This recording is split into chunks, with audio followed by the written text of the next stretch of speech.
Not so long ago, in a galaxy not too far from here, we gathered up some scrap from the salvage yard and built it up into something sleek and shiny and super fast. Alright, the pieces from our last Star Wars compilation were actually pretty awesome, but it's just been a while since they had seen any action. We brought them back into the spotlight and you cheered like it was the Boonta Eve Classic. So we've doubled down and added some new videos to the compilation to make this the most complete and comprehensive Star Wars collection out there. Welcome back to Cinematica. I'm Keegan, and today we've got some more Star Wars facts that we pulled from the Jedi archives. I mean, the Cinematica archives. Same difference, right? Let's kick things off where it all began. May of 1977. Star Wars hit theaters and movies were never the same. Of course, down the line, this flick would be retroactively titled Episode 4, A New Hope, but Star Wars will always be Star Wars in the hearts of mega fans. To put you back in that moment, here is 107 Star Wars Episode 4, A New Hope facts you need to know. Few film franchises are as universally beloved as Star Wars, but behind every success story is a stumble, setback, or radical change of direction. I consider myself a diehard Star Wars fan, and I was shocked by what creator George Lucas had to go through to get the first movie, A New Hope, made and released his way. Think you know the whole story? Think again! I'm Dan, and I'm here to give you the story behind the Star Wars movie that started it all, Star Wars, A New Hope. Number 1. George Lucas became hot in Hollywood following the creation of the little-known THX 1138, his first feature film. It was produced by, believe it or not, Francis Ford Coppola. Number 2. Lucas then wrote and directed the iconic but intimate American Graffiti, also produced by Francis Ford Coppola through Coppola's American Zoetrope studio, and financed by Universal Pictures. The film was loosely based on Lucas's teen years cruising around Modesto, California. Number 3. Lucas then got a development deal with United Artists to create a space fantasy or space opera film. He wanted the rights to Flash Gordon, but UA couldn't get the rights, so Lucas decided to invent his own version. Number 4. Lucas brainstormed by writing long lists of exotic sounding names, such as Xenos, Star, Mace, Wan, and Valorum. He then combined them to create full names and added roles. Number 5. Other sources from which George Lucas drew influence are Buck Rogers, J.R.R. Tolkien, and Frank Herbert's Dune. In fact, earlier drafts of the screenplay were so similar to Flash Gordon and Dune, the rights holders forced him to rework his premise even further. Number 6. David Lynch would later turn down the opportunity to direct Star Wars Episode 6 so that he could direct Dune, which is almost like turning down Star Wars to direct Star Wars. Number 7. After the film was rejected by the likes of Universal and United Artists, 20th Century Fox agreed to distribute the ambitious project, since they were already having success in the science fiction genre with the Planet of the Apes movies, the last of which had just been released. Number 8. Lucas took some heat from executives who believed his first draft borrowed too heavily from Flash Gordon and Dune. He made changes, but the iconic crawl sequence was lifted directly from Flash Gordon, as George Lucas wanted to mirror the feeling of its serialized story. Number 9. At the time of the film's production, it was standard for movies to start with opening credits. In fact, the Directors Guild of America mandated it. George Lucas felt so strongly that his film should open with this iconic crawl that he resigned from the Directors Guild of America to preserve his vision. Number 10. Lucas's original pitch from the film was titled The Journal of Willis, and followed a character named Mace Windu, who would later become the Mace Windu character in the prequel trilogy. Another early idea changed for the better. Number 11. Originally, the Force was a large crystal or galactic holy grail called the Kyber Crystal. Although unused in Star Wars A New Hope, this idea was later utilized in the 1978 Star Wars novel Splinter of the Mind's Eye. Number 12. Universal had a shot to snatch up Star Wars and loved Lucas for making American Graffiti, a film that was a hit for them just a year earlier. But they passed. Likewise, Disney was one of the first companies presented with Lucas's original idea, and they passed. It wasn't until 2013 that Disney was able to buy the franchise from Lucas, but it cost them $4 billion. Talk about your all-time backfires. Number 13. When Lucas's project finally found a home at 20th Century Fox, he hired their effects department to create all the revolutionary visual effects for Star Wars A New Hope.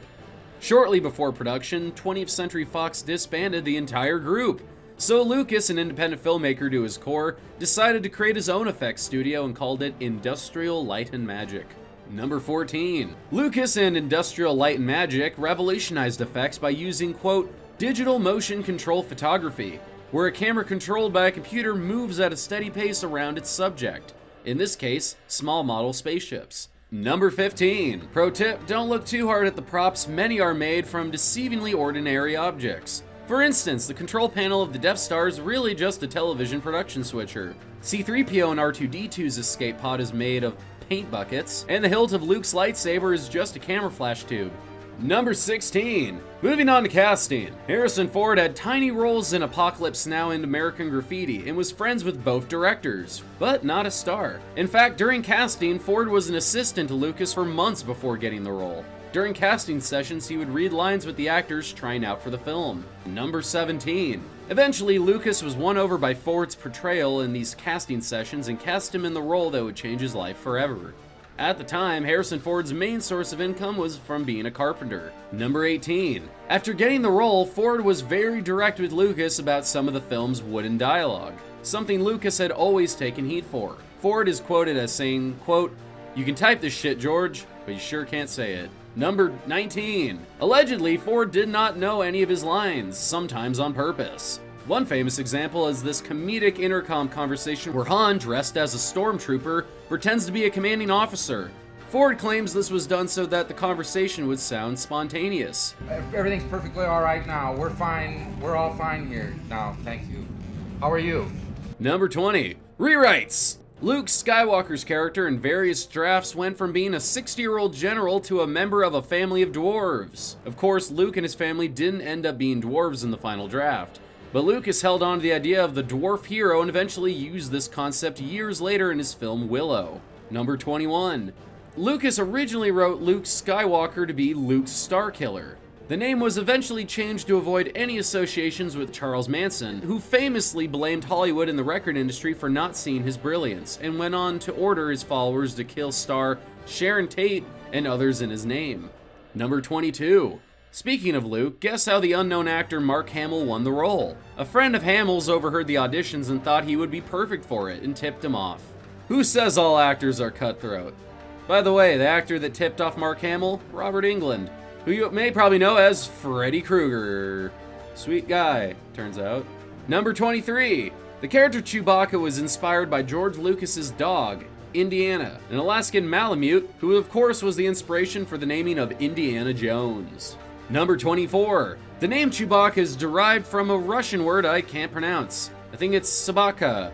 Sabatka? This word means dog in Russian, apparently. Number 25. Speaking of Chewbacca, Peter Mayhew is the actor in that furry costume. He's 7'3" in real life, no tricks were used to make him look tall on screen. Number 26. Believe it or not, Mayhew was given the option to play either Chewie or Darth Vader. He chose Chewie in a move he may regret given Vader's status as an American cultural icon. Mayhew said he just wanted to play a hero. Number 27. One more fun fact about Mayhew, he was not an actor. He was a porter at a London hospital and was discovered after being profiled in an article on people with big feet. Movie producers read the article and started casting him in roles requiring giant people with few speaking lines. Number 28. Chewbacca's voice was created by sound designer Ben Burtt. Burtt researched and combined the wailings of walruses, lions, camels, bears, rabbits, tigers, and badgers. According to Burtt, the primary influence in Chewie's voice is a black bear named Tarek from the Happy Hollow Zoo in San Jose, California. Number 29. Famously, Chewbacca has the last line in the film, his trademark Wookiee growl. Number 30. Here's an Easter egg from before they were even called Easter eggs. There's a tiny Playboy centerfold and Star Wars movie poster inside of the Rebel Blockade Runner model used in the opening scene. How they put a poster in while they were doing that? I have no idea. Number 31. Another Easter egg from before they were even called Easter eggs. The $6 Million Man makes a cameo. A scaled-down land speeder model was used for effects shots and was filled with a scaled-down model of the characters. Number 32. Lucas originally wrote Tatooine to be a jungle planet, but didn't want to film in jungle because he would feel, quote, itchy. Lucas instead opted for making Tatooine a desert planet and settled on filming in a desert in Tanzania. Number 33. As it turns out, filming in a desert has its downsides too. On day 1 of production, Tunisia was hit with its first rainstorm in 50 years, pushing back production by about a week. Number 34. During the rainstorm, some of the sets and props were blown apart, like the sandcrawler, and parts were getting stuck in the mud. Those parts then had to be lifted via truck, but the trucks also got stuck in the mud. Number 35. Speaking of Tatooine, the Lars family have been moisture farmers for at least 3 generations. Luke is the third. For those of you who don't know what moisture farming is, it's farming for water on arid planets. Number 36. In the beginning of A New Hope, we learned that Luke was raised by his aunt and uncle Beru and Owen Lars. While he is technically related to them through marriage, they aren't blood related. Luke's biological grandmother was Owen's stepmother, who is, I guess, the Virgin Mary in the Star Wars universe. Heyo! Luke's home planet is never referred to by name in this movie, but was called Utapau in the script. Later, Lucas renamed it Tatooine after the desert location, Tatooine. It was first called this in Empire Strikes Back. Number 38. The interiors of Luke's house were filmed at the Hotel Sidi Driss, which is still an open and functioning hotel in Tunisia, and a popular tourism site for hardcore fans. Number 39. Lucas rebelled against the idea that the future was shiny and bright, like its portrayal in other sci-fi films. He preferred the idea of, quote, used future, where things were aged, deteriorating, and worn. This gave an air of authenticity to everything in the Star Wars universe, until Episode 1. But I'll stay off my soapbox for now. Number 40. Sound designer Ben Burtt, who would win an Academy Award for his work on A New Hope, made the chirps and beeps for R2-D2 by running his own chirps and beeps through a synthesizer. Burtt was also the voice of Darth Vader. Actually, he was the breath of Darth Vader. That famous breathing sound came from Burtt breathing through a scuba mask with a microphone. Number 41. James Earl Jones was the voice of Vader, of course, but before he was cast, he was an accomplished but little-known actor, having bit parts in big movies like Doctor Strangelove and TV movies like Roots. That all changed following the release of A New Hope. David Prowse is actually the man in the Vader costume, but his English accent would have been less intimidating than James Earl Jones's dulcet tones. You are part of the Rebel Alliance and a traitor. Number 42. One other super famous voice was considered for Vader, Orson Welles. But the iconic director's voice was too well known and his difficult personality too well documented. Number 43. Speaking of quick, Darth Vader only has 12 minutes of screen time in A New Hope. 10% of the entire film. Maybe that's why he's so scary. We never had a chance to get comfortable with him. Number 44. In fact, Vader was originally such a minor character that he was written without his black suit and helmet in early drafts. And in what would have been a disastrous decision, Vader was killed in a firefight in early drafts of A New Hope. Mr. Lucas, rewrites are your friends. Number 45. A fun Easter egg in Lucas's vision. Vader is a Dutch word for father, and in German, Vater means father. I can only assume that this meant that Dutch and German audiences were very underwhelmed by the shocking reveal that Darth Vader was Luke's father in Empire Strikes Back. Number 45. True artist that he is, James Earl Jones requested to be uncredited in the film, fearing he would be typecast. Many think this added to his and Vader's mystique. Number 47. Moving on to Obi-Wan, the Wise Master. He was originally meant to survive the film, but Alec Guinness and George Lucas agreed he had to die to leave the legacy for Luke to carry on. Number 48. So, you'd think Obi-Wan would remember R2-D2 and C-3PO after his interactions with them in the prequel movies, right? However, he never explicitly says that he doesn't remember them, only that he doesn't seem to remember owning a droid. This is technically true, as C-3PO was Anakin's. Don't seem to remember ever owning a droid. Number 49. Though the Clone Wars were first mentioned by Obi-Wan in this movie, they were never given an explanation until the release of Attack of the Clones, 25 years later. It is believed that they had no formal definition at the time and that their mention was just an example of universe building by George Lucas. Number 50. When Obi-Wan cuts off Ponda Baba's arm in the Mos Eisley Cantina, the severed limb is clearly seen bleeding. In later installments, it became established that lightsabers will instantly cauterize a wound. In George Lucas's defense, the blood spurts are awesome. Number 51. Earmuffs. The style of music played by the band in the Mos Eisley Cantina is called jizz. Number 52. Let's talk about Han Solo. Guess who he's based on? Francis Ford Coppola, of all people.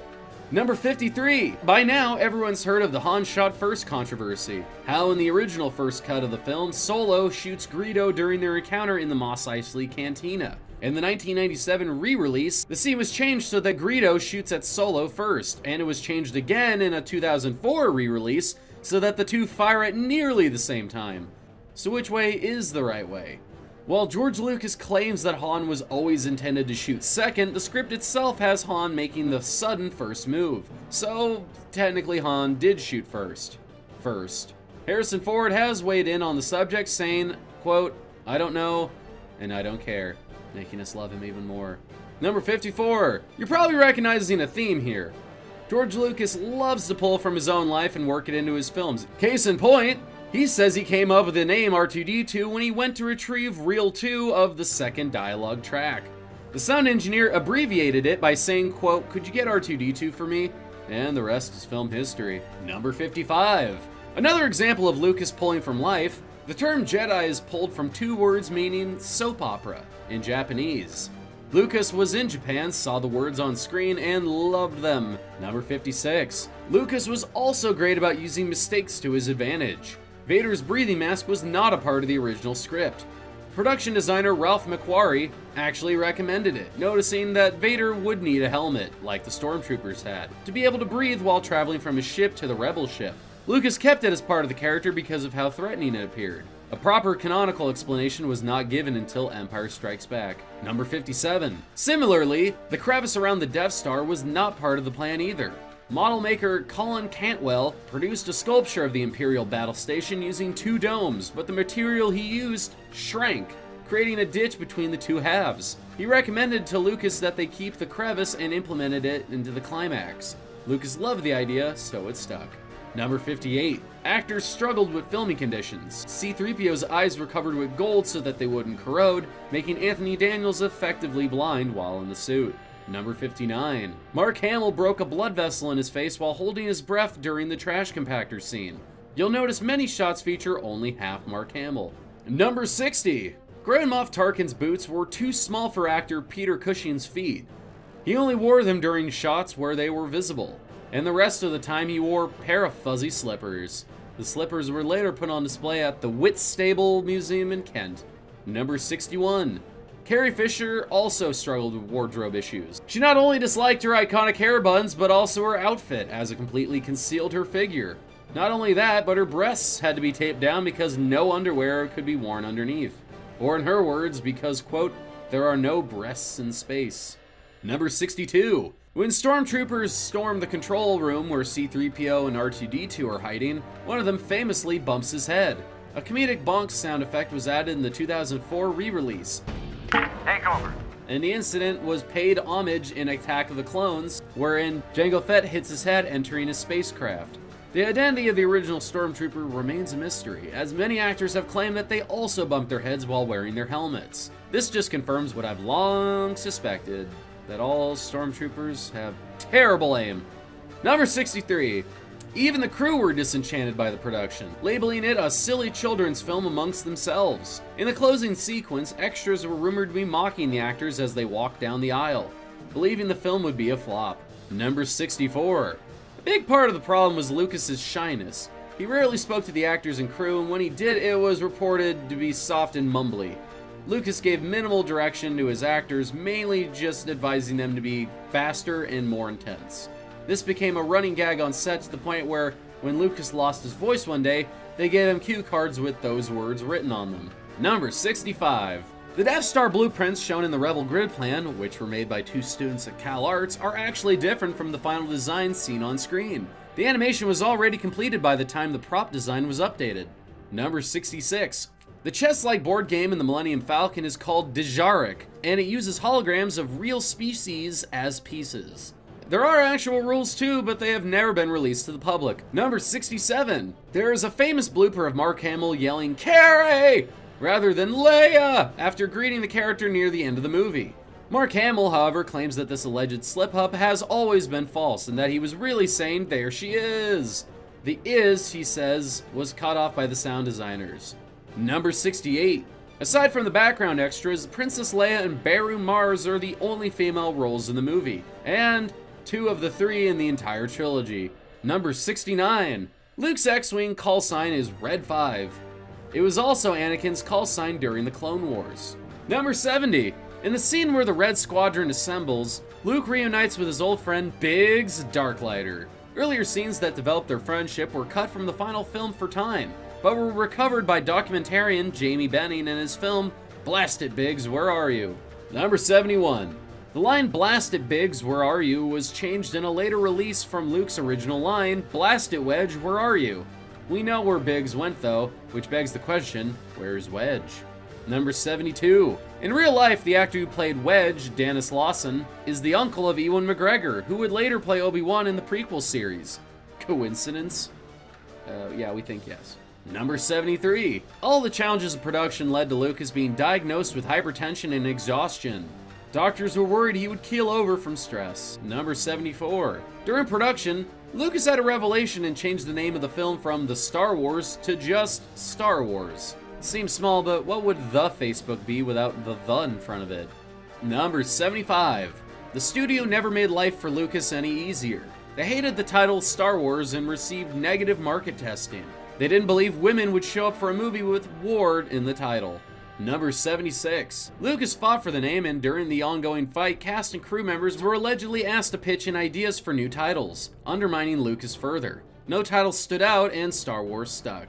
Again, the rest is film history. Number 78. Lucas ran way over budget, with special effects eating up 5 of the 8 million originally allotted for the entire movie. Execs were not pleased. One of the reasons execs were upset, $2.5 million was spent on 4 sequences that Lucas rejected for use in the film. Number 79. Incredible models were built for the effects sequences, including 2 models of the Death Star. They made 2 so they could blow one up. Did you know? The Death Star is called the Death Star because it could blow up an entire planet with its super laser? Of course you did. You're a super fan. Number 80! Lucas hated the first cut of the film and publicly called it, quote, a disaster. Lucas fired his editor when the editor refused to change the cut, probably because the studio supported the editor, not Lucas, and replaced him with Paul Hirsch and Richard Chew, and his then-wife, Marsha Lucas. Legend has it that a young budding A-list filmmaker named Martin Scorsese helped Marsha Lucas edit the film in New York between shoots of his own. Number 81. Eventually, Lucas showed the film to the studio and they loved it. Lucas was shocked, and in fact this made him more distrust the final film. He also got the word that only 40 theaters had agreed to show the film at this point, which destroyed any confidence he was holding on to. Number 82. He showed it to Spielberg, who was filming Close Encounters of the Third Kind at the time, and Spielberg loved it. Lucas, still doubting his film, bet Spielberg 2.5% of Star Wars profit in exchange for 2.5% of Close Encounters profit. That 2.5 has given Spielberg millions, and counting. Number 83. Lucas, being Lucas, was sure the film would flop. He and his wife fled to Hawaii with Steven Spielberg instead of attending the premiere. Number 84. That trip to Hawaii, by the way, wasn't a total bust. They took the opportunity to come up with Raiders of the Lost Ark, so there's that. Number 85. Star Wars was an instant smash hit, earning a reported $775 million worldwide, which in today's dollars, adjusting for inflation, is an estimated $3 billion. The original budget, by the way, $11 million. That's around $30 million in 2015 dollars. Number 86. Star Wars was the only second film in history to gross more than $100 million at the US box office, the first being Jaws. Spielberg and Lucas had cemented their legacies as the men behind the summer blockbuster era that has endured for over 40 years. Number 87. The film was so popular, over 60 theaters played it continuously for over a year. Number 88. The film was so financially successful that 20th Century Fox's stock price doubled during the first month of the film's release. Number 89. Adjusted for inflation, it's the second highest grossing film of all time. Number 90. Kenner Toys obtained the merchandising rights to Star Wars without realizing how big of a hit it would be. They weren't prepared to supply the massive demand for the toys, especially around Christmas. This led to the infamous empty box campaign, during which kids were essentially given IOUs for the action figures for later. The toys ultimately showed up in March, months later. Number 91. The circus-style movie poster by artist Drew Struzman was inspired by advertisements of the 1940s serials that inspired the movie. George Lucas was a big fan of Struzman's work, that he was brought on for the prequels, re-releases, and Indiana Jones and the Temple of Doom poster. Number 92. Star Wars was famously parodied in the 1987 Mel Brooks comedy Spaceballs. Brooks was allowed to make it under the condition that there would be no action figures. Number 93. Star Wars: A New Hope went on to receive 10 Academy Award nominations, winning 7. It was the first sci-fi film to ever be nominated for Best Picture. It lost Annie Hall, another masterpiece about as far away in genre, scope, and tone as you can get from Star Wars. Number 94. Lucas also lost Best Director that year to Woody Allen, who didn't even show up to the awards ceremony.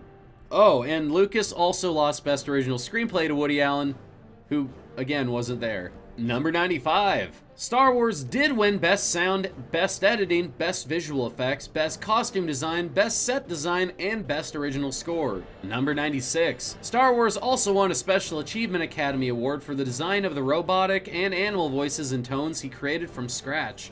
Admittedly, I don't know what that is. We don't do that every year. Number 97. Here are a couple of completely random awesome facts. The sound of Vader crushing Captain Antilles' neck is terrifying. It's actually sound designer Ben Burt crushing walnuts into a microphone. Release him. As you wish.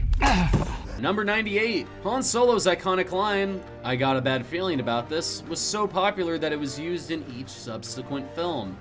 The line was so popular that Spielberg and Lucas gave it to Indiana Jones in Kingdom of the Crystal Skull. Number 99. At 121 minutes, A New Hope is the shortest film in the series.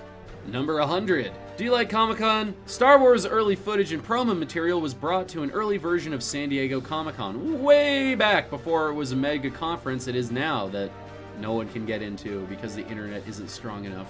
And way before other blockbusters realized they could get attention there as well. Number 101. Lucas hired composer John Williams because Spielberg told him to. Always listen to Spielberg.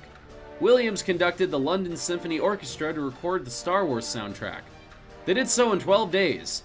John Williams 2 years earlier created the iconic Jaws theme music. The man knows how to score a film, alright? Number 102. You didn't think we'd forget about the lightsaber, did you? Remember how Lucas's early drafts were, let's just say, different? Guess what the original lightsabers were called? Laser swords! Yeah, that's badass. You know, it's a little on the nose, but... Number 103. In the Star Wars universe, lightsabers can be any color. I will always think of them as green, blue, and red, but I'm a purist. Lightsabers can even be black. It's called, wait for it, the dark saber. Number 104. The original prop lightsabers were constructed from several other sources. A World War II rifle grenade, a jet engine fuel injector valve, pieces of pocket calculators, and other metal parts and bits. Number 105. Last but not least, the iconic lightsaber sound effect. It was discovered almost by accident while sound designer Ben Burt was tinkering with old movie projectors, old television sets, and weird microphone angles. I wish I could explain it better than that. Burt was a genius. Number 106. Star Wars: A New Hope was added into the United States National Film Registry in 1989 due to its cultural significance. Number 107. Speaking of genius, Lucas most certainly is. Like many geniuses, he can't stop tinkering. He's re-released Star Wars several times, changing dialogue, effects, soundtracks, and even adding scenes. Fans are split on how they feel about this, though most people definitely probably prefer the original. We're gonna knock down the entire trilogy, of course. Next up is 107 facts about Star Wars Episode 5, The Empire Strikes Back. Enjoy. Film sequels are notoriously bad, so crushingly terrible, especially when the filmmaker is so suddenly powerful that he can do anything he wants, which George Lucas was, and then some. Yet he defied expectations and managed to avoid the sophomore slump. But that was no easy task, trust us. Think you know the whole story? Think again. I'm Rob at Cinematica, and we're here to give you the inside scoop on how George Lucas created what is widely regarded as the greatest sequel of all time, The Empire Strikes Back. So sit back, grab some snacks, because Cinematica is counting down the 107 facts you should know about Star Wars Episode 5, The Empire Strikes Back, so you can watch smarter. 1. Lucas was always an independent filmmaker at heart. following the massive record-breaking success of the first Star Wars, he'd hoped to become independent from Hollywood by financing The Empire Strikes Back himself and with various loans. 2. Instead of directing, Lucas decided to oversee The Empire Strikes Back as a producer, focusing more on the groundbreaking effects produced by his company, Industrial Light and Magic. 3. Lucas asked his former film professor from the University of Southern California's School of Cinematic Arts, Irvin Kershner, to direct The Empire Strikes Back because of Kershner's focus on characters. 4. Kershner actually turned down Lucas at first, believing the sequel could never be as good as the original. Kershner's agent demanded he take the job, however, and he relented. The decision changed his life. Kershner would go on to direct huge Hollywood films like RoboCop 2 and the James Bond film Never Say Never Again, among others. 5. Lucas's original screenwriter for Empire Strikes Back, Lee Brackett, died just 1 month after finishing her draft. 6. After Brackett's death, Lucas took on the screenwriting duties himself. This draft is also where Lucas first wrote that Darth Vader is Luke's father. 7. With encouragement from Kershner, Lucas hired now legendary screenwriter Lawrence Kasdan to write the production drafts of the screenplay. Kasdan had just finished writing Raiders of the Lost Ark. 8. Even with a new screenwriter attached, Lucas was able to work in, well, steal elements of Flash Gordon just like he did in the original Star Wars. In The Empire Strikes Back, the most obvious homage is Cloud City, which is lifted directly from Cloud City in the film version of Flash Gordon. 9. The Luke-Leia romance was originally going to be much more prominent, with Luke flat out telling her that he loves her in the treatment. So it's likely at that point, Lucas hadn't decided that they were siblings yet. And this is a Game of Thrones after all. 10. Tons of visuals and story points were also borrowed from the Akira Kurosawa masterpiece, The Hidden Fortress.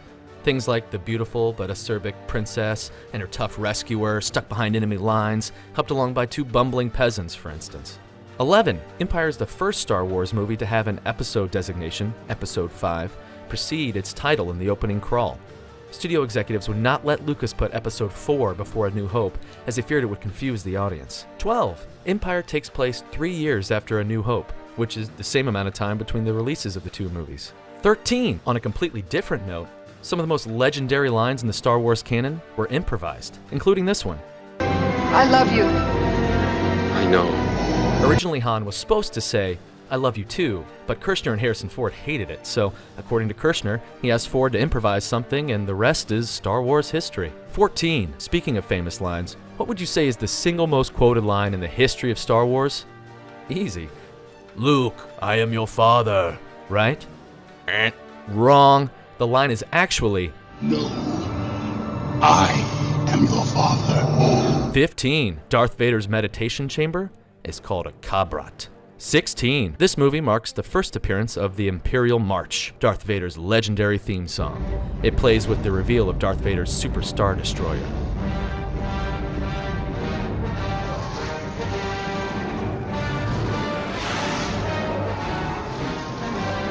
17. Director Kershner is widely credited with pushing Lucas in The Empire Strikes Back to focus more on the human elements of the story, like the love story between Han and Leia, and the mentor-mentee relationship between Yoda and Luke. Maybe this is why The Empire Strikes Back has the lowest body count of the entire Star Wars saga. Only 30 kills. 18. Jim Henson, a friend of George Lucas, was offered the role of Yoda. Busy with the Great Muppet Caper, Henson turned it down. He recommended Frank Oz for the role, who was ultimately cast. Oz is most famous as the voice of both Cookie Monster and Miss Piggy. 19. Jeremy Bulloch, who played Boba Fett, was cast solely because the costume happened to fit him perfectly. Much like quite a few other characters, he was cast because of his size. He didn't have to do a reading or a screen test in order to win the role. 20. Yaphet Kotto was offered the role of Lando Calrissian. He turned it down because he believed he would be killed off and it would be difficult for him to find work after that. Billy D. Williams, who had previously auditioned for the role of Han Solo, then won the role. 21. Wedge Antilles was not originally scripted to appear in this film. It was out of an intense fan interest that prompted George Lucas to include him. In a weird bit of 6 Degrees, Dennis Lawson, who played Wedge Antilles, is Ewan McGregor's uncle.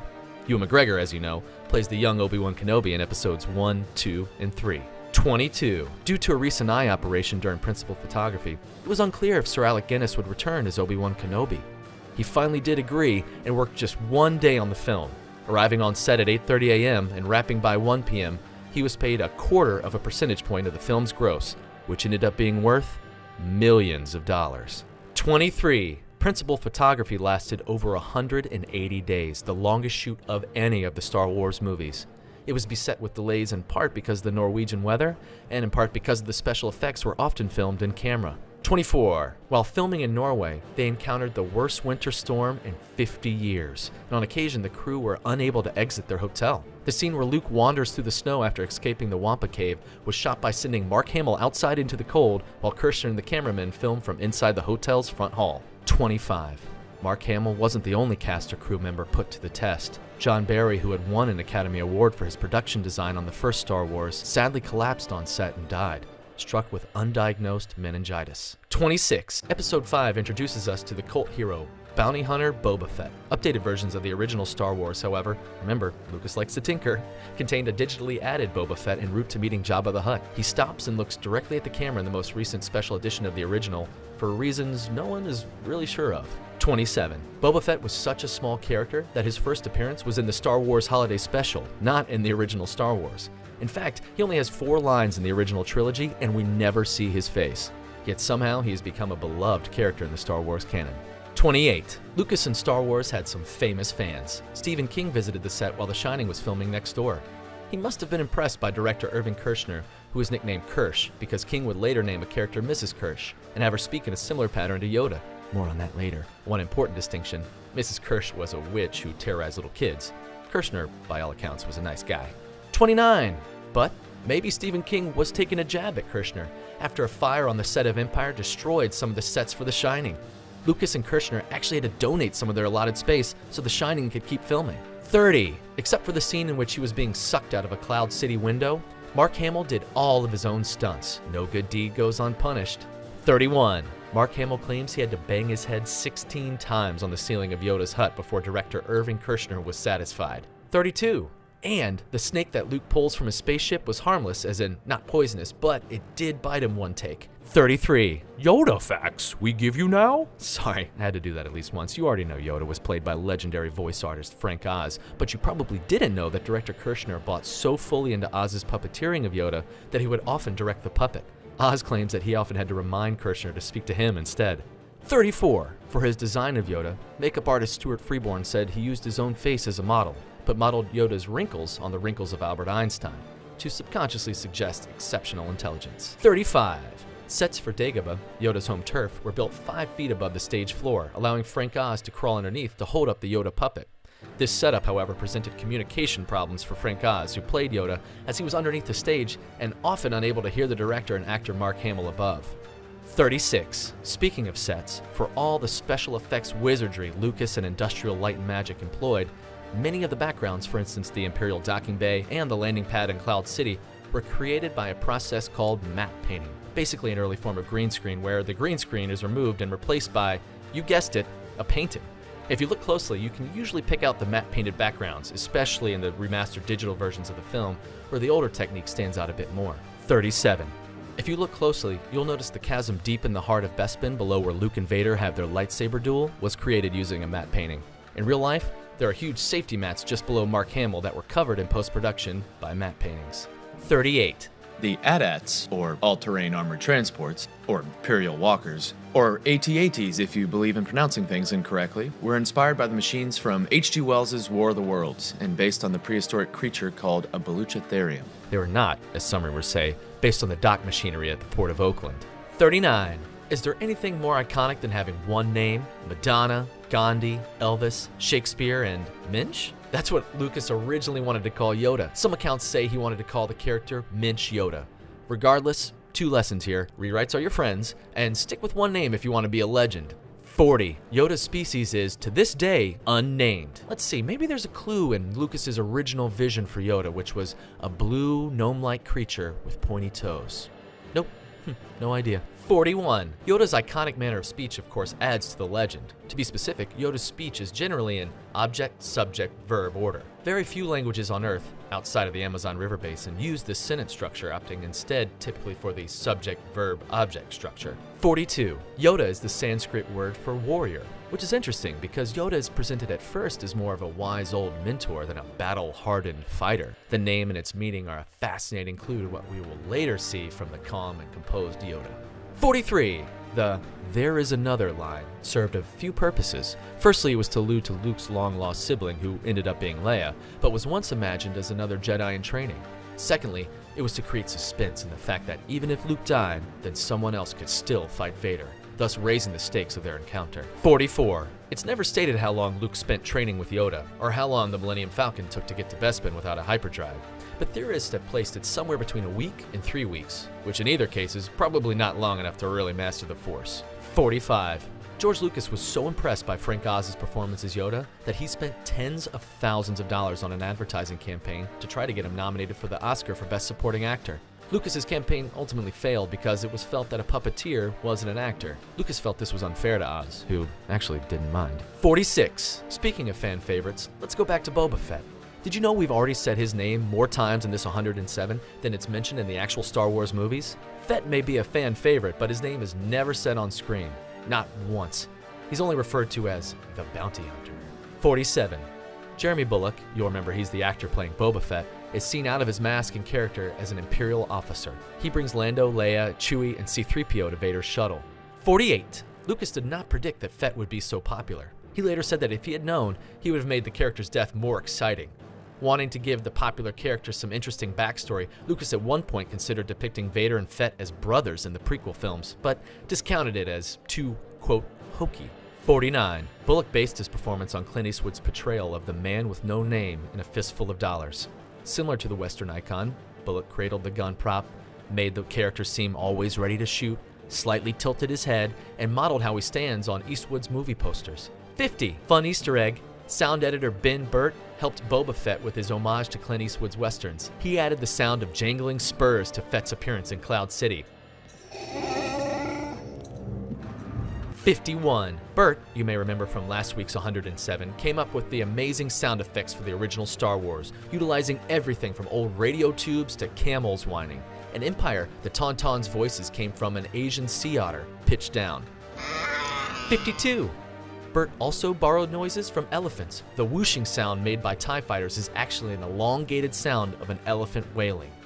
53. Like on any massive production, mistakes are inevitable.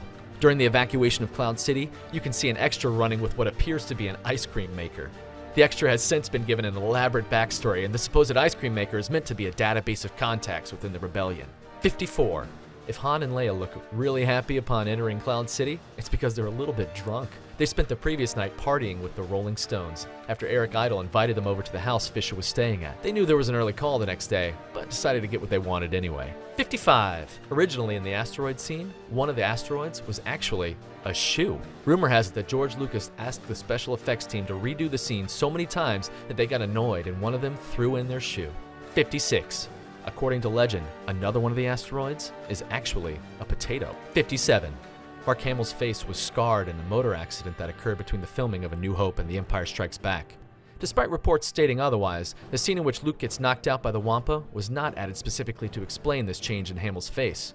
Lucas admitted that the scene helped the situation, though he felt that Luke's time fighting in the rebellion was sufficient explanation. 58. When asked if he would have recasted Hamill had he died in the car accident, Lucas said that he would have brought in a long-lost sibling who would have also had the Force to take his place. 59. Des Webb, who played the Wampa, was 7'4" and had to walk on 2.5-foot stilts in the snow. This caused him to frequently fall over during tapings. 60. As a result of Webb's difficulties, the Wampa is only seen in tight shots in the film's original release. Shots of the full-body suit were added later in the 1997 release after a more practical suit was made. 61. Kirshner decided that for this movie, members of the Rebel Alliance would speak with American accents, while the Imperial officers would speak with British accents. He did this to make the story analogous to the American Revolution. However, most of the supporting actors that appeared as Rebel personnel on Hoth are actually British actors, and Kirshner had to redub several of these scenes with American voices in post-production. 62. Even when things go right, making a blockbuster film can be difficult. Carrie Fisher, standing at 5'1", is about a foot shorter than Harrison Ford, who is 6'1". Carrie Fisher stood on a box for many of her scenes with Harrison Ford in order to make up for the height difference and have her appear in the frame with him. 63. Most of the Rebel ground troops in the Hoth battle were Norwegian extras. Because they didn't speak any English, 2nd Unit Director Peter MacDonald had to mime what he wanted them to do by pointing in the direction of the enemy, which wasn't visible during shooting, and demonstrating the recoil motion he wanted for the blaster rifles. 64. Speaking of Hoth, the snow on the miniature Hoth set, which was needed for special effects shots, was made of baking soda and microglass bubbles. 65. Luke finds himself upside down 3 times in the film. At the beginning, the Wampa Cave, in the middle, training on Dagobah, and at the end, below Cloud City. He uses the Force each time. This would be a fun time to remind you that Mark Hamill did all of his own stunts in the film, meaning he had to film while hanging upside down for days. 66. 16 different models of R2-D2 were used in filming. 2 were remote controlled, and 3 were dummy versions that could be damaged when necessary. 67. The lightsaber fight scenes set in the carbon freezing chamber tend to focus on Luke rather than Darth Vader. This is because during many of the shots, Bob Anderson, Vader's fight double, was not wearing the Darth Vader helmet, as doing so made it difficult for him to breathe. 68. During the carbonite freezing chamber scene, both Jeremy Bulloch and David Prowse had to remove their helmets every 3 minutes because the steam from the floor made their costumes hot and heavy. 69. Great filmmakers roll with the punches, and Kirshner was no different. To save money, the scenes where R2-D2 was submerged in the mud pool were shot at Lucas's home in his unfinished swimming pool. Most of the crew were hidden under the water, while Lucas shot almost the entire sequence himself. 70. Mark Hamill's wife gave birth to their first son early one morning during production, forcing Mark to go straight from the hospital to shooting. This was the day they filmed the shots of Luke hanging by the weather vane below Cloud City on Bespin. 71. Having Han Solo frozen in carbonite was, at least in part, due to the fact that they were not sure that Harrison Ford would return for a 3rd film, having refused to sign a 3-picture deal. Ford even requested George Lucas to kill off Solo, claiming the character had already played its part. But Lucas refused, saying that he still had a heroic part for Han Solo to play in Star Wars Episode 6, Return of the Jedi.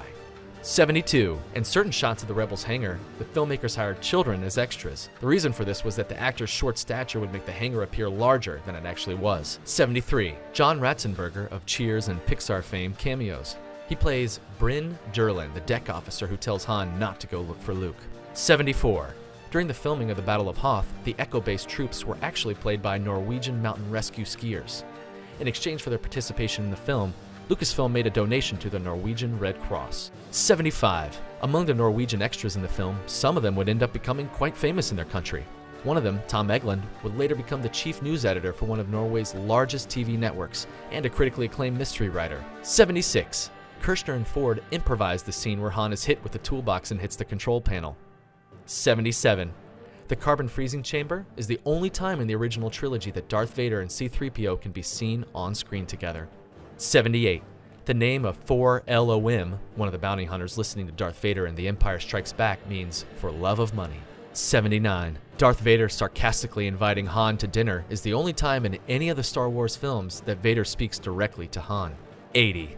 As in the previous Star Wars film, and in all the others to come, the line, "I have a bad feeling about this," is spoken by one of the characters. In this film, it is said by Leia when the Falcon lands inside an asteroid/giant space slug. 81. The real name for the space slug is an exogorth. Little known fact, according to Star Wars lore, exogorths eat energy fields in spaceships, live in caves on asteroids, and reproduce asexually, splitting into 2 independent exogorths. 82. Han Solo is the only non-Jedi/Sith in the entire original trilogy to ever wield a lightsaber. You'll remember early in the film, after he discovers the freezing Luke, he uses Luke's lightsaber to cut open the Tauntaun's belly to keep himself and Luke warm while waiting to be rescued. 83. Empire Strikes Back is the only movie in the Star Wars series that doesn't have a scene on the planet Tatooine. 84. Rebel Alliance General Riken says, "Send rogues 10 and 11 to Sector 38. This is a subtle reference to Lucas's THX 1138. 85. The voiceover line, "The first transport is away," during the Rebel evacuation is actually delivered by Mark Hamill, disguising his voice.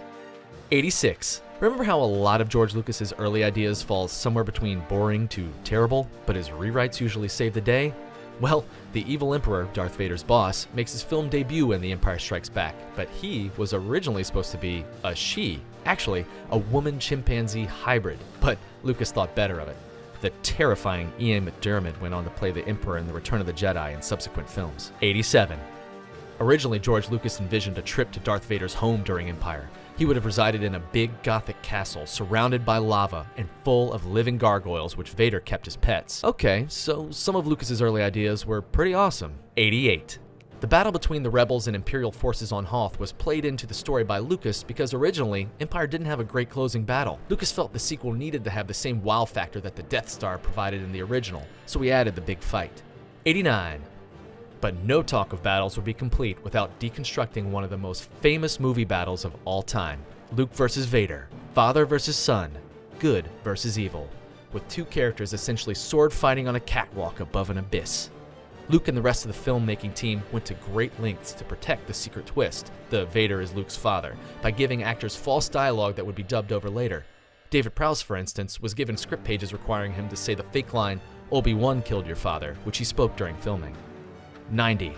Mark Hamill did not learn of the plot point until just before the scene was filmed. 91. Until the film's premiere, only Lucas, his editors, director Irving Kershner, Hamill, and James Earl Jones knew what would really be said. 92. George Lucas couldn't escape the challenges of making a modern blockbuster. His health and marriage fell apart, as did his relationship with his longtime producer, Gary Kurtz. Though the film was an enormous critical and commercial success, Lucas would never work with Kurtz again, and his marriage dissolved a few years later. 93. By the end of the shoot, over 120 hours of film had been used. 94. Lucas went way over budget on Empire and had to go back to 20th Century Fox for more money. The negotiations were so intense, Alan Ladd Jr., the executive who brought Star Wars into 20th Century Fox, quit, and Lucas took his next project to Paramount in spite. That project, by the way, was Raiders of the Lost Ark. 95. Empire does not have subtitles for the alien languages, making it one of the only two Star Wars films not to provide subtitles. The other is Revenge of the Sith. 96. There are no Jedi mind tricks used in The Empire Strikes Back. 97. Lucas hated the original cut of the film from director Irving Kershner and re-edited the film himself. It tested so poorly that the two were forced to combine their versions of the film to create what you see now, or what you saw before the multiple re-releases from Lucas over the last 30 years. 98. The world premiere of The Empire Strikes Back was held on May 17, 1980, at the Kennedy Center in Washington, D.C., as a special Children's World Premiere event. 99. Legendary poster designer Drew Struzan designed the iconic poster for Empire, along with the other Star Wars posters and Indiana Jones posters. Han and Leia's pose in the poster was modeled after Clark Gable and Vivian Lee's pose on the Gone with the Wind poster. 100. At first, Empire Strikes Back got mixed reviews. It's fair to say that the reaction was meh. Over time, however, The Empire Strikes Back has become regarded as one of the greatest sequels ever made, and even one of the greatest American films ever made. 101. Legendary film critic Roger Ebert raved about Empire, saying, "The Empire Strikes Back is the best of the three Star Wars films, and the most thought-provoking. After the space opera cheerfulness of the original film, this one plunges into darkness and even despair, and surrenders more completely to the underlying mystery of the story." When Ebert speaks, the other critics listen. Eventually. 102. Empire was originally released in 70mm prints, which were only able to screen in cities and suburbs with advanced screening capabilities. 70mm frames from those prints are now collector's items. 103. Empire Strikes Back was the highest grossing film of 1980. 104. Empire is currently the 12th highest grossing film in history, pulling in $538 million in 1980s dollars. That's over $1.5 billion in 2015 dollars. 105. Everyone thought Lucas was crazy investing his money into Empire, but within 3 months of the film's release, he made it back and was distributing $5 million in bonuses to cast, crew, and employees. 106. George Lucas initially called this the worst Star Wars film and apologized for its existence. In 2010, the film was chosen for the National Film Registry by the Library of Congress due to its significance to American culture, just like the original Star Wars. 107. The film won an Oscar for Best Sound and a special award for visual effects. It was also nominated for Best Art Direction, Set Direction, and Best Original Score. Rounding it off, here's 107 facts about Star Wars Episode 6, Return of the Jedi. This week, Star Wars Episode 6, Return of the Jedi, was never the legendary sequel that Empire Strikes Back was, but that didn't stop fans from turning out in droves, making it the third mega hit in a row for the franchise. Think you know the whole story? Think again. I'm Rob at Cinematica, and we're here to give you the inside scoop on how George Lucas cost himself relationships, nearly ruined his health, and ran into a whole mess of editing room drama in delivering the third and final film in the original franchise. So sit back, grab some snacks, and join us in counting down the 107 facts you should know about Star Wars Episode 6, Return of the Jedi, so you can watch smarter. Number 1. Securing a director for the film was no easy task. Steven Spielberg, a lifelong best friend of Lucas, was Lucas's first choice to direct. Unfortunately, Spielberg was forced to decline because he is a member of the Directors Guild. Lucas had to drop his guild membership over disagreements about The Empire Strikes Back. Number 2. The climactic battle in outer space set a record, featuring more optical effects in one scene than had ever been previously committed to film. Number 3. David Cronenberg, known for directing horror and science fiction, was also offered the chance to direct the film. He declined the offer in order to make the films Videodrome and The Dead Zone. Number 4. Alas, it was confirmed that Richard Marquand would direct the film. And choosing to hire Marquand to carry the legendary series, Lucas described Marquand as having made some great suspense films and was really good with actors. Number 5. To date, Marquand is the only Star Wars director from outside the United States, until Gareth Edwards' 2016 release, Rogue One, A Star Wars Story. Number 6. The screenplay was written by Lawrence Kasdan and George Lucas, with uncredited contributions by David Peoples. It was based on the story by Lucas. Number 7. The film was originally titled Revenge of the Jedi. Kasdan claims he told Lucas that it was a weak title, and Lucas later decided to name the film Return of the Jedi. The title Revenge of the Jedi was purposefully leaked early in production so that pirated merchandise could be easily spotted when the film was released. Number 8. Episode 6 was actually released on the same day as Episode 4, exactly 6 years apart. Number 9. The original teaser trailer for the film carried the name Revenge of the Jedi. By the time Lucas had decided that Revenge was not appropriate and returned to his original title, thousands of Revenge teaser posters had been printed and distributed. Lucasfilm stopped the shipping of the posters and sold the remaining stock of 6,800 posters to Star Wars fan club members for $9.50. Number 10. The screenplay itself was not finished until rather late in pre-production, well after a production schedule and budget had already been created. This is very unusual for a film and surely did nothing to help Lucas's stress. Number 11. Gary Kurtz, who produced Star Wars and The Empire Strikes Back, was replaced as producer for Return of the Jedi. Lucas fired his friend as Kurtz disagreed with Lucas's assertion that audiences didn't care for the story, but for the spectacle. Others have said that Kurtz quit on his own. Either way, Lucas's professional relationships were often far from drama-free. Number 12. As with the previous film, Lucas took the commonly known producer's risk of personally financing the film. By this go-around, I think it was safe to say that Lucas was pretty confident he would not regret his choice. Number 13. Return of the Jedi is set 1 year after The Empire Strikes Back. This was quite a bit closer than the time gap between the two previous films, which was 3 years. Number 14. And on to the good stuff. Casting. Ian McDiarmid almost didn't get to play the Emperor. Casting was deciding between McDiarmid, who was young and therefore could handle romping around and all that makeup for hours, and Alan Webb, who was authentically elderly.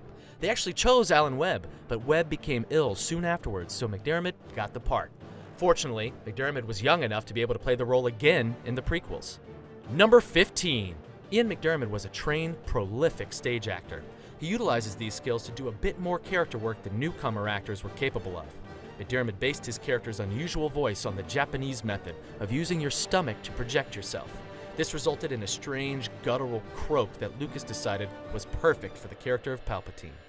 So be it, Jedi. Number 16. Another almost no-go, Kenny Baker was originally cast as Wicket.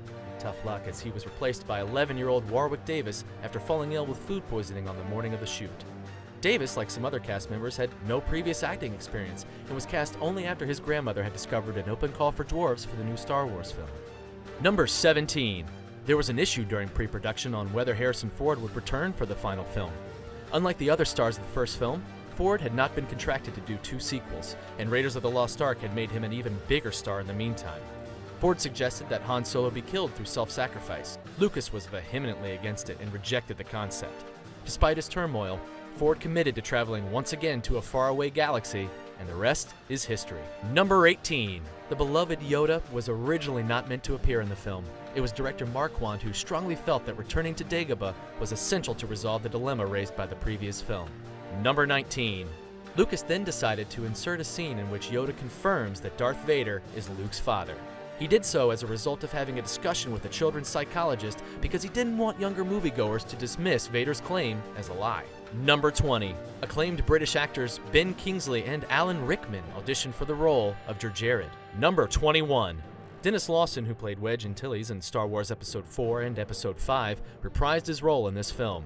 However, many rumors had circulated that this was not him in the third film. This false information was spread because his name was misspelt in the credits of Star Wars Episode 4. Number 22. Alec Guinness was hesitant to return for a third movie because he didn't like the idea of simply performing expository dialogue on green screen. Number 23. Robert Watts, a co-producer of the film, made an appearance as the Scout Walker driver who was thrown out of the Scout Walker by Chewbacca. This role was written for General Veers, who was played by Julian Glover in Star Wars Episode 5. Since he looks nothing like Glover, however, Watts is credited as Lieutenant Watts. Number 24. The movie we know and love today doesn't exactly match the entire plot found in all the drafts leading up to the film's final script. An early version of the film script featured Obi-Wan actually returning from the dead. Ultimately, in the film, he just appeared in spirit form.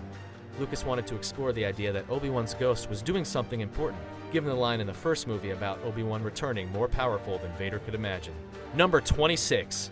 The ending of the original treatment differed from the final film as well, finishing with Luke Skywalker walking off alone and exhausted like a hero in a spaghetti western.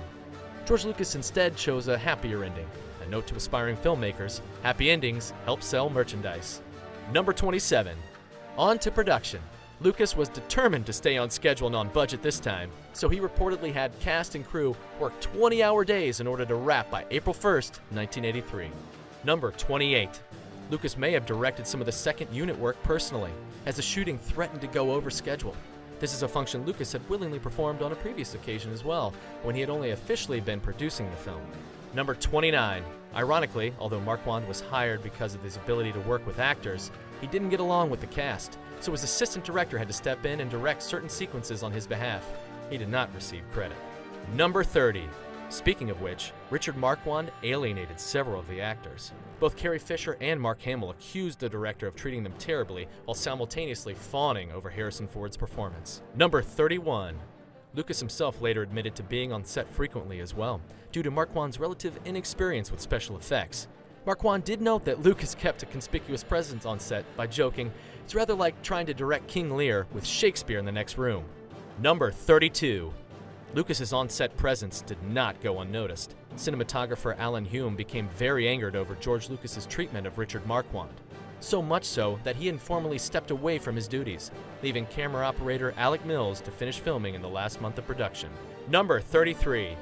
The movie was filmed under the title Blue Harvest, Horror Beyond Imagination, to avoid attracting crowds. The fake title was a play on Dashiell Hammett's 1929 novel Red Harvest, an influence on Akira Kurosawa's Yojimbo, which was cited as inspiration for Star Wars. Number 34. Afraid of plot elements being leaked to the media, fake scripts were distributed to cast members that were believed to be most probable in sharing such information. Some of these phony story elements were indeed leaked, such as Lando being revealed as the last hope for the Jedi mentioned by Obi-Wan and Yoda. Number 35. The film crew had problems avoiding the 35,000 dune buggy enthusiasts in Yuma, Arizona while filming Jabba's sail barge.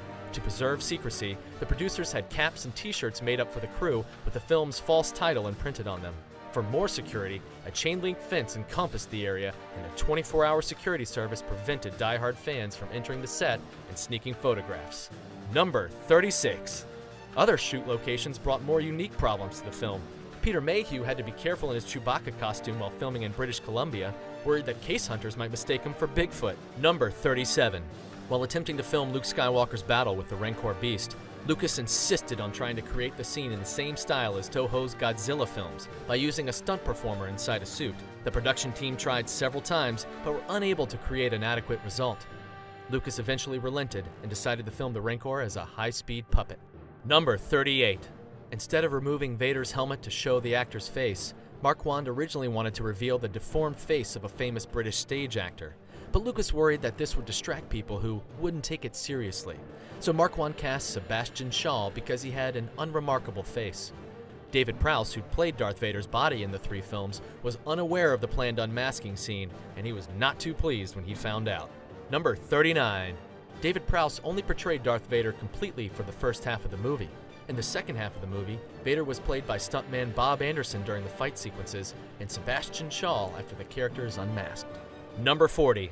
Bob Anderson played Darth Vader during the fight sequences, however he is much smaller than Prowse. To make up for the height difference, they made him wear platform shoes and filmed him from creative angles. Number 41. During the shot in which Salacious Crumb is chewing off C-3PO's eye, Anthony Daniels had a panic attack.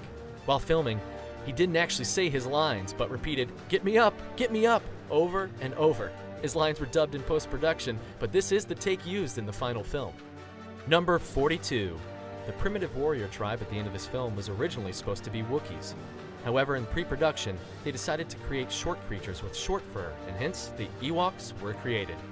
Number 43. The Ewok costumes had their feet custom fitted for each actor portraying them. This was done so that they could walk and run in the suits. Number 44. Shoot days in the forest were especially hard on the Ewok actors. Production assistant Ian Bryce arrived on set one day to find a note from one of the actors saying that they were on their way to the airport. Bryce immediately got into a car and was about to head to the airport when the Ewoks bus pulled up and all the actors got off wearing Revenge of the Ewok t-shirts. Number 45. The film's official poster displays the disclaimer, "This film may be too intense for very young children." This disclaimer was mandated by the MPAA. Number 46. Lucas based the Ewoks' victory over the Galactic Empire on the Viet Cong guerrillas during the Vietnam War. Number 47. Several Ewok lines are spoken in the Filipino language Tagalog. Most Ewok lines, however, were inspired by the Kalmuk language, spoken by the people of the nomadic tribes living in central China. Number 48. Episode 6, Return of the Jedi, was released on May 25, 1983, and was the top domestic grossing movie of the year. Worldwide, it grossed over $572 million. Number 50. One of the words C-3PO uses to communicate with the Ewoks is Naboo, which is the name of Queen Amidala's planet in Star Wars Episode 1, The Phantom Menace. Number 51. The word Ewok is never actually said out loud in the movie. Number 52.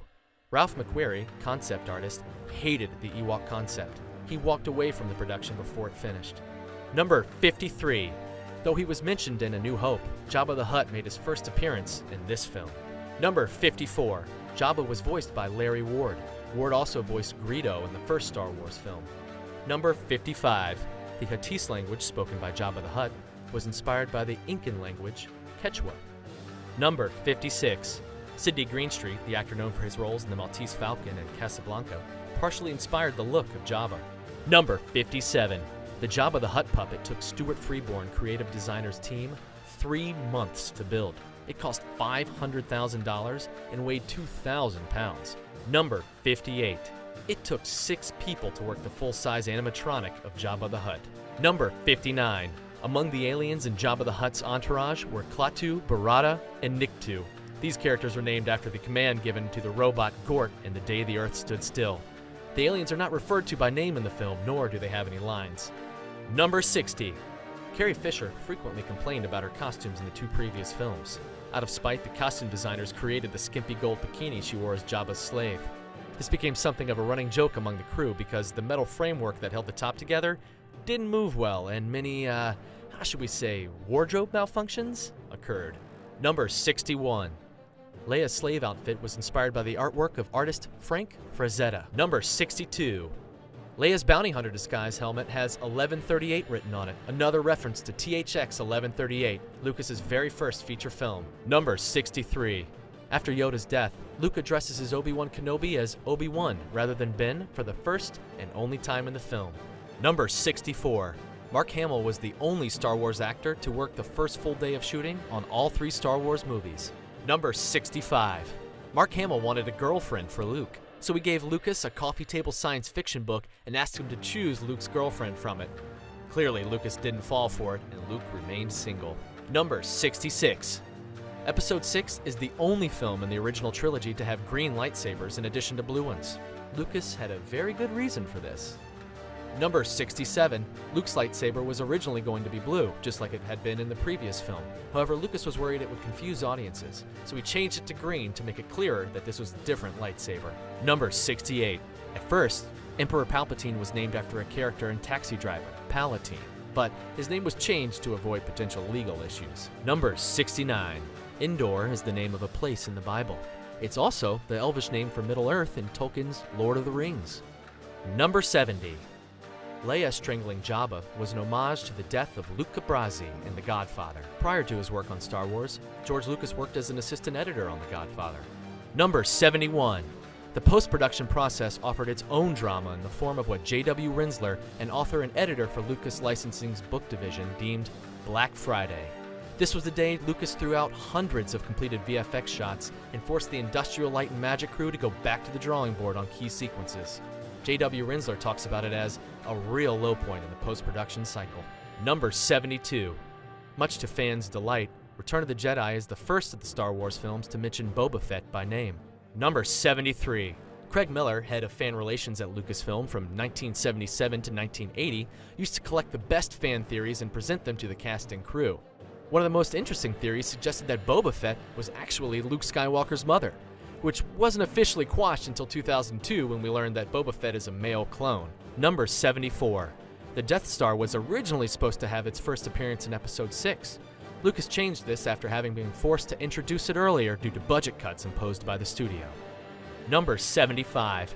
The dual stripes painted on Rebel A-Wing fighters were originally blue. They were changed to red because the blue made it a problem when filming blue screen effects. Number 76. Originally, the scene where Luke takes off Darth Vader's helmet was going to involve Luke putting on his father's mask and deeming himself the new Darth Vader.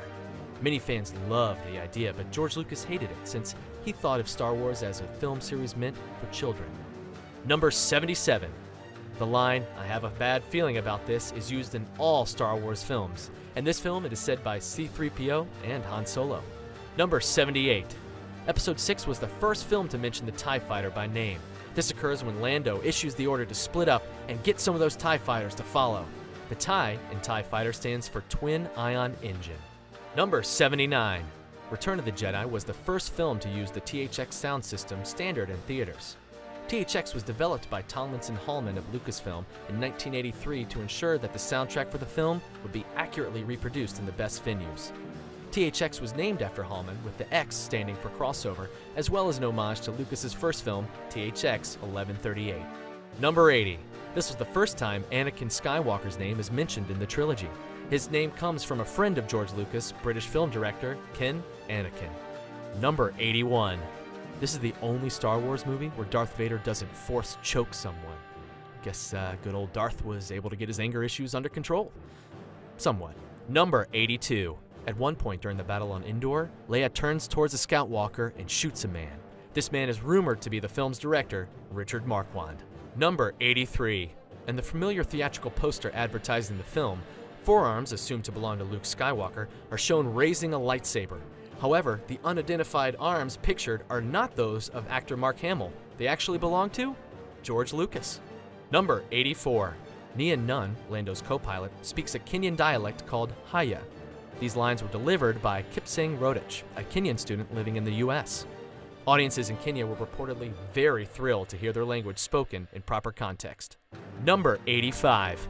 Anthony Daniels, who played C-3PO, broke his own record in this film. Unlike the last two films where it took him 2 hours to put on his C-3PO outfit, in this film, he managed to get the time down to less than 10 minutes to be costume ready. Number 86. When Luke is hiding in the shadows from Darth Vader, one half of his face is shadowed. This is done to represent the decision Luke has to make. One side is light, and on the other, dark. Number 87. A Wilhelm scream was used for the part when Weequay falls into the Sarlacc pit during the sail barge assault. Number 88. The Sarlacc had an animatronic tentacle, which the crew had built for $50,000. Richard Marquand had okayed the use of this contraption, but when Lucas showed up on set, he nixed it in favor of just wrapping some cloth around the guard's ankle, pulling it off, and then running the camera in reverse. Number 89. The Death Star 2 was approximately 460% larger than the first one. Physicists had calculated that while the Death Star design is theoretically possible, it would take too much money, time, and material to be feasible. Students at Lehigh University said it would cost $852 quadrillion, or roughly 13,000 times the world's GDP. Number 90. The iconic shot of Han Solo breaking out of the carbonite block was an interesting challenge for the movie's special effects team. The crew made a wax figure of Harrison Ford and shone a bright light behind it as part of the epic transformation. Number 91. Unlike the other Star Wars installments, Star Wars Episode 6 Return of the Jedi was shot and completed in less than 1 year. Number 92. The Emperor's chair was mechanized so that it could rotate when the scene called for it. However, the mechanism never worked properly, so Ian McDiarmid had to make it move by shuffling his feet. A piece of tape on the floor told him when to stop this so that it would not be visible to the camera. Number 93. The special effects crew claimed to have included a sneaker as one of the spaceships in a complex dogfight scene. If you've ever watched our other 107s, you'll know that this wasn't the first time. Number 94. Whilst clambering over Jabba the Hutt, one of the high heels that Carrie Fisher was wearing accidentally punctured the latex casing, injuring Mike Edmonds, who was operating the tail inside. Number 95. If you pay close attention to Billy D. Williams' hands during the Sarlacc fight, you'll notice something strange. During the shoot, his stunt double was wearing black gloves, but Williams was not. Number 96. Admiral Akbar's famous line, "It's a trap," was originally scripted as, "It's a trick." Due to a negative test screening, the line was changed in post-production. Number 97. When Ula, the dancing girl, is trying to get away from Jabba, her top briefly falls off. This is not as visible in the letterbox version, but is quite visible in the regular version. Number 98. Caroline Blackistan, who played Mon Mothma, had to re-record her dialogue after it was discovered that her microphone had picked up the sound of pigeons roosting in the ceiling. Number 99. Production was halted during severe sandstorms and the cast and crew were stuck in their trailers. Marquand is quoted as saying, "We devised a complete movie, which was, in fact, Blue Harvest." You'll remember from a couple of facts ago that this was the fake title they used to keep crowds away. Well, apparently, George Lucas was going to write a 5-page screenplay and Marquand would shoot it in a couple of days. They never did, though. Number 100. Vader actually uses Luke's lightsaber in Episode 6. Well, sort of. Before filming began, it was discovered that all of Darth Vader's lightsaber props had either been lost or stolen, so the crew was forced to create a new one out of Luke's spare lightsaber pieces. Number 101. When filming the scene where R2-D2 enters the chamber, it was discovered that the droid could not roll down the stairs. In the movie, we see R2-D2 approaching the stairs, then the camera moves to the left past the steps, and the droid re-enters the field of view, having been manually hauled down the stairs. Number 102. The sound of Jabba the Hutt's slithery moves was created by soundman Ben Burt running his hands through a cheese casserole. Number 103. The growls and sounds of the Rancor in Jabba's palace were actually created by a dachshund. Number 104. Darth Vader's footsteps were recorded in underground tunnels by the Golden Gate Bridge to create the ominous effect. Number 105. Ben Burt, the film's sound designer, tried to emulate Treg Brown's sound effect work on the Roadrunner cartoons as closely as possible when creating the sound effects for the speeder bike chase. Number 106. One of the most spectacular lighting effects on the Imperial Walker scenes was discovered when the team shut down the lights to head off for lunch. Number 107. In 2013, a petition to build a real Death Star was submitted to the White House. It received enough signatures to warrant a response. However, the petition was turned down because, and I quote, "Why would we spend countless taxpayer dollars on a Death Star with a fundamental flaw that can be exploited by a one-man starship?" The original trilogy blew everyone's minds and altered the course of cinema. Fans knew in their heart of hearts that there would somehow, someday, be more Star Wars. And more Star Wars there was. 16 years after the conclusion to the original trilogy, the prequels arrived. Star Wars Episode 1, The Phantom Menace, added all sorts of new characters, storylines, and movie-making technology to the world. It received mixed reviews at the time, but has now found its way into the hearts of Star Wars fans.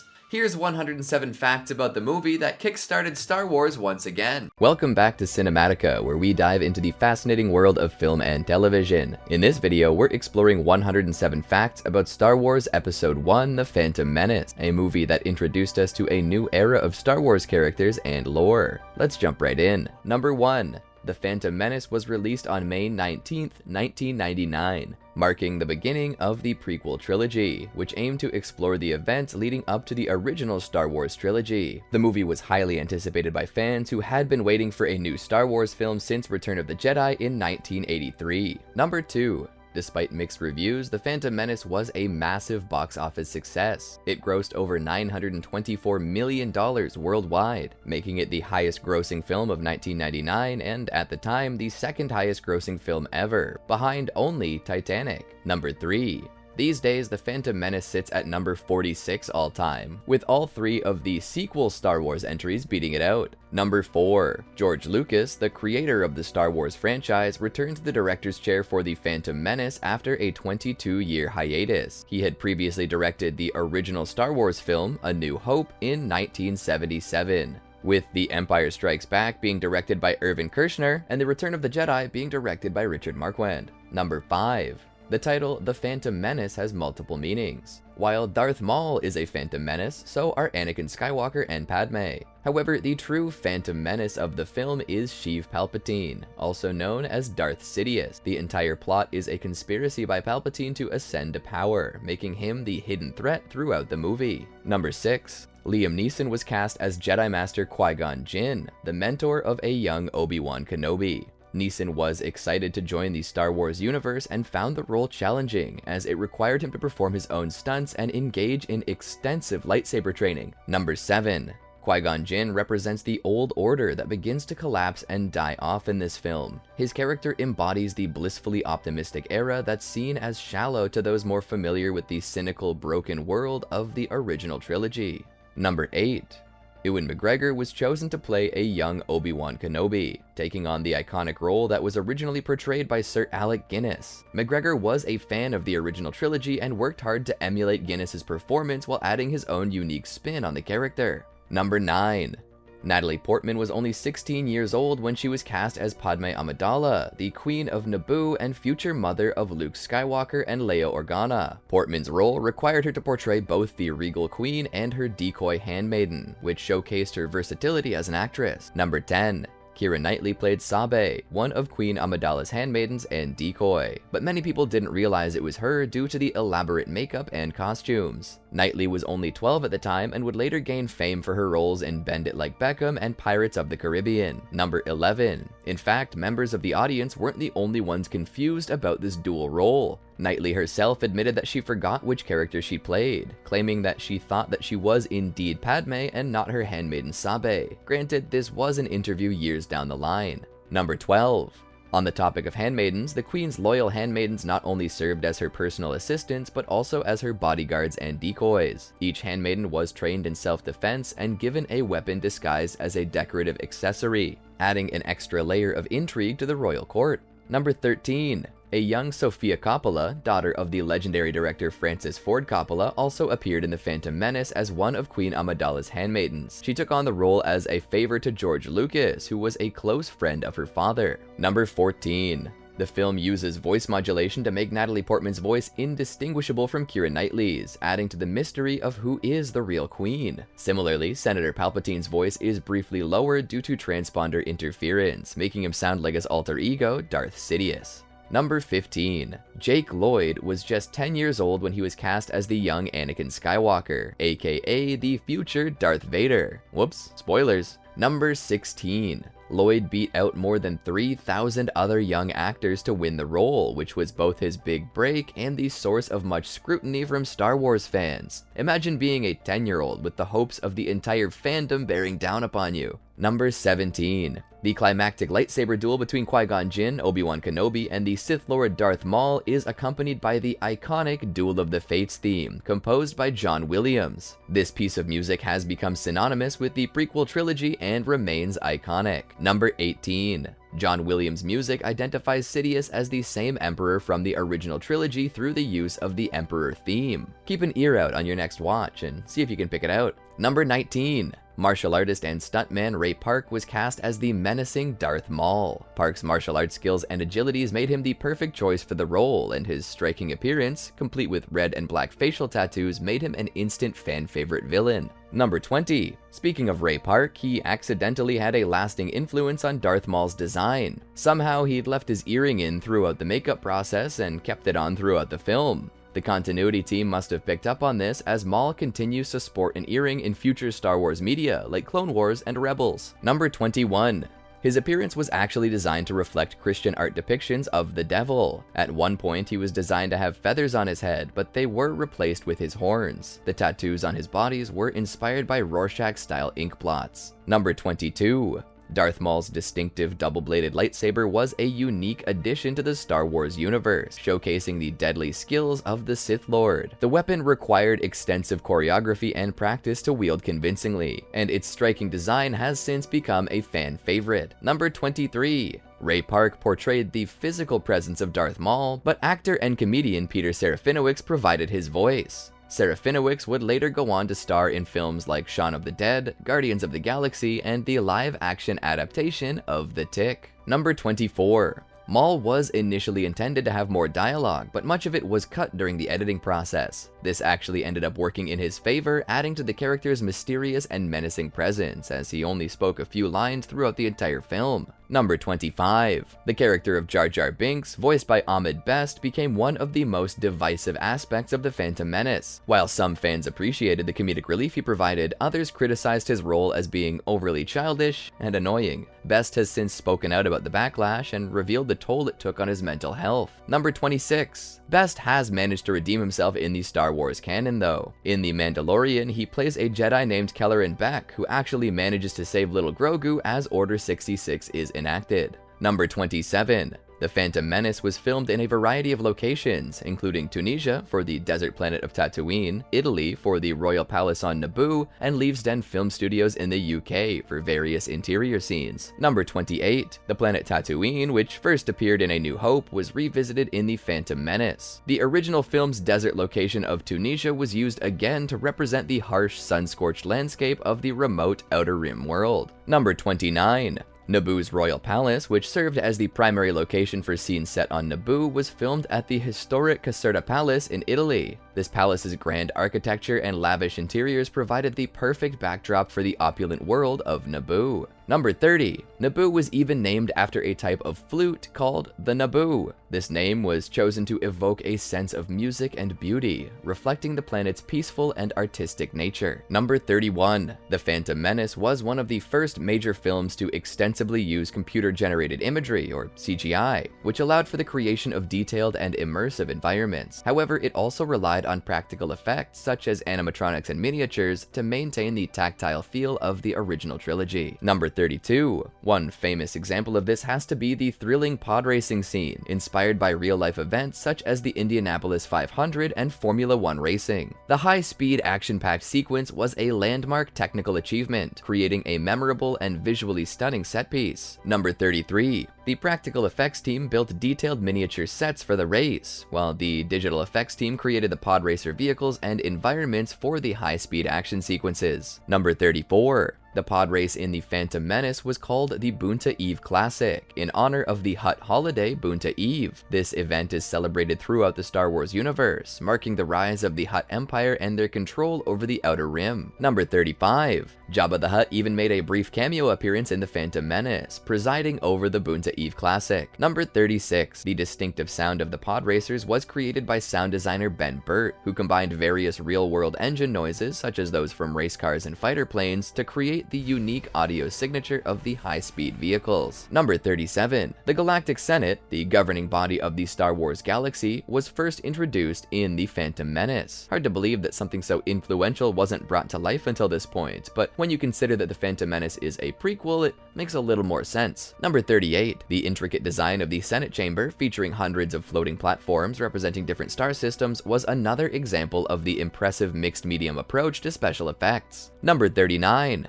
The Senate chamber featured numerous background characters representing various star systems throughout the galaxy. Many of these characters were designed by longtime Star Wars concept artist Doug Chiang, who continues to work on Star Wars to this day. Number 40. You can even see ET creatures, known as the Asogians, in the background of a Galactic Senate scene. This was a nod to George Lucas's friend and fellow filmmaker Steven Spielberg, who directed the iconic film E.T. the Extraterrestrial. Number 41. There's even a Yoda cameo in the trick-or-treating scene in Spielberg's E.T. Number 42. The Senate delegations also include Wookiees from Kashyyyk, a Twi'lek senator, and a few other recognizable Star Wars races. Number 43. After convincing the Queen to call for a vote of no confidence on the previous Chancellor, Palpatine gets nominated on a wave of sympathy for Naboo. As everything starts falling into place, a slight half-smile begins to form on Palpatine's face, hinting at his true intentions. Number 44. The epic battle between the Gungan army and the Trade Federation's droid forces was another standout sequence. Full-scale animatronic Gungans, among other wild effects, were used to bring this large-scale conflict to life on screen. Number 45. In the initial theatrical release of The Phantom Menace, Yoda was portrayed using a puppet, similar to his appearance in the original trilogy. However, for the 2011 Blu-ray release, Yoda was replaced with a CGI version to match his appearance appearance in the subsequent prequel films. How do you remember Yoda in The Phantom Menace? Let us know in the comments. Number 46. Episode 1 introduced the prophecy of the Chosen One, a Jedi who would bring balance to the Force. Qui-Gon Jinn believed Anakin Skywalker was the fulfillment of this prophecy, setting the stage for his eventual transformation into Darth Vader and his ultimate redemption. Whoops, spoilers again. It's hard to talk about Anakin or Vader without getting ahead of ourselves.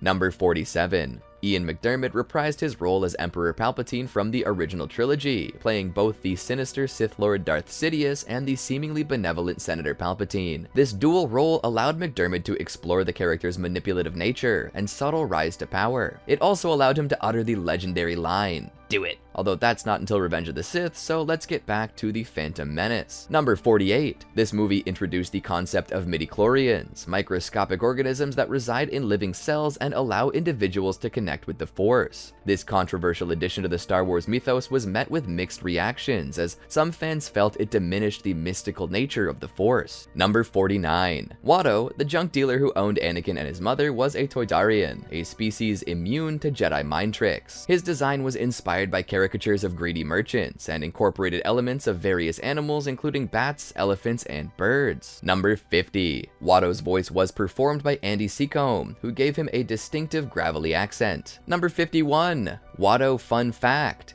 He often chooses to fly instead of walking because one of his feet is longer than the other. Bet you never paid close attention to Watto's feet before, eh? Unless. Number 52. Also, when Qui-Gon and Watto roll dice, the dice are colored red and blue, connecting to the recurring red versus blue imagery throughout the series. In this scene, Anakin is associated with blue, or goodness, but as the trilogy goes on, he'll be more and more associated with red and black, the colors of evil. Number 53. Veteran actor Terrence Stamp portrayed the well-intentioned but ultimately ineffective Chancellor Valorum. Despite his limited screen time, Stamp's performance helped to convey the political turmoil and corruption within the Galactic Republic that would pave the way for Palpatine's rise to power. Number 54. The first chronological meeting of our beloved droids, R2-D2 and C-3PO, happens in The Phantom Menace. While R2-D2 was already in service of the Naboo royal family, C-3PO was still a partially built droid in the care of a young Anakin Skywalker. Number 55. You can see C-3PO in the film without his plating. In the background of the shop, you can see another protocol droid with its leg missing, which might look familiar for those who have seen A New Hope. Number 56. Warwick Davis, who portrayed the Ewok Wicket in Return of the Jedi, made a cameo appearance as Wald, a Rodian friend of Anakin's. Number 57. Davis also appears as Weasel, a character in the pod racing crowd. Davis has appeared in various roles throughout the Star Wars universe, most famously as the Ewok Wicket. Number 58. The Gungan Bongo submarine, which transports Qui-Gon Jinn, Obi-Wan Kenobi, and Jar Jar Binks through the planet's core, was inspired by organic sea creatures. The Gungans, although they are naturally strong swimmers, use these submarines to travel the depths of Naboo's waters. Number 59. The Gungans, an amphibious species native to Naboo, were designed to reflect their aquatic environment. Their long, flexible necks, large eyes, and streamlined bodies were inspired by real-life aquatic animals such as frogs, fish, and cephalopods. Number 60. One of the dangerous creatures encountered during the Bongo submarine journey is the OP Sea Killer, a massive underwater predator with powerful jaws and a purple prehensile tongue. Say that one 5 times fast. OP purple prehensile tongue. OP purple prehensile tongue. OP purple prehensile tongue. Number 61. The Gungan city of Otoh-Gunga, situated underwater on the planet Naboo, was an ambitious visual undertaking. The city's design was inspired by organic shapes and bioluminescent sea creatures, and maybe just a little bit of Atlantis, just for fun. Number 62. Boss Nass, leader of the Gungan people, was voiced by veteran actor Brian Blessed. Blessed's deep, booming voice gave Nass an aura of authority and wisdom, while his unique vocalizations, well, they definitely made Nass feel alien. Number 63. Former US President Ronald Reagan inspired one of the Trade Federation senators. Newt Gunray, the duplicitous viceroy, was voiced by Silas Carson with a distinctive accent. Gunray's name is Reagan flipped around. Gunray, Reagan. Number 64. The Trade Federation's battle droids were designed to resemble skeletal, insect-like creatures. Their thin limbs and hunched postures were meant to evoke a sense of menace, while their sheer numbers highlighted the power and resources of the Trade Federation. Number 65. The Kadu, the large, flightless, bird-like creatures ridden by the Gungans during the Battle of Naboo, were designed to be both fearsome and endearing. This is another species introduced in this movie that required fully sized animatronics along with CGI enhancements. Number 66. John Williams' iconic Force theme, also known as Binary Sunset, is woven throughout the score of The Phantom Menace, connecting the prequel trilogy to the original trilogy and underscoring the thematic link between the two storylines. Get it? Underscoring? I'll see myself out. Number 67. The idea of symbiosis, or mutually beneficial relationships between different species, plays a significant role in the Phantom Menace. This theme is exemplified by the alliance between the Naboo and the Gungans, as well as the relationship between the midichlorians and their Force-sensitive hosts. Number 68. While not directly mentioned in the Phantom Menace, the character of Darth Plagueis, a Sith Lord who was Palpatine's master, is alluded to in the prequel trilogy. The Expanded Universe novel Darth Plagueis further explores the connection between him, Palpatine, and the events leading up to the Phantom Menace. Number 69. The Sith were originally a group of Jedi who challenged the old doctrine of restraint, believing that rage is a way to harness the Force's power. This led to their exile from the Jedi, and their attempts over the centuries to overturn the Jedi Order, which is what Darth Maul refers to when he says, "At last we will have revenge." Number 70. The character of Mace Windu, portrayed by Samuel L. Jackson, was introduced in The Phantom Menace as a senior member of the Jedi Council. Jackson requested a purple lightsaber for this character, which Lucas agreed to, making Mace Windu's lightsaber unique among the Jedi. Number 71. The Waterfall City of Theed, the capital of Naboo, was inspired by European cities such as Venice and Paris. Its elegant architecture and lush surroundings were designed to contrast with the harsh desert landscape of Tatooine, emphasizing the diversity of the Star Wars universe. Number 72. The planet of Coruscant, the galactic capital and home of the Jedi Order, was first introduced in The Phantom Menace. Its vast cityscape, which covers the entire surface of the planet, was brought to life through digital effects and detailed matte painting, a true merging of old and new school methods. Number 73. The Phantom Menace marked the first appearance of the sleek, chrome-plated protocol droid TC-14, who served the Trade Federation. This character was a female counterpart to C-3PO and was voiced by actress Lindsay Duncan. Number 74. The character of Captain Panaka, played by actor Hugh Corshi, served as the head of Queen Amidala's security forces. His tactical expertise and loyalty to the Queen played a crucial role in the successful defense of Naboo against the Trade Federation. Number 75. During the development of The Phantom Menace, George Lucas considered making Anakin Skywalker slightly older than he appears in the final film. Ultimately, he decided to keep the character younger, which helped emphasize the tragedy of his fall to the dark side. Knowing Anakin while he was still a little cutie definitely punctuated all those war crimes later in his life. Number 76. Costume designer Trisha Bigger created more than 1,000 costumes for The Phantom Menace, including the elaborate gowns and headdresses worn by Queen Amidala. Bigger drew inspiration from various historical and cultural sources to create the unique visual style of the film. Number 77. Speaking of the visual style, The Phantom Menace was influenced by various sources, including ancient Egyptian, Japanese, and Art Deco architecture and design. These influences can be seen in the costumes, buildings, and vehicles featured throughout the film. Number 78.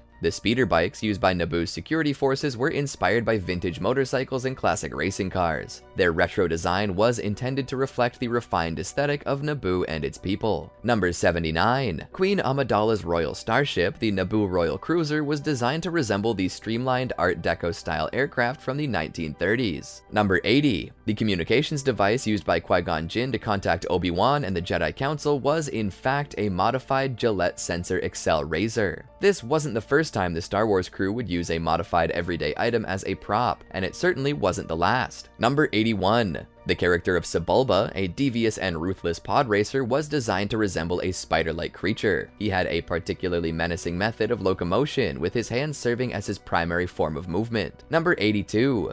The Phantom Menace featured the first appearance of the Agile STAP, Single Trooper Aerial Platform, used by the Trade Federation's battle droids. These nimble craft were designed to hover above the ground, allowing for rapid deployment in various environments. Number 83. The Trade Federation's battle droids, which are predecessors to the Stormtroopers, were given elongated features inspired by tribal African art. This showcases the diverse influences that went into the design of the Star Wars universe. Number 84. The character of Qui-Gon Jinn, portrayed by Liam Neeson, was initially designed with a more rugged appearance, featuring long hair and a beard. This look was later refined to create a more traditional Jedi appearance. Number 85. He wasn't the only one to turn out different than planned. In an early draft of the script, Anakin Skywalker was named Anakin Starkiller, referencing the original name of Luke Skywalker in the earliest versions of the Star Wars screenplay. This obviously didn't make it to the big screen. Number 86. George Lucas actually originally intended for the prequels to focus on Obi-Wan, but he shifted the focus to Anakin. In the end, Lucas structured the prequels as a Shakespearean tragedy, with Anakin as the tragic hero, Obi-Wan as the righteous rival, and the Emperor as the true corrupter of evil. Number 87. Jedi traditions are explored in this film, including the Padawan braid worn by Obi-Wan. When a master feels that his apprentice has reached proper maturity, he must face a series of trials.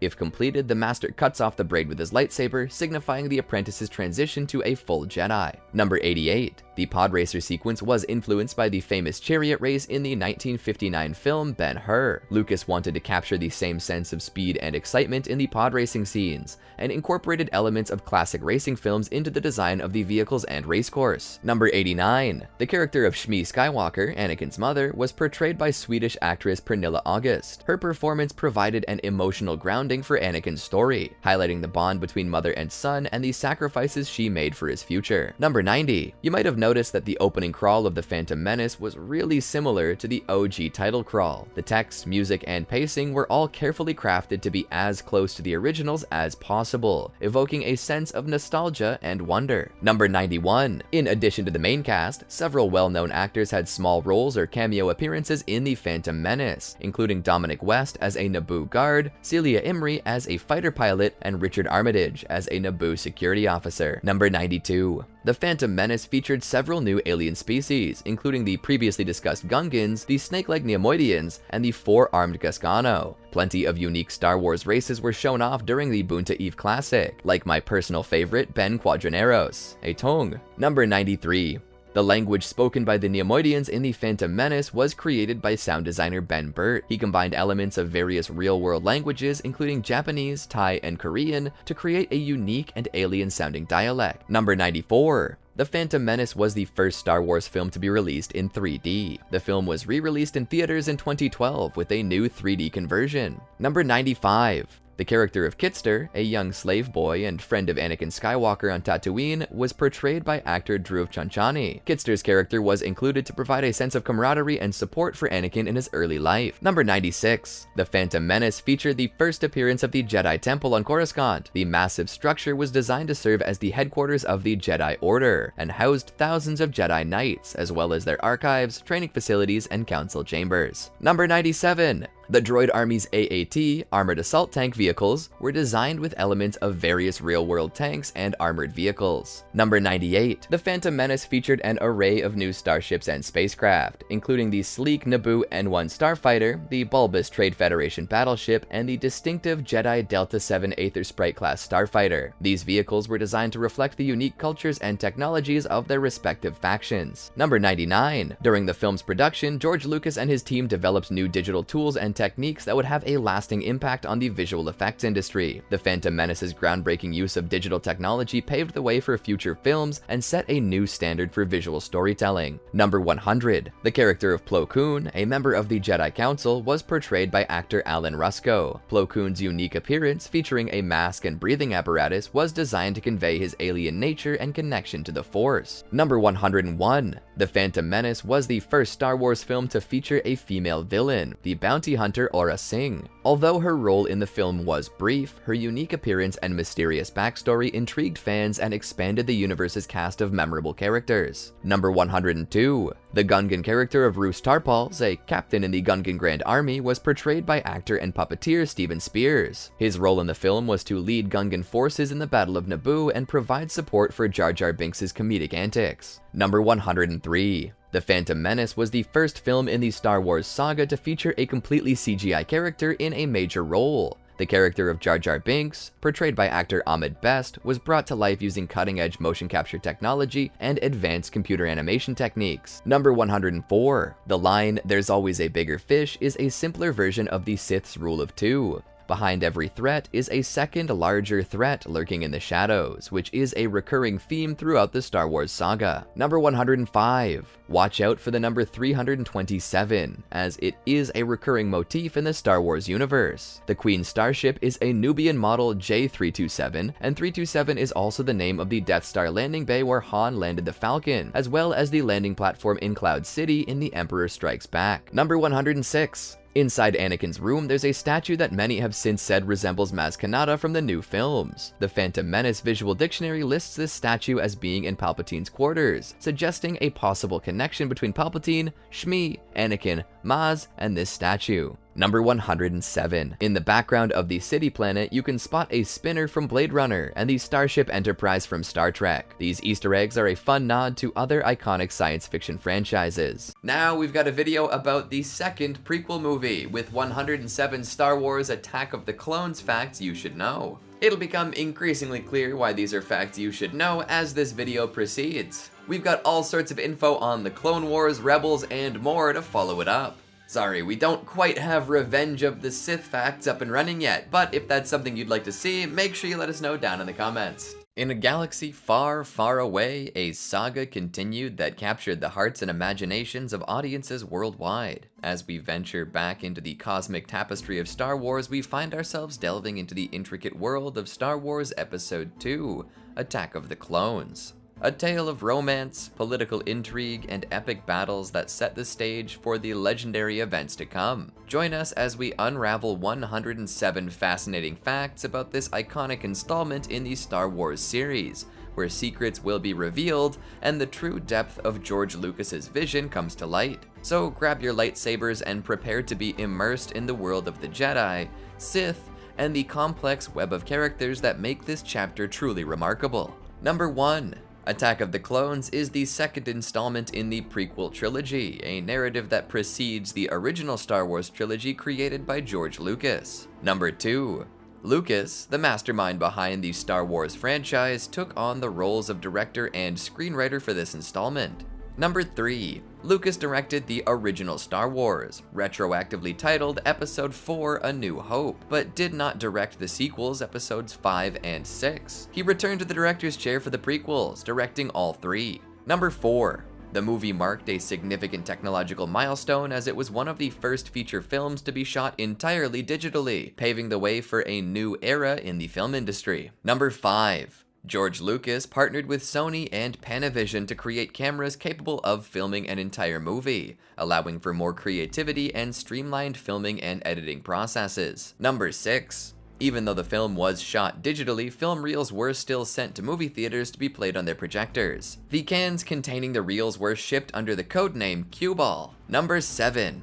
The film was released on May 16, 2002, a date carefully chosen to be close to the anniversary of the release of the original Star Wars movie, which debuted on May 25, 1977. Number 8. The title Attack of the Clones refers to the clone troopers of the Army of the Republic, which later became the enemy Imperial Stormtroopers during the Galactic Civil War. The title may also hint at a more discreet clone attack that is not explicitly revealed in the movie.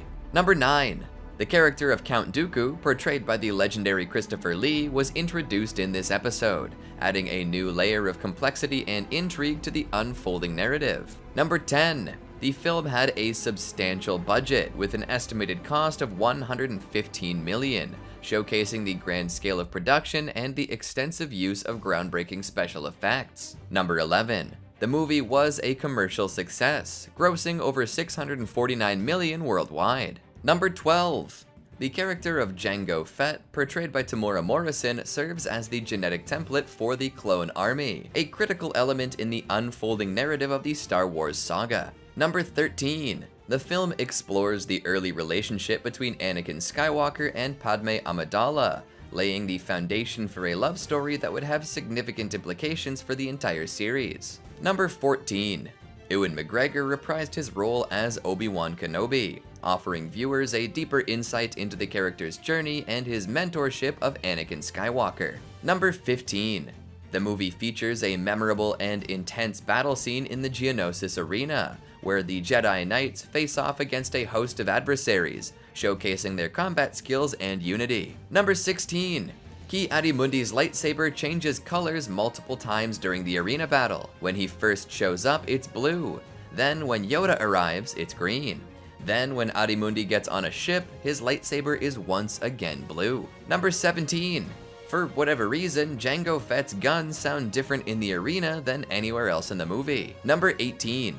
The film's score was composed by the legendary John Williams, who skillfully blended new musical themes with established motifs from the original trilogy, creating a rich and immersive auditory experience. Number 19. Williams underscores Anakin's dark turn with the inclusion of the Emperor's theme to reflect Palpatine's corruption of Anakin's soul, which then transitions to the Imperial March, signaling Anakin's impending transformation into Darth Vader. Number 20. In a nod to a famous goof from Episode 4, where a stormtrooper accidentally bangs his head on a door, Jango Fett repeats this action when he gets onto his ship after his fight with Obi-Wan. Ouch. Number 21. The aggressive negotiations conversation during the dinner scene between Anakin and Padme was ad-libbed by Hayden Christensen and Natalie Portman at George Lucas's request, as he was not satisfied with the romantic dialogue he initially wrote for the scene. Number 22. Anakin accidentally clips through a barrier while visiting the Geonosian factories. Padme ducks her head through a digitally created door, but Anakin does not, and his head just drifts right through. Number 23. Hayden Christensen, who portrayed Anakin Skywalker, greatly enjoyed filming the bar scene because it was a real set, not just a green screen, providing a tangible environment for the actors. I wonder if any of the beverages were real. Number 24. Like Ewan McGregor in Episode 1, Hayden Christensen made lightsaber noises the first time he was handed one during rehearsal. This moment caused George Lucas to chuckle, and he then informed Christensen that sound effects would be added during post-production. Number 25. According to George Lucas, Obi-Wan's tactics of hiding in the Geonosis asteroid field teaches the young Boba Fett a valuable lesson, a strategy he later uses to his advantage in adulthood to find Han Solo in Episode 5. Number 26. Anthony Daniels, best known for playing C-3PO, made a cameo as a human customer in the bar scene where Anakin and Obi-Wan chase Senator Amidala's attempted assassin. Number 27. Ahmed Best, aka Jar Jar Binks, also made a cameo in the bar scene. Thankfully, the buffoonery and comic antics were kept to a minimum. Number 28. Also visible in the bar's crowd are R2-D2 handler Don Bees and his droid team. Number 29. One more quick bar fact. Obi-Wan says that Anakin will be the death of him. How right he was. The feeling you're going to be the death of me. Don't say that, Master. This foreshadows, or aftershadows I guess, the fact that Anakin as Darth Vader kills Obi-Wan in A New Hope. Number 30. After the negative response to The Phantom Menace, George Lucas reportedly had trouble writing the script for Attack of the Clones. He completed the first draft in March 2000, just 3 months before filming was set to commence. Number 31. To help finish the script, Lucas hired writer Jonathan Hales, whom he had worked with previously. The final draft was given to the cast and crew only 1 week before filming started. Number 32. The boy band NSYNC filmed a cameo for the movie, where members, excluding Justin Timberlake and Lance Bass, were dressed as Jedi and appeared in the background of a scene with Obi-Wan and Master Yoda. However, the scene was cut, possibly due to the backlash received after news of their cameo leaked. Number 33. Despite the negative feedback about the character Jar Jar Binks from The Phantom Menace, George Lucas defended the character, attributing the dislike to a rejection of humor by the fans. Number 34. George Lucas pranked the cast and crew by releasing a second draft of the script with the working title, Episode 2, Jar Jar's Big Adventure. Personally, I think that would have done even better at the box office. Number 35.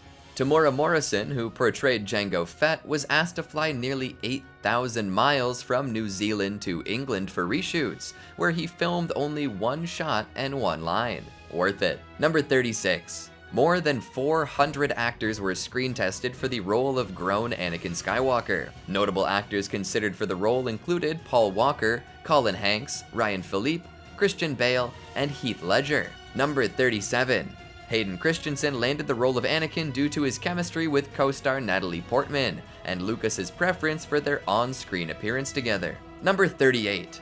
Every clone trooper in the film was computer generated, with only a few trooper helmets created for some motion capture footage, but no physical trooper uniforms were ever created for the film. Number 39. The Jedi Archive scene features busts of several real-world individuals, including George Lucas and members of the film's animation and visual effects teams. Number 40. Attack of the Clones introduced fans to a fully CGI version of Master Yoda for the first time, with meticulous attention to replicating the puppet's movements. Number 41. Lucas insisted that the animation department replicate Frank Oz's puppeteering style down to the smallest detail, including the jiggling of Yoda's ears with every head movement. Number 42. The original concept art for Count Dooku depicted a darker female character to contrast with Padme. This concept changed when Christopher Lee joined the project, but the art later inspired the character Asajj Ventress in the Clone Wars animated series. Number 43. The pilot clone trooper's helmet displays the number 1138 in tiny LED lights during a scene with Mace Windu in the final battle, a reference to George Lucas's first feature film, THX 1138, a tradition carried throughout the Star Wars universe. Number 44.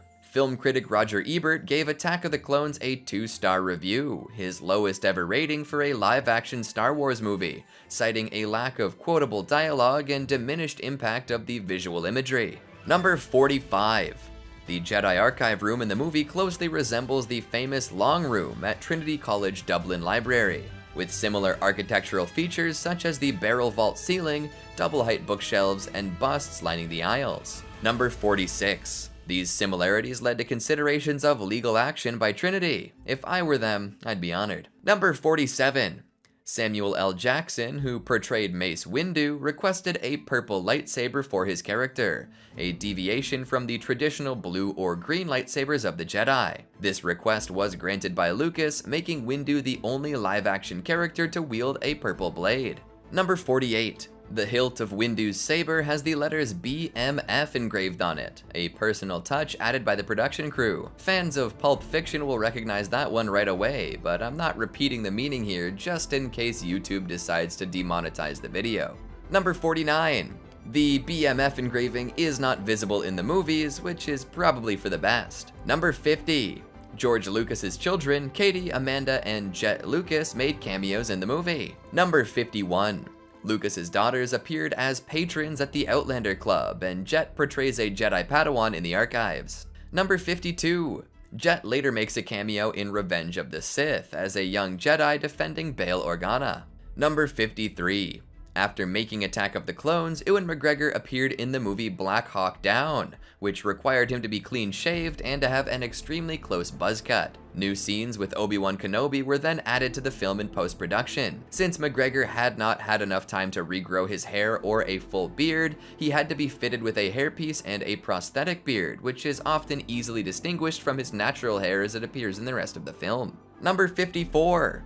Scenes where you can see this fake hair include the conversation between Obi-Wan and Anakin in the elevator, the exchange concerning the Changeling in the Outlander Club, the Jedi Temple talk between Obi-Wan, Mace Windu, and Yoda, and his interrogation by Count Dooku. Number 55.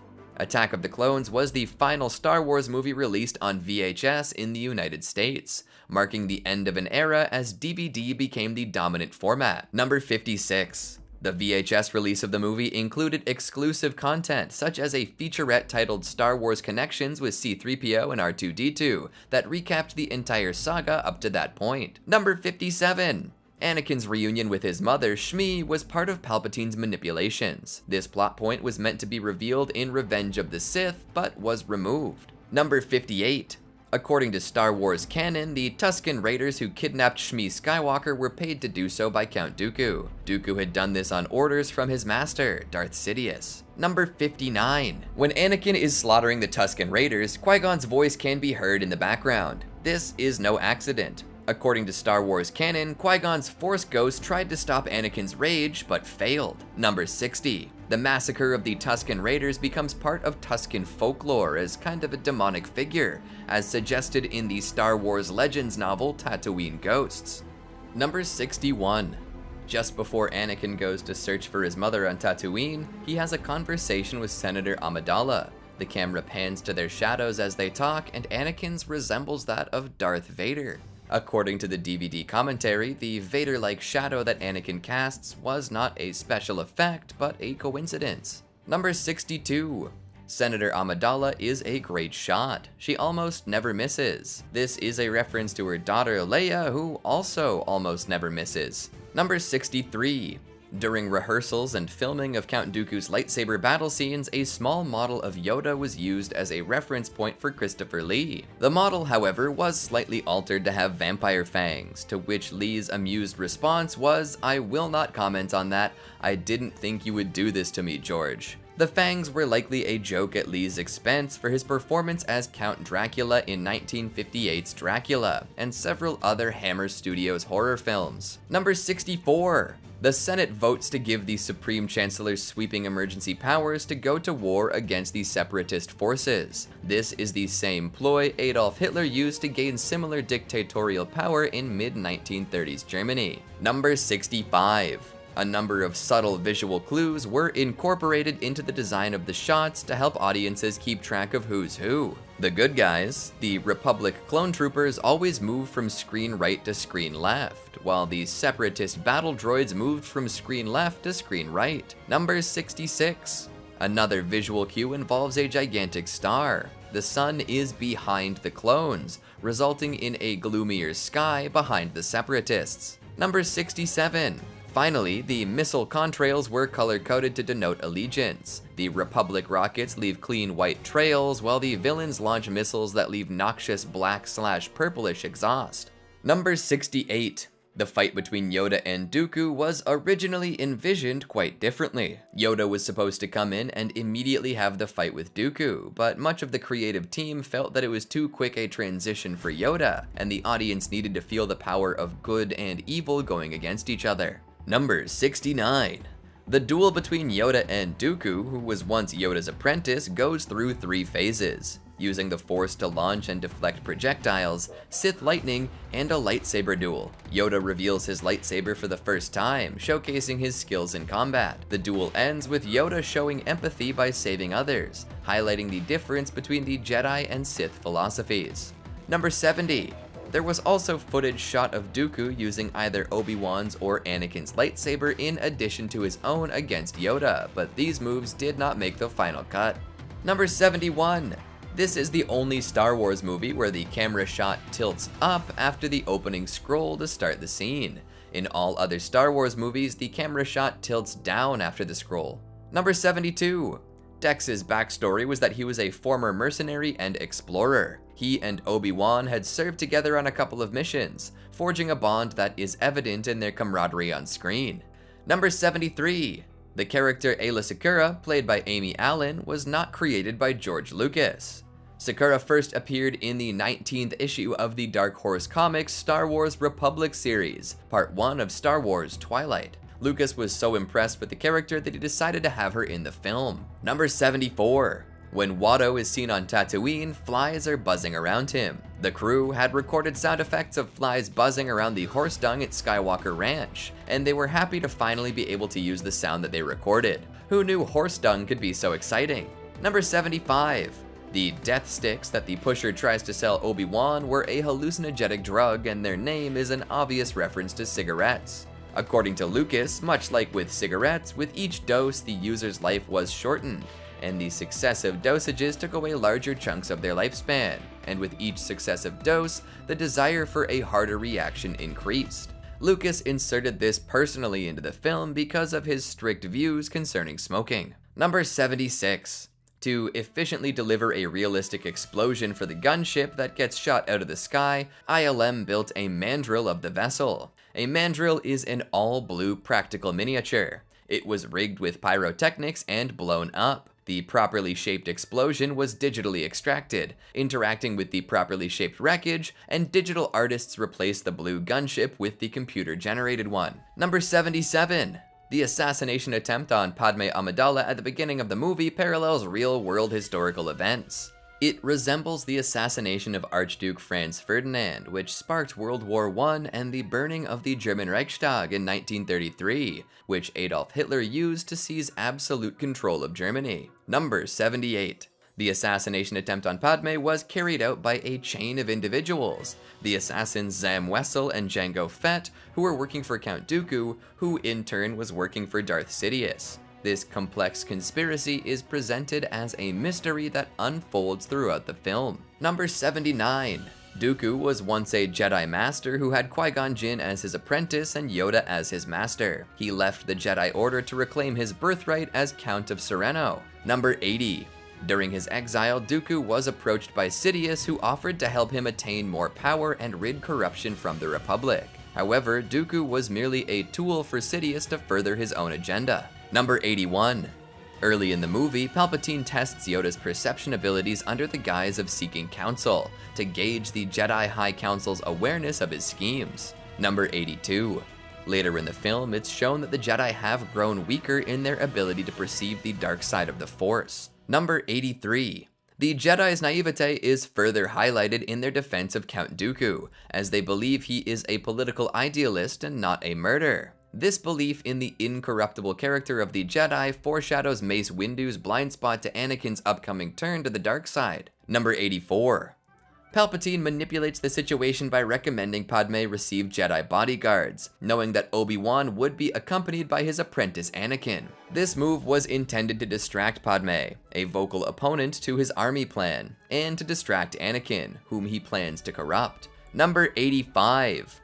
The romance between Anakin and Padme might have been orchestrated by Palpatine as a form of Sith brainwashing to trap her into a vulnerable position. This theory stems from the seemingly forced nature of their romance. Number 86. George Lucas tried to model the romance between Anakin and Padme on the film Dr. Zhivago, even having the Attack on the Clones poster modeled on a Dr. Zhivago poster. Both depict forbidden loves between figures who pose as refugees and run away to country retreats. Number 87.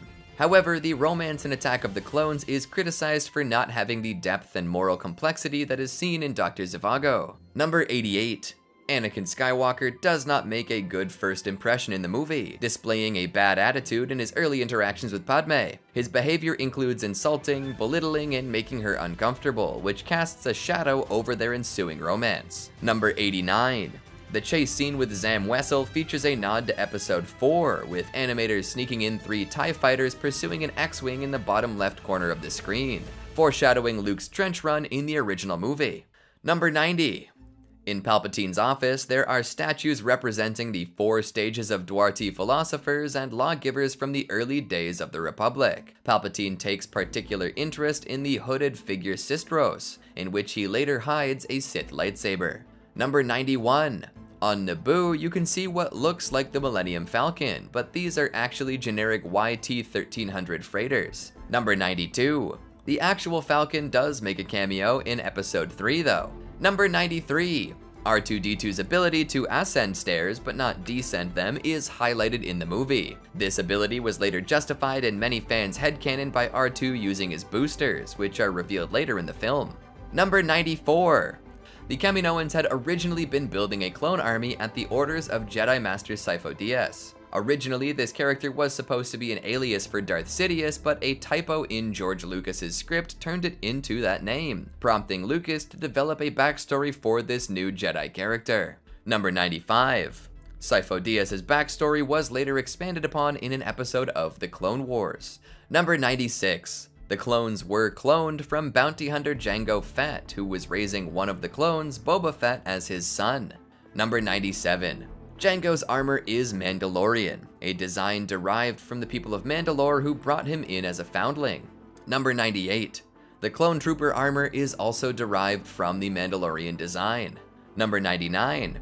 In the background of the garage where Anakin confesses his act to Padme, you can spot Luke's landspeeder from A New Hope, and an early version of the T-16 Skyhopper that Luke flies in the original trilogy. Number 100. As Dooku flees, he reveals the preliminary blueprints for the Death Star.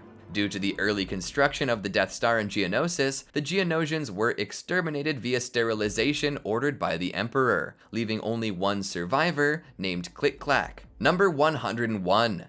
During the confrontation with Dooku, blue and red light flashes across Anakin's face, signaling the moral tug-of-war between good and evil within him. This scene foreshadows Anakin's gradual loss of humanity as he succumbs to the dark side of the Force. Number 102.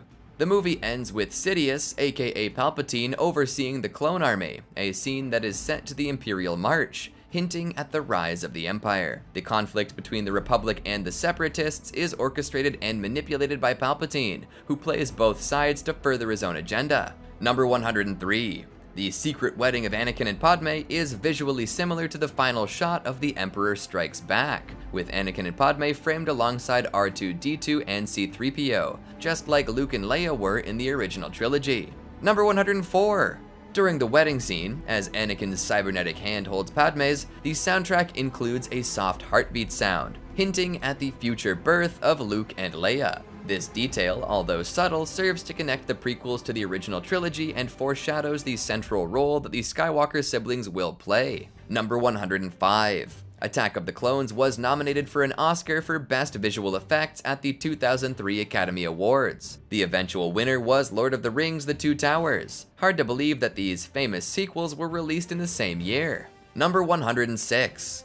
This was the most expensive Star Wars film ever when it was released. The estimated budget clocked in at around $120 million. The Clone Wars kept that title until The Force Awakens in 2015, which cost around $200 million. Number 107. Many people consider this to be the weakest entry in the Star Wars prequel trilogy, which would have made it the weakest Star Wars overall. These days, folks seem to be more angry at the sequel trilogy though. Let us know what you think about this down in the comments. Next up is the complete Star Wars: The Clone Wars timeline so far.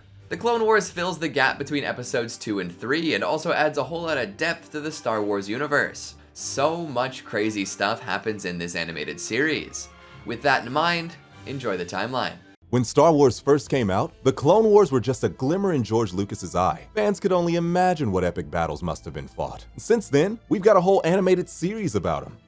What a time to be alive. Since Clone Wars is finally coming back with new episodes, we've dug up the records of the battle so far. This is the timeline of Star Wars, the Clone Wars. Pre-war. Before we get on the warpath, there's some background information to cover, beginning way back with some ancient cosmic evil. Over 2,000 years ago, two entities called the Son and Daughter collide with unbelievable force power. The fulcrum between them is a man known as the Father. To protect the universe from their might, the Father seals the children away on Mortis. It's a world between worlds that is said to have birthed the Force itself. The three Force wielders remain there as the Father awaits the prophesized Chosen One, who can take his place and keep the Son and Daughter at bay. Elsewhere in these ancient times, there's a shaman of wills who discovers a way to preserve identity after death. Using the cosmic force to communicate with the living force, she creates the Force Spirit ability. Over the eons since her death, the shaman separates into 5 Force priestesses that take up residence in the wellspring of the Force, but not Mortis, a different wellspring. There are multiple wellsprings. The Force is all around us and whatever. The other thing that's all around us? Bacteria. Midichlorians are the powerhouse of the Force. The Blue Shadow virus spreads, infecting water supplies across the galaxy, killing millions before the virus finally gets wiped out. Okay, let's fast forward to only decades before the Clone Wars begin. On the planet Dathomir, a coven of Night Sisters come under siege by a slaver named Hal Stead. In order to save the coven, Mother Talzin sells the young Asajj Ventress to Hal Stead. Ventress remains in Hal Stead's service until a Weequay pirate uprising kills him.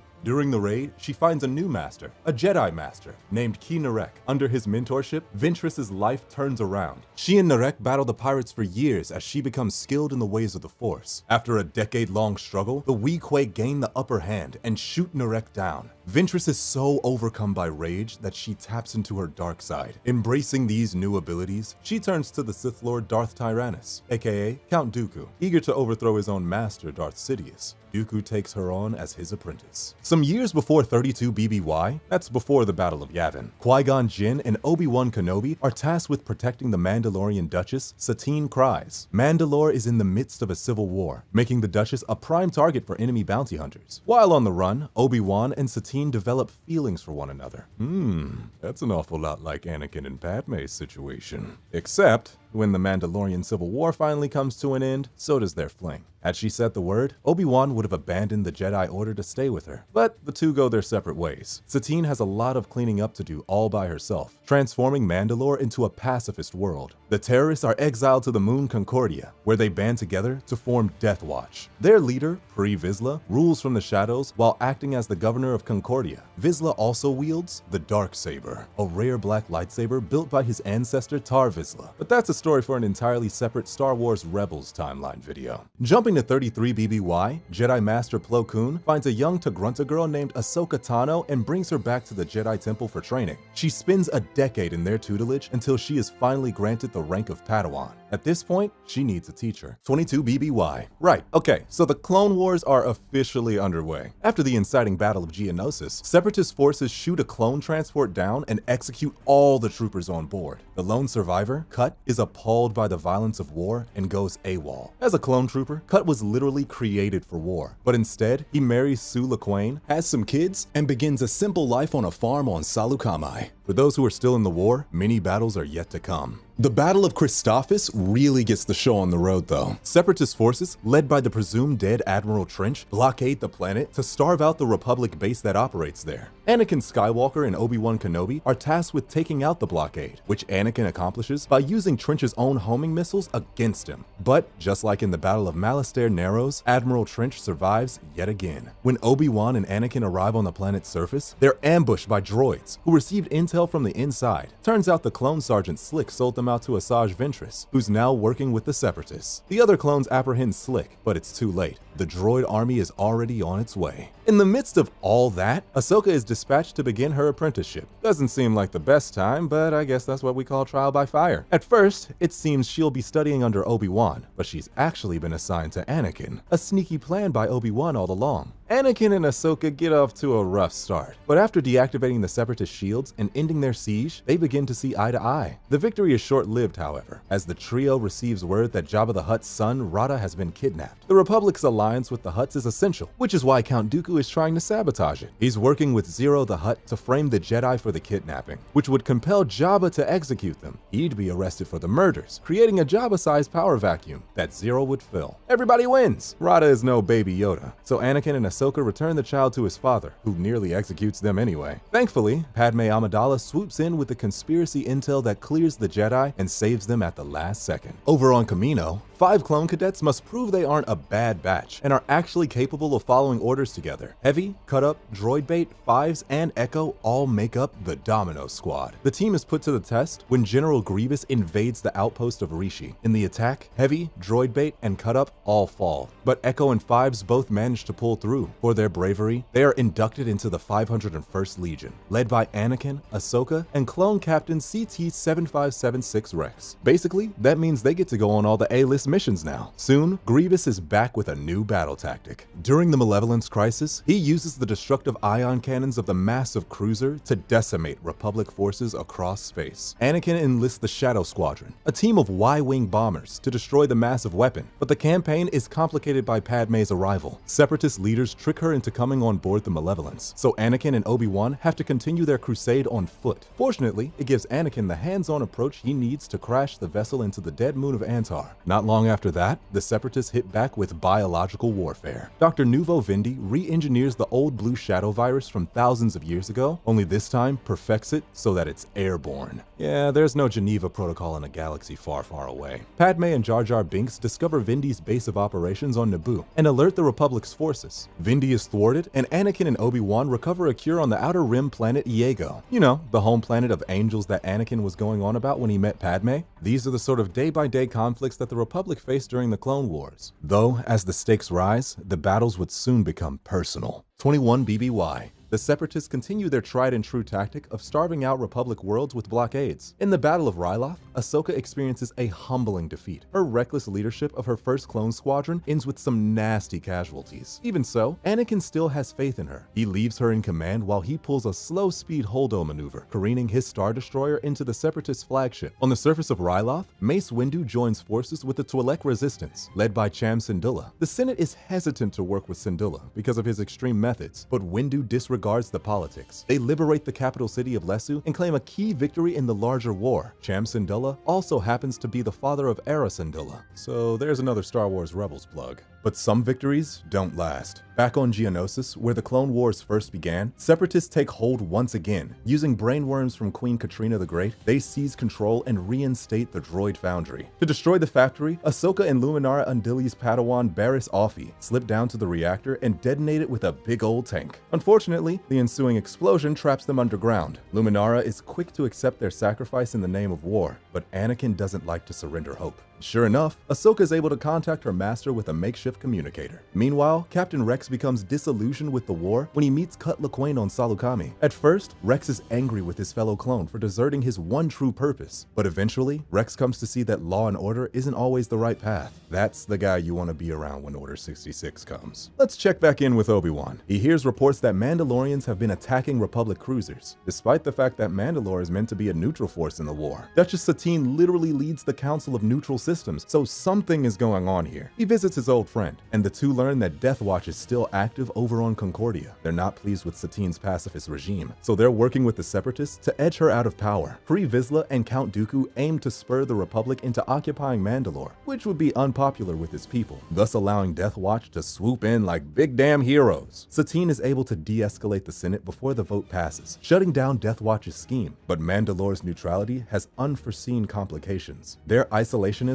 has sent the planet into an economic spiral. So black market smuggling routes are the only way to receive resources. Satine urges the Senate to reopen the trade routes for legitimate imports, but Prime Minister Amek blocks her efforts. He's embracing the corruption and making bank off of those smuggling routes. When the Duchess discovers his true intentions, she has him and his conspirators arrested. Asajj Ventress has only been growing stronger during her service. Since she's Dooku's apprentice, Darth Sidious is starting to worry that Count Dooku will betray him. So he orders Count Dooku to prove his loyalty and have her killed. Dooku reluctantly agrees, abandons Ventress, and leaves her for dead. Ventress survives, and from there does what everyone does after a bad breakup. She rushes home to Dathomir to see her mother. Well, clan mother, Talzin. Funny enough, Dooku reaches out to the Night Sisters looking for a new apprentice, so Ventress and Talzin seize the opportunity to attempt an assassination. They travel to the camp of the Night Brothers and hold a contest to see who is the strongest. Savage Opress wins and gets a mythical stat boost by the Night Sisters. Then they deploy him with Dooku, secretly remaining under Ventress's command. When the time is right, the two of them launch a coordinated strike against the Sith Lord, but are still incapable of defeating him. Ventress disavows her double agent, so Opress does what everyone does after a bad breakup, rushes home to Dathomir to see his mother. Talzin instructs the failed Night Brother to locate his brother, the long-lost Darth Maul, and train under him. Over on Mortis, the father hears whispers that Anakin Skywalker is the chosen one, so he summons him to the world between worlds. Anakin is skeptical about his role in this story, but he proves his worthiness by defeating both the son and daughter simultaneously. The father comes clean about his decaying state to the Jedi Knight, but having seen dark illusions on Mortis, Anakin is in no state to stay there. The son has plans of his own. He corrupts Anakin and Ahsoka,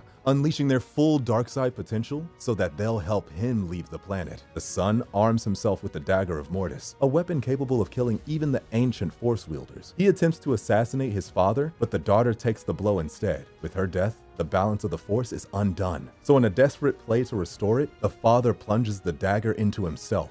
His sacrifice allows Anakin to kill the son, restoring balance, and the three soldiers are expelled from Mortis. During his time on the planet, Anakin received visions of him turning to the dark side and the Empire, but the father wiped them away before they could fully corrupt him. For now. 20 BBY. At the Battle of Umbara, General Pong Krell takes over the 501st Legion and irresponsibly orders them into direct combat. Fives protest the general's obvious insanity, but Rex insists that it's their duty to carry out his orders no matter the cost. Given Krell's increasingly nonsensical orders, Five goes rogue and leads a secret squadron of his own, comprised of himself, Hardcase, and Jesse. Though they successfully blow the main supply ship at the cost of Hardcase's life, Krell has them court-martialed for disobeying orders. When they are on the verge of execution, Fives appeals to the clone brethren, reminding them that they are more than mere droids. While that buys them some time, Rex investigates the mission and finds that Krell is setting them against the 212th Attack Battalion. It's all an elaborate scheme for him to court Count Dooku. Krell gets executed for treason, but Rex and Fives worry about their place in the universe after the war. Let's get some bounty hunter stories in here. Obi-Wan, Mace Windu, and Yoda catch wind of a separatist plot to capture Chancellor Palpatine. That's just something they keep trying to do apparently. To hinder the planned abduction, Obi-Wan fakes his own death and goes undercover into a prison as the bounty hunter Rocco Hardeen. There,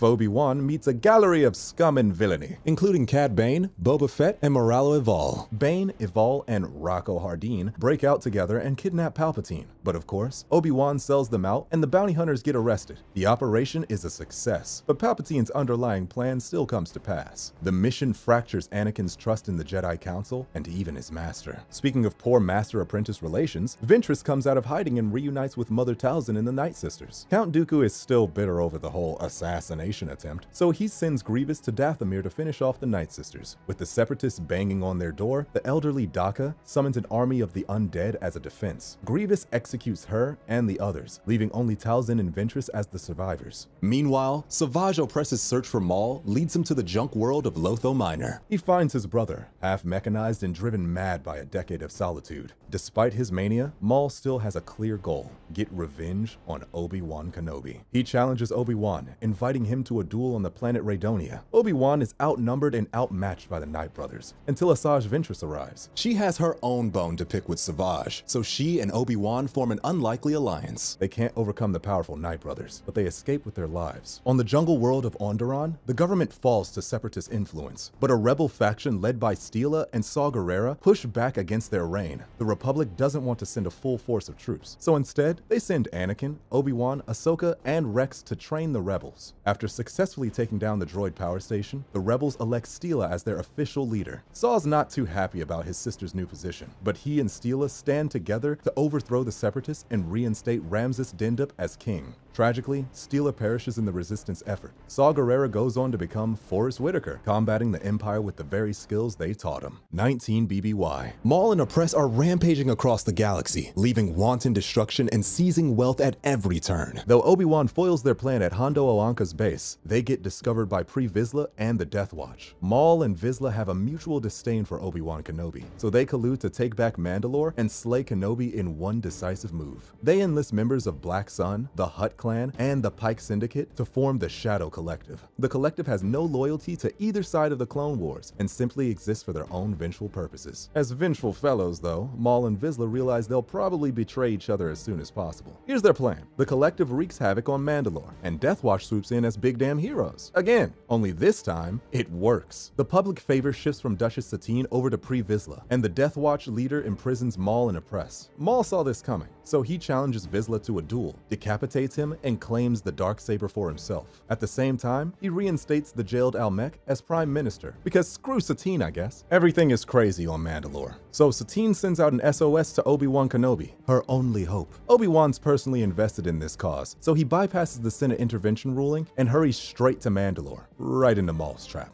His old adversary taunts him by force choking Satine, trying to push him towards the dark side, but Obi-Wan refuses to give in to him. Finally, Maul kills Satine and throws Obi-Wan into prison. Darth Sidious senses the sheer madness and collision of the plot threads going on, so he wants in on the party too. As Obi-Wan escapes Mandalore, Sidious tags in and takes on Maul and Oppress in combat. Of course, he wipes the floor with them, killing Savage, then tormenting Maul with Force Lightning. In the end, he spares his old Sith apprentice. He can still use him for his future nefarious plans. As the war wages on, Barriss Offee comes to believe that the Jedi Council have lost their way. Truthfully, they probably should have never gotten involved with the war at all. She allies with Letta Termond, and they bomb the Jedi Temple. Since Anakin and Ahsoka were absent at the time of the attack, they were put in charge of the investigation. They determine Termond's guilty and arrest her, but while she's in custody, Offee chokes her to death. The security footage of the murder makes it seem as if Ahsoka did the choking, so she's arrested. Anakin is the only one who believes she didn't do it, so she's forced to go on the run until she can clear her name. While on the run, Ahsoka crosses paths with Asajj Ventress, and they form a truce. However, the clones still capture Ahsoka anyway. The Jedi want to give her a customary trial, but Admiral Wilhuff Tarkin convinces them to exile her so they can try her as a terrorist. To appease the Senate, the Council throws Ahsoka under the bus. Anakin still has faith, so he tracks down Ventress, who points him in Afi's direction. Afi gets caught, and Ahsoka is cleared, but she's no longer interested in being a part of the Jedi Order. She goes off on her own, leaving both her and Anakin disenfranchised with the whole system. That's not the only trouble in the Republic. Clone Trooper Tup malfunctions, prematurely activating Order 66. He assassinates Jedi Master Tiplar, and during the investigation, Fives discovers the hidden programming buried in all clones. He tries to warn Anakin and Rex of the coming Jedi Purge, but gets himself killed before anyone buys into it. So, the Jedi are pretty much dead meat, but there's still hope for their spirits. Qui-Gon Jinn reaches out to Yoda through the Force, from beyond the grave. He summons Yoda to Dagobah, where he reveals his tutelage under the Shaman of Wills to become a Force ghost. Though Qui-Gon himself cannot return in full-bodied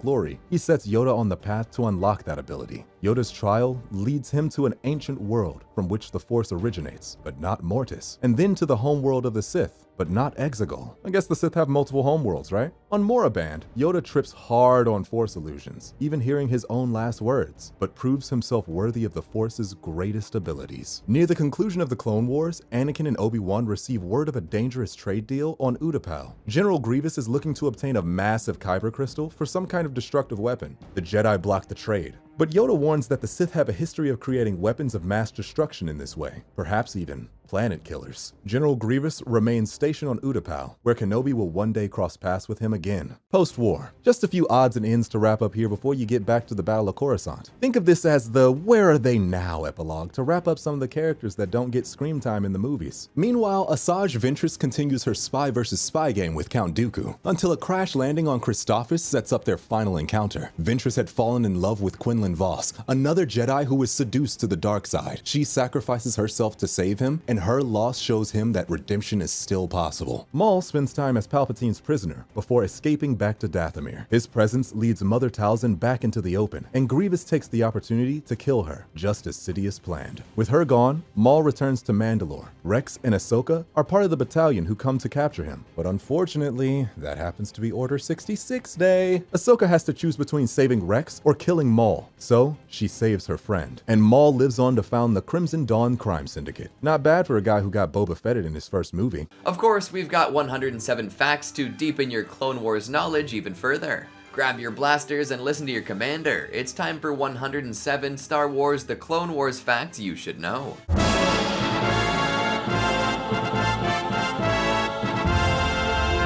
Long time ago in a galaxy far, far away, we made a video. Hey guys, what's up? Hey, we got 107 facts about Star Wars The Clone Wars. I'm Dan, we're gonna just count down all these. Number 1, the scar on Clone Captain Rex's chin is modeled after Harrison Ford's. Too bad they didn't model the rest of him after Harrison Ford.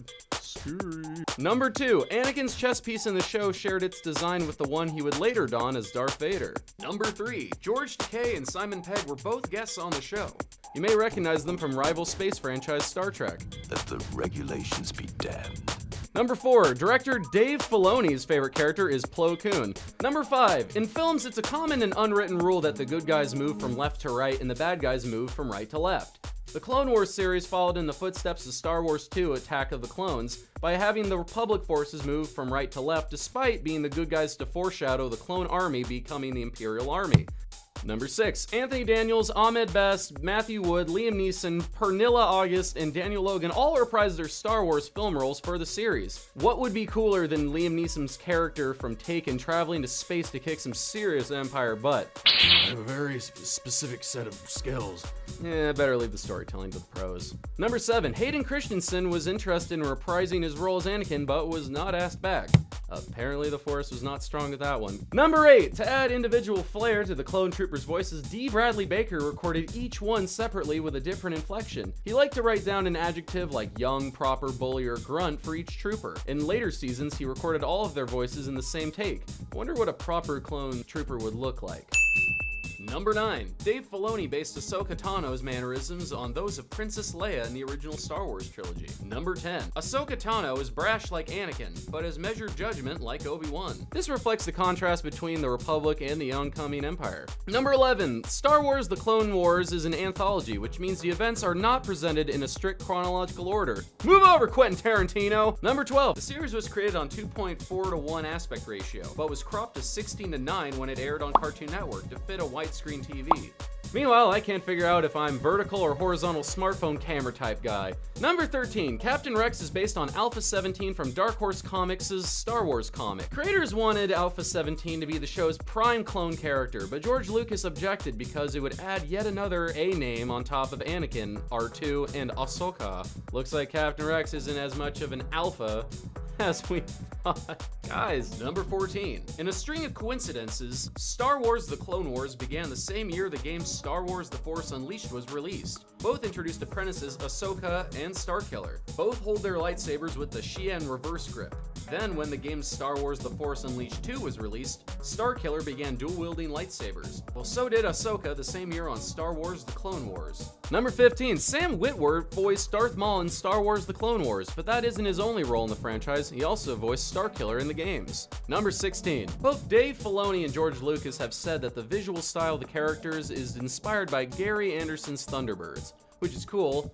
Not as cool as Thundercats, but Thundercats!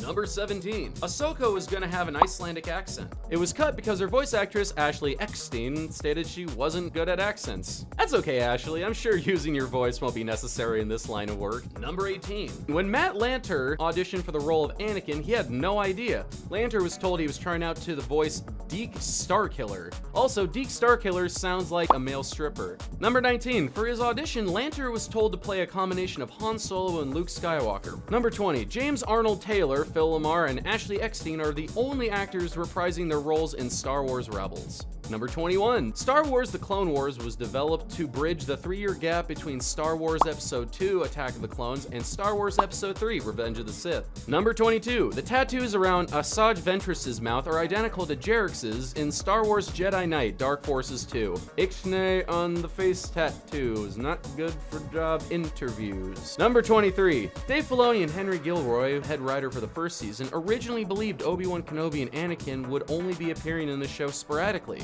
Their actions during the Clone War had already been the subject of the 2D animated Star Wars Clone Wars, as well as various printed works. Fortunately, the numbers worked. We got them to set it much more than we anticipated, and it also helped to remember that they're cartoons and we can draw them whenever the we want. Number 24. Initially, the show was going to follow a Twi'lek Jedi named Sendak and his Togruta apprentice Ashla, who would later become Ashoka. The pair would fight piracy and mercenaries across the galaxy before teaming up with a Han Solo-esque smuggler named Cad. Number 25. Similar to the television series Firefly, Star Wars The Clone Wars was going to take place in just a few recurring locations to keep landscapes to a minimum.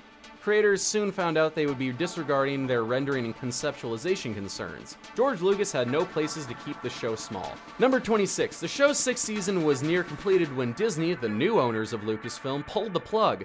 13 episodes were done and 4 were partially completed. The finished 13 eventually aired on Netflix in 2014, and unresolved storylines were continued in novels and comics falling under the Clone Wars Legacy project. Number 27. The show has featured numerous guest stars from the films, including Chewbacca, Greedo, Sai, and Snoodles.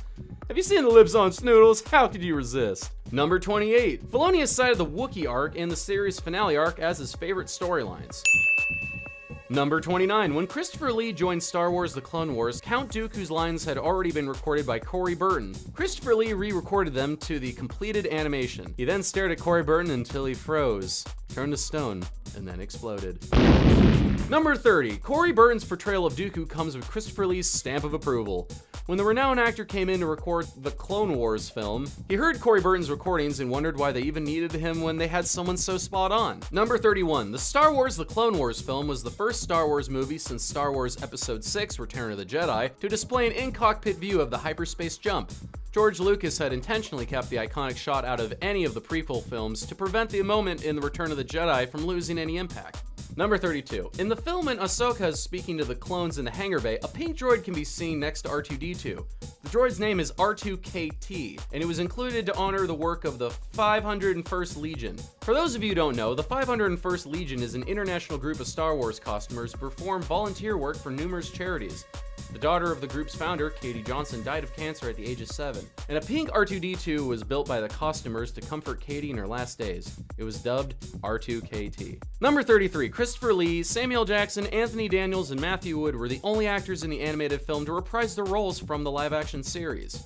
Number 34, the film is actually comprised of 4 episodes that were originally going to be part of the show's first season. Number 35, the 4 episodes were even titled prior to being merged into a feature film. There's The New Padawan, Castle of Deception, Castle of Doom, and Castle of Salvation. Number 36, the animated film is the first Star Wars film without Frank Oz voicing Yoda. Instead, Tom Kane voices our favorite Green Jedi, guaranteeing him an endless amounts of chicks for the rest of his life.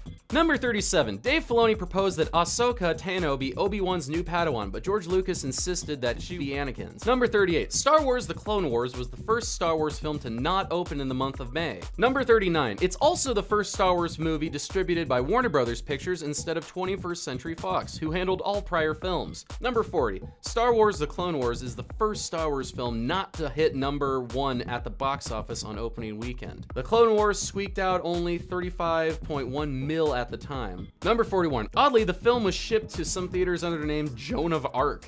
Fortunately, audiences were able to watch the movie before it was burned at the stake, alive. Number 42. In the film, the ship Anakin takes from the landing platform on Teth is an old Corellian G9 rigger freighter named the Twilight. He continues to use it through the animated series.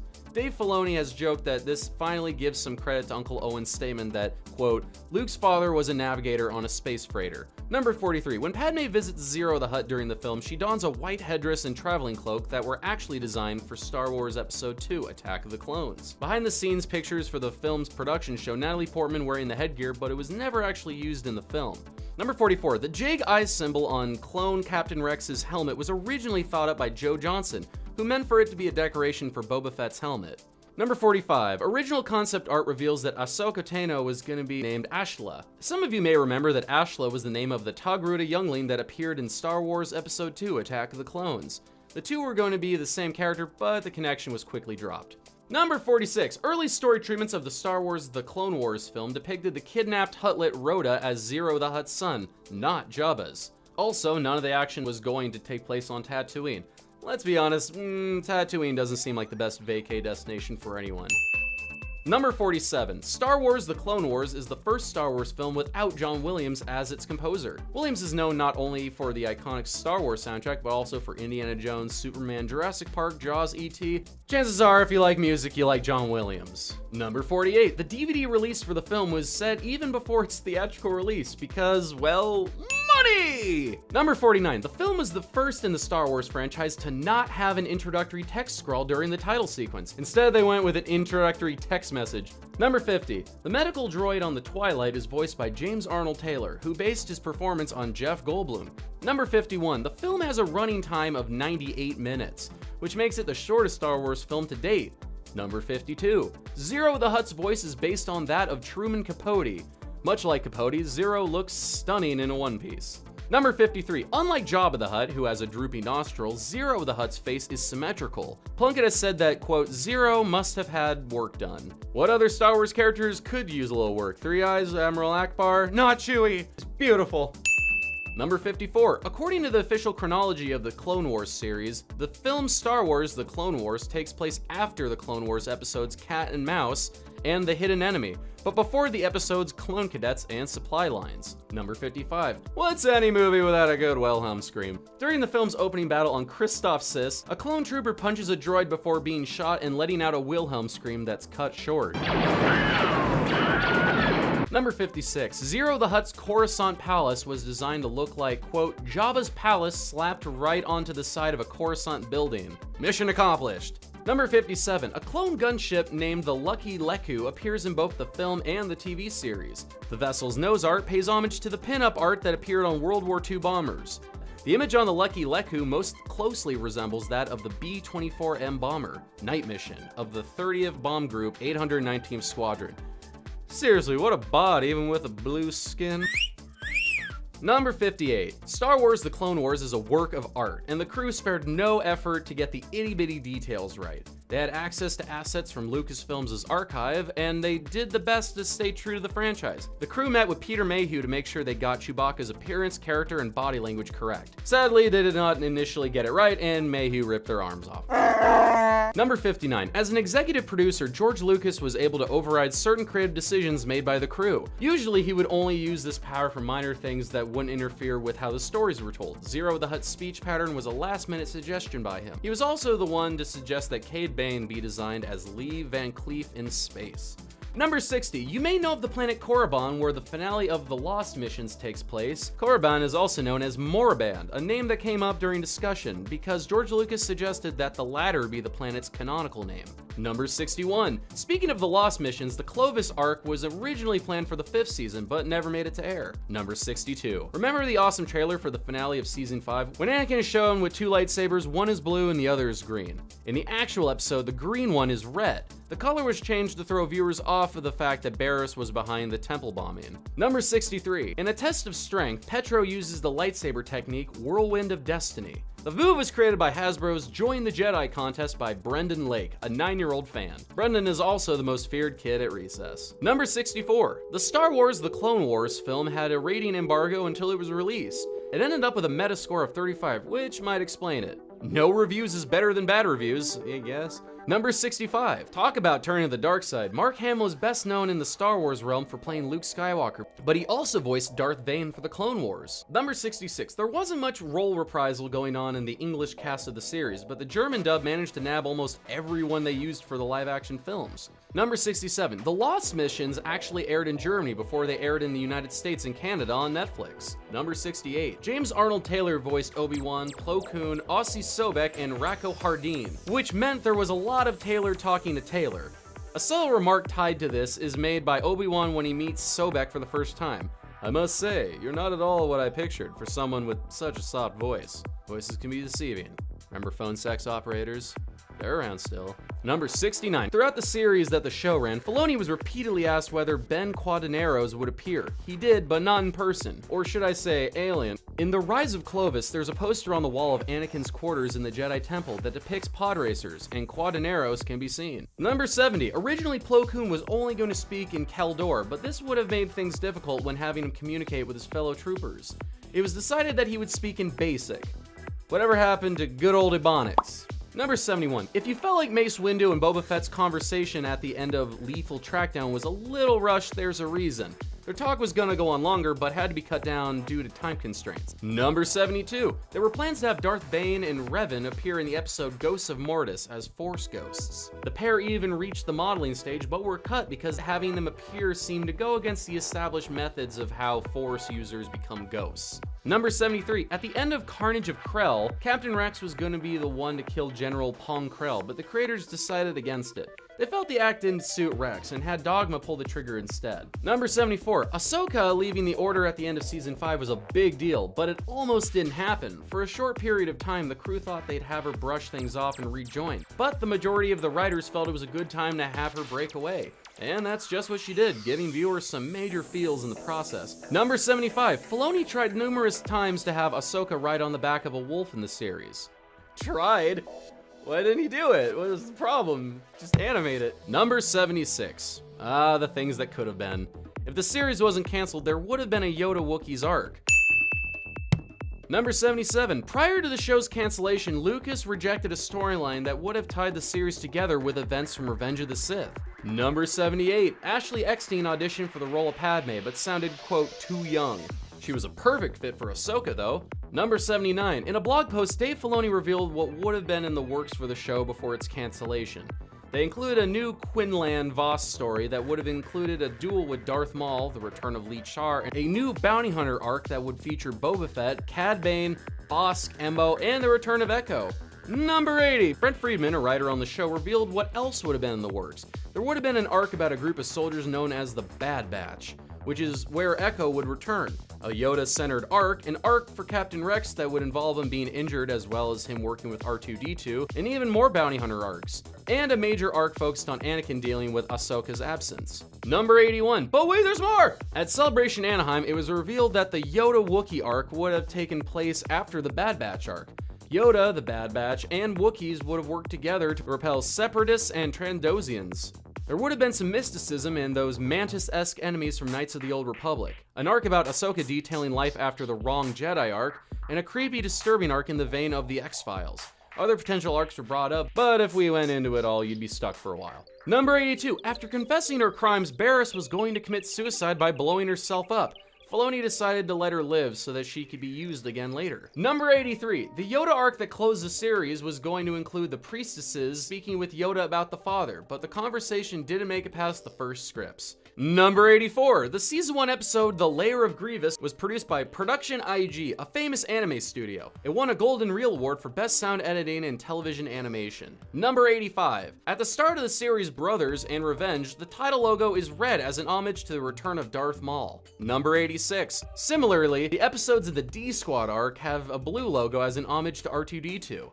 Number 87. In 2010, Guinness World Records editor Craig Glenday presented the series with a certificate declaring The Clone Wars as the highest rated sci-fi animation currently on television during its panel at Comic-Con. Number 88. The Wrong Jedi is the only episode in the series to end with a fade-out transition, and without the show's usual ending theme. Instead, Ahsoka's theme performed with a full orchestra. Number 89. But where did that full orchestra come from? Composer Kevin Kinner flew to Prague and hired them to record the soundtrack of the 4-part Season 5 finale arc with his own time and money. Now that's dedication. Number 90. Doctor Who in your Star Wars? David Tennant voiced Professor Hu Yang, and even won an Emmy for it in the category of Outstanding Performer in the Animated Program. No he's awesome. Number 91. The show also garnered Emmys for Outstanding Special Class Animated Program in both 2013 and 2014. And also won Outstanding Individual Achievement in Animation for Christopher Voy's work on the episode To Catch a Jedi. At what point did they just build a museum just for all the awards Star Wars has won? Number 92. Both the film and the series were animated using Autodesk software. Worlds, characters, and creators were all modeled in Maya. Number 93. Fans who have been itching for more of the Clone Wars since its cancellation should check out Star Wars Rebels. The series takes place after Star Wars The Clone Wars, and avoiding spoilers, you may spot some of your old favorites. Number 94. The moon named Rugosa from Episode 1 was once an ocean world. When the water dried up, it left behind coral formations. Number 95. Clones who have red stripes on their uniforms are trained for diplomatic missions and Senate security. Number 96. Star Wars The Clone Wars Decoded revealed that the Ventress battle droids frustrate her because of their simple programming. Is it wrong that I find her hot in that kind of gothy Hot Topic sort of way? Oh, it's just me. Oh, okay, I'm the weirdo. Number 97. Dave Filoni has thought up 8 different scenarios for what happens to Ahsoka towards the end of the Clone Wars. Number 98. The series ran on Cartoon Network from October 2008 to March 2013 and consists of 129 episodes. Number 99. George Lucas has called series director Dave Filoni his Padawan, and Filoni has said that they have a mentor-apprentice relationship akin to what's at the heart of Star Wars. Number 100. Woohoo! George Lucas has said that one of the best parts of the Clone Wars is getting to know the characters that were only skimmed over in the films. Number 101. Ahsoka was developed to help Anakin settle down. Lucas has said, when you become a parent or become a teacher, you have to become more responsible.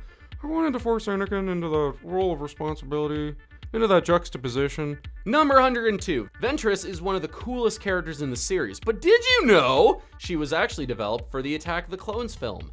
The assassin was originally going to be Sidious's apprentice following Maul, but the idea was abandoned and Count Dooku became his apprentice instead. Number 103. George Lucas once said that Star Wars The Clone Wars was a test run for a live-action series he was working on. So, George, get to it. Don't act like you're busy. Number 104. Each episode of Star Wars The Clone Wars was budgeted at about $1 million. Number 105. The show's creators and crew wanted to push the limits of television animation. With a desire to bring feature animation to TV, they also built a studio from scratch and developed their own techniques. The series was treated like a live-action feature and relied on cutting and editing instead of storyboarding. That's risky. Number 106. Dave Filoni didn't just lend his directing skills to the series, he also voiced Embo in Spot's Podal. Spots. Number 107, fan reception to Ahsoka has had its ups and downs, but with an established franchise like Star Wars, it wasn't anything unexpected. Filoni remembers telling Ashley Eckstein, Ahsoka's voice actress, "Oh my gosh, just so you know, this isn't going to be a universally loved character. We're really going to have to fight for this, and you're going to have to be cool and understand why people feel this way and give them their space. Roll with it, and as long as we do well and stay true to what we're trying to do and listen to George, this is going to be great."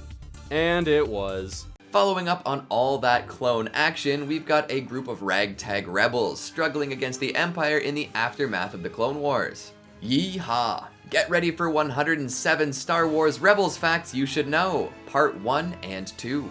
A follow-up to the Clone Wars and bridging the canon of the two main trilogies, Star Wars Rebels follows Ezra and the crew of the Ghost as they work to form the Rebel Alliance and build, seriously, the most practical lightsabers in all of Star Wars. My name is Tim, and today on Channel Frederator we're counting down 107 facts about Star Wars Rebels. Let's get started. Number 1. Star Wars Rebels takes place 14 years after Episode 3 and 5 years before Episode 4. In other words, we're in peak of the Empire, and this is the origin of the Rebel Alliance. Number 2. The creators of the show were drawn to this specific period because they all grew up as avid fans of A New Hope and wanted to use the settings, vehicles, and even characters they've loved since they were kids. Of course, this is also a real challenge to the show's writers. They have to ensure their characters can stand on their own against appearances from the likes of C-3PO and Lando. Number 3. Rebels began production under the codename Wolf. The voice actors were told they were auditioning for this series instead of a Star Wars show. The dummy series featured sun swords instead of lightsabers and the tyranny instead of the Empire. Number 4. The concept of Rebels is very similar to what director Dave Filoni and writer Henry Gilroy were originally planning for the Clone Wars before they knew they could use Anakin and Obi-Wan. They wanted to focus on the crew of a smuggling ship consisting of a Twilight Jedi, his Tograta apprentice, a smuggler and his girlfriend, and a Gungan strongman. These roles morphed into Kanan, Ezra, Hera, and Zeb, respectively. Number 5. Filoni initially proposed focusing on these fighter pilot characters and having no Force users on the show. Co-creator Carrie Beck proposed a scenario similar to the A-Team, where the protagonists were helping others while always on the run, and that dynamic stuck. Number 6. The visual style of Rebels is deeply influenced by the work of Ralph McQuarrie, the concept artist for the Star Wars universe while Episode 4 was still being written. You'll notice that a lot of the backgrounds are almost pencil-like. Number 7. McQuarrie painted a series showing life on the planet Alderaan. Since the surface of Alderaan was never shown in the films, Rebels art director Killian Plunkett turned them into Ezra's home planet, Lothal. For example, one of his paintings for Alderaan became Ezra's communications tower. Number 8. Filoni's first successful concept art shows Ezra and Chopper in front of Ezra's tower with TIE fighters looming. Filoni was so determined to incorporate the tower into the show that he called the series Tower Story early on. Number 9. Filoni wrote Chopper to be the opposite of R2-D2, selfish and rude where R2 is loyal and helpful. He equates the difference to a cat versus a dog, which is mildly insulting to cat lovers everywhere. Number 10. Since the crew members of the show are all different ages, co-creator Simon Kinberg suggested that the crew be constructed around different archetypes of family members. Kanan and Hera are the father and mother, Zeb is the older brother, Sabine is the middle sister, and Ezra is the runt of the litter. And Chopper, of course, is the family cat. Number 11. For a while, Ezra was merely known as the Kid, as the writers were still toying with the rest of the cast. Number 12. The Kid was the first character conceived for Rebels. Kinberg thought that the best way into the show would be from the point of view of this younger brother figure, who would be the closest in age to the core audience. Number 13. According to Filoni, the primary inspiration for Ezra was Ralph Macchio as the Karate Kid. Number 14. This insistence has not stopped fans from noticing striking similarities between Ezra and Disney's Aladdin, from appearance and haircut down to his background as a petty thief. Number 15. Co-creator and supervising director Dave Filoni was also the supervising director for the series Star Wars: The Clone Wars. Unlike Rebels, the main characters of the Clone Wars were characters from the films. Number 16. In the voice credits, Chopper is listed as himself. Since he's so lazy, it's surprising that he's the only one of the crew to do his own voice work. Number 17. To the delight of everyone, Darth Vader is actually played by James Earl Jones. Jones had a small, uncredited voiceover at the end of Episode 3, but beyond that cameo, this is the first time Jones has played the iconic villain since Episode 6 in 1983. Number 18. If James Earl Jones was unavailable to play Vader, Filoni was going to cut Vader out of the series altogether, since he agrees with most fans that Vader isn't Vader at all without the iconic voice. Number 19. Sabine is a Mandalorian, a people known for tirelessly conquesting and defeating worlds and people for no other reason than the glory of their clan. Number 20. As a graffiti artist, Sabine places an individual tag on every site where the rebels attack the Empire. Since tyrannical regimes like the Empire tend to stifle originality, I think we can all agree this is pretty badass. Number 21. Kinberg describes generating Rebels' main characters as a 3-step process. First, taking their prototype in the family structure, say the rebellious sassy sister. Second, play against the expectations of the prototype to surprise the audience. And finally, give the character a backstory. Each member of the crew has lost someone important to the Empire,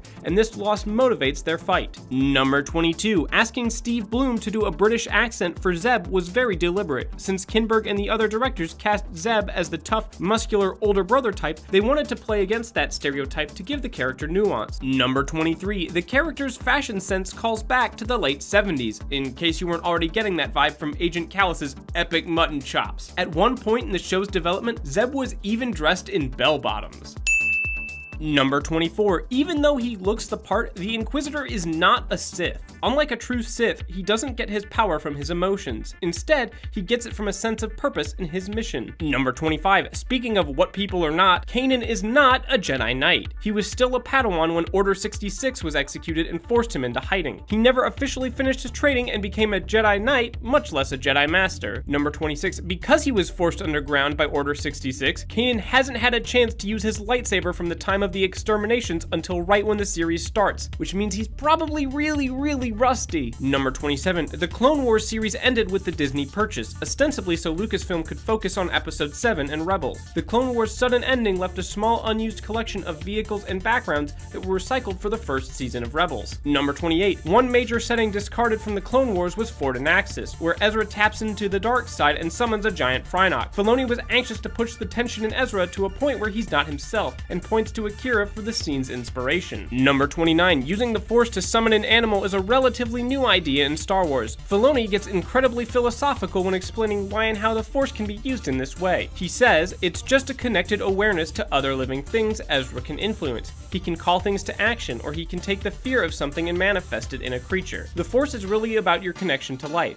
to everything around you, and your ability or willingness to let go, to find peace, and ultimately become a selfless part of existence. Number 30. We learn that Ahsoka is the mysterious fulcrum that has been feeding intel to the crew of the Ghost throughout the season. In the later seasons of the Clone Wars, she left the Jedi Order after being framed for murder, and therefore survived Order 66. Number 31. Ahsoka Tano was Anakin Skywalker's apprentice. In Rebels, she is one of the few remaining people who remember a good-hearted Anakin Skywalker, which makes her an incredible threat to Vader, who would rather forget that Anakin was ever a person that existed. Number 32. The most important ingredient in any Star Wars villain? Fear. The series directors all agree that fear is the essential root that drives any villain towards evil and causes them to lash out. Number 33. In his final moments, the Inquisitor tells Kanan there are worse things than death. But this is no sage Obi-Wan Jedi moment. Rather, the Inquisitor is horribly afraid of facing the consequences for his failure at the hands of Vader. The show's writers wanted to drive home the point that the Inquisitor is driven by, you guessed it, fear. Number 34. The first draft of the script had Kanan reach out to try and save the Inquisitor, but all the writers agreed there was nothing in the villain to ever make Kanan think the Inquisitor wouldn't just keep trying to kill him. Number 35. The writers had planned on killing off the Grand Inquisitor from the show's inception, mainly because they wanted to show the audience that they don't necessarily know what to expect from the show. This is commonly referred to as the George R.R. Martin approach. Number 36. Vader replaced the Grand Inquisitor with not one, but two new Inquisitors. Their names are Seventh Sister and Fifth Brother, implying that there could be a whole band of Inquisitors in training. Number 37. Why Seventh Sister and Fifth Brother? Filoni envisions an acolyte society that strips them of their names, but they know who they all are by their order. Kind of like Akira. Number 38. The Seventh Sister is played by Sarah Michelle Gellar, who is married to Kanan's voice actor, Freddie Prinze Jr. Filoni admits casting her was purely because he wanted to see her have a chance to chop her husband's head off. In the show, of course.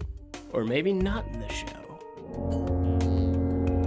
Number 39. However, Geller joined the show on the promise that Prince's character, Kanan, can't kill off her character. Number 40. Unlike any lightsaber previously in the franchise, Kanan's has the ability to disassemble. This is partially a practical measure, since carrying around a lightsaber in the post-Order 66 world is basically a death sentence. But it is also a way to symbolize Kanan's conflicted feelings about his identity as a Jedi and the fact that he was never able to complete his education. Number 41. The lightsabers actually have quite a lot of effort put into looking like the Episode 4 lightsabers. The CG team essentially created the same kind of lightsaber built for Episode 4, complete with a spinning rod to try and capture the feel. Number 42. The Rebels crew drew from the original trilogy in even more detailed ways. CG effects supervisor Joel Aaron studied the lenses used to film A New Hope and designed his virtual camera to replicate the technology Lucas worked with in 1977, right down to the grain of the film stock. Number 43. The shootouts in Rebels are much tighter in focus than, say, the Clone Wars. The directors wanted to make the action scenes as intimate as possible in order to make the gravity of the situation very immediate to Ezra in particular, since that character's entering into this world at the same time as the audience. Number 44. There's a very story-driven reason as to why Season 1 was so centered around Lothal. The show's writers wanted to get the audience familiarized with Ezra through his home. You also get to see how the Empire affects life on a daily basis,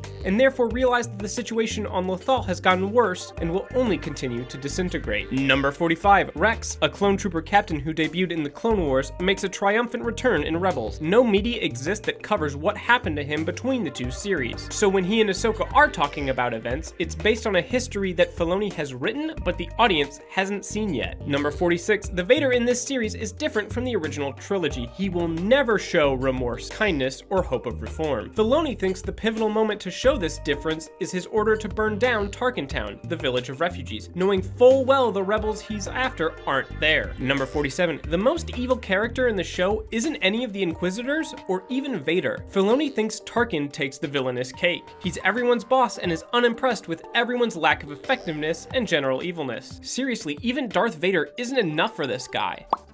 Number 48. Ezra's parents, Mira and Ephraim Bridger, rigged up a radio broadcast that spoke out against the Empire's harsh rule. When Ezra was 7, his parents were found and taken away by the Empire. Their fate as of yet is unknown. Number 49. While making sure he's staying true to Lucas's vision, Filoni also wants to open up room for new kinds of characters. That's why he wanted Sabine to be an artist. There aren't really any other artistic characters in Star Wars canon. Number 50. Many assume that Kanan is the captain of the ship. However, the Ghost was purchased, at least we assume it was purchased and not stolen, by Hera, who's therefore the captain and pilot of the Ghost. Number 51. Commandant Oresco and Taskmaster Grint are both voiced by David Shaughnessy, so when the two are talking, it's really just one guy talking to himself. Number 52. Hera's the inspiration for the rebellious nature of the Ghost's crew. She was the one who convinced Kanan to join the rebel cause. Her inspiration was her father, Cham Syndulla, who was a revolutionary during the Clone Wars. Number 53. The scenario of fighter flight was inspired by Dave Filoni's childhood. He would use hero action figures in a TIE fighter toy. With his own show, he figured he could make it into a pretty good story on screen. Number 54. Kallus shows he is remarkably proficient with the Lasat staff, which is surprising because the weapon certainly isn't standard Imperial issue. His attitude with using it betrays a certain zeal for battle that's not typical of an Imperial officer. Number 55. Kallus is voiced by David Oyelowo, who has appeared in critically acclaimed films such as The Butler, Lincoln, and Interstellar. He also portrays a certain famous figure in the movie Selma, who's basically the complete opposite of Kallus. Number 56. Filoni and his other directors had Oyelowo read for multiple parts. Filoni says they knew they wanted to use him, they just didn't know where. Number 57. Kinberg hinted that there might be a little bit of hope for Kallus. It's possible for him to have a little more humanity than the other villains of the show. I mean, he obviously hates the rebels, but he doesn't have the same out-and-out evil vibes of, say, the Inquisitor or Vader. Number 58. The upcoming standalone film Rogue One is about stealing the plans for the original Death Star, and therefore will take place in a very similar time period to Rebels. But don't get your hopes up for a crossover. Filoni and Rogue One director Gareth Edwards are working to make sure their stories synergize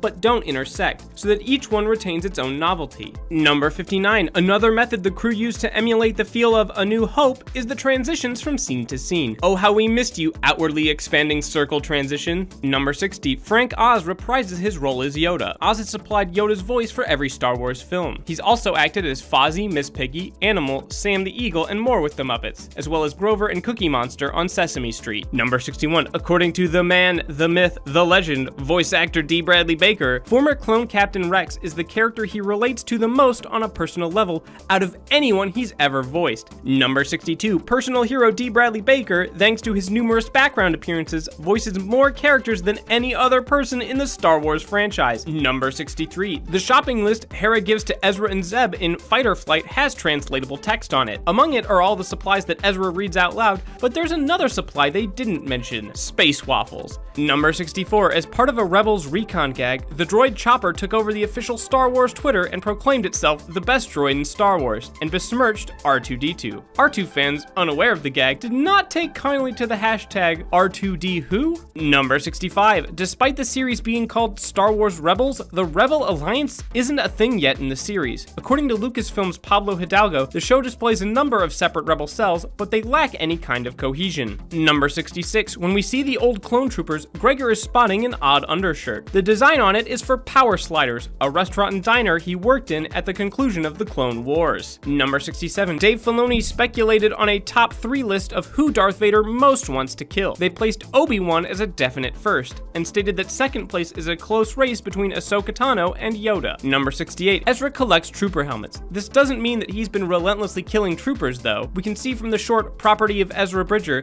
that he tends to con people out of their helmets. Number 69, if you're interested in seeing more of the adventures of Kanan, I have good news for you. There's a comic exploring Kanan before the events of Star Wars Rebels. It's called Kanan, The Last Padawan. Number 70, Kanan and Ezra's final fight with the Grand Inquisitor was supposed to pay homage to the fight between Obi-Wan and Qui-Gon versus Darth Maul. Filoni has since joked about there being a moratorium on lightsaber duels on bridges and catwalks. Number 71, we learn that the Inquisitors not only hunt Jedi, but also Force-sensitive children. When Filoni asked what happened to these children, his response was, "Nothing that I can show on Disney XD." Number 72, we have an interlude vocabulary lesson fact. Did you know that the Twi'lek's signature headtails are called Leku? Number 73, in Rebels, C-3PO has a silver leg. That isn't an animation mistake. A number of people forget this, but he had the same discolored leg in the original films. Number 74, early versions of the characters show Kanan with a robot arm and Zeb as an Ithorian. Number 75, Simon Kinberg often equates the Rebel Alliance in the show with the Minutemen that eventually escalated the conflicts that led to the Revolutionary War. The crew of the Ghost are basically in the long process of forming an army. They're just not there yet. Number 76, all the writers on the show are very weary of what Filoni calls small galaxy syndrome. Whenever they introduce an old fan favorite into the show, they have to make sure they invent a new character that commands just as much authority. Number 77, if the Lothal Jedi Temple looks familiar, it could be because the outdoors are based on a Macquarie design and the indoors are recycled Ilum hallways from the Clone Wars, just with the ice repainted to look more like stone. Number 78, the temple and Yoda's appearance are reflections of the writer's deep-seated belief that Ezra had to earn his lightsaber. Until the last minute, Kanan was going to tell Ezra that the lightsaber was the end goal of visiting the temple, but Filoni thought Ezra's test would be more difficult and meaningful if he didn't know the outcome. Number 79, in The Empire Strikes Back, Yoda says that, other than Luke, there is one other user of the Force, which is assumed to be Leia. Many Rebels fans take this to mean that our lightsaber-wielding heroes in the series have to die by the beginning of Episode 4,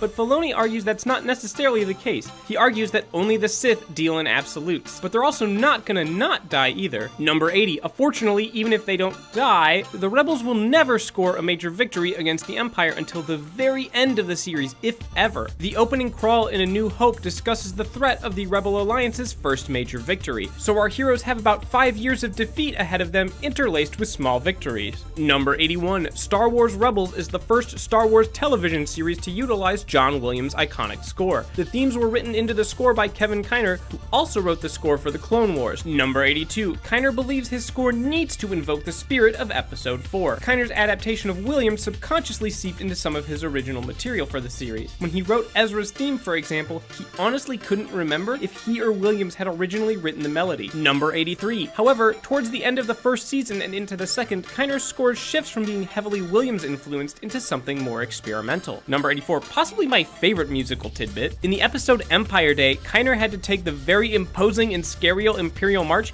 and turn it into a song of celebration. Number 85, C-3PO is played in the series by Anthony Daniels, who has literally played C-3PO in every Star Wars film since A New Hope in 1977, including the infamously awful Star Wars Christmas special. Number 86, the last actor from the films brought in for Rebels is Billy D. Williams, who reprises his role as Lando Calrissian. Like Anthony Daniels, Williams has appeared as Lando in most official Star Wars Wars releases, as well as in the Lego Movie. Number 87, the Inquisitor went through many iterations. The team wanted to make sure they had a dark side villain who had a red blade and was physically intimidating without looking like Vader. According to Filoni, once they decided on a Powin head, everything else fell into place. Number 88, though they operate identically in function, the Inquisitor's lightsabers are not the same. They have different ornamentation and decoration along the circular part. Number 89, Rex's ATTE was inspired by Filoni's grandfather's Winnebago, which he used to drive around Florida and go fishing. Also a hope of emulating the walking tanks from Howl's Moving Castle. Number 90, Vader's existence isn't actually known by many people in the series. Even most of the Imperials haven't met him because he's not in the military, and if you meet him otherwise, you're probably not going to live to tell about it. Number 91, in Episode 1, Spark of Rebellion, you might have heard a very familiar scream. It's the Wilhelm scream, which debuted in 1951 from Distant Drums. The scream has cameos in most of Lucas's work, not to mention hundreds of other films.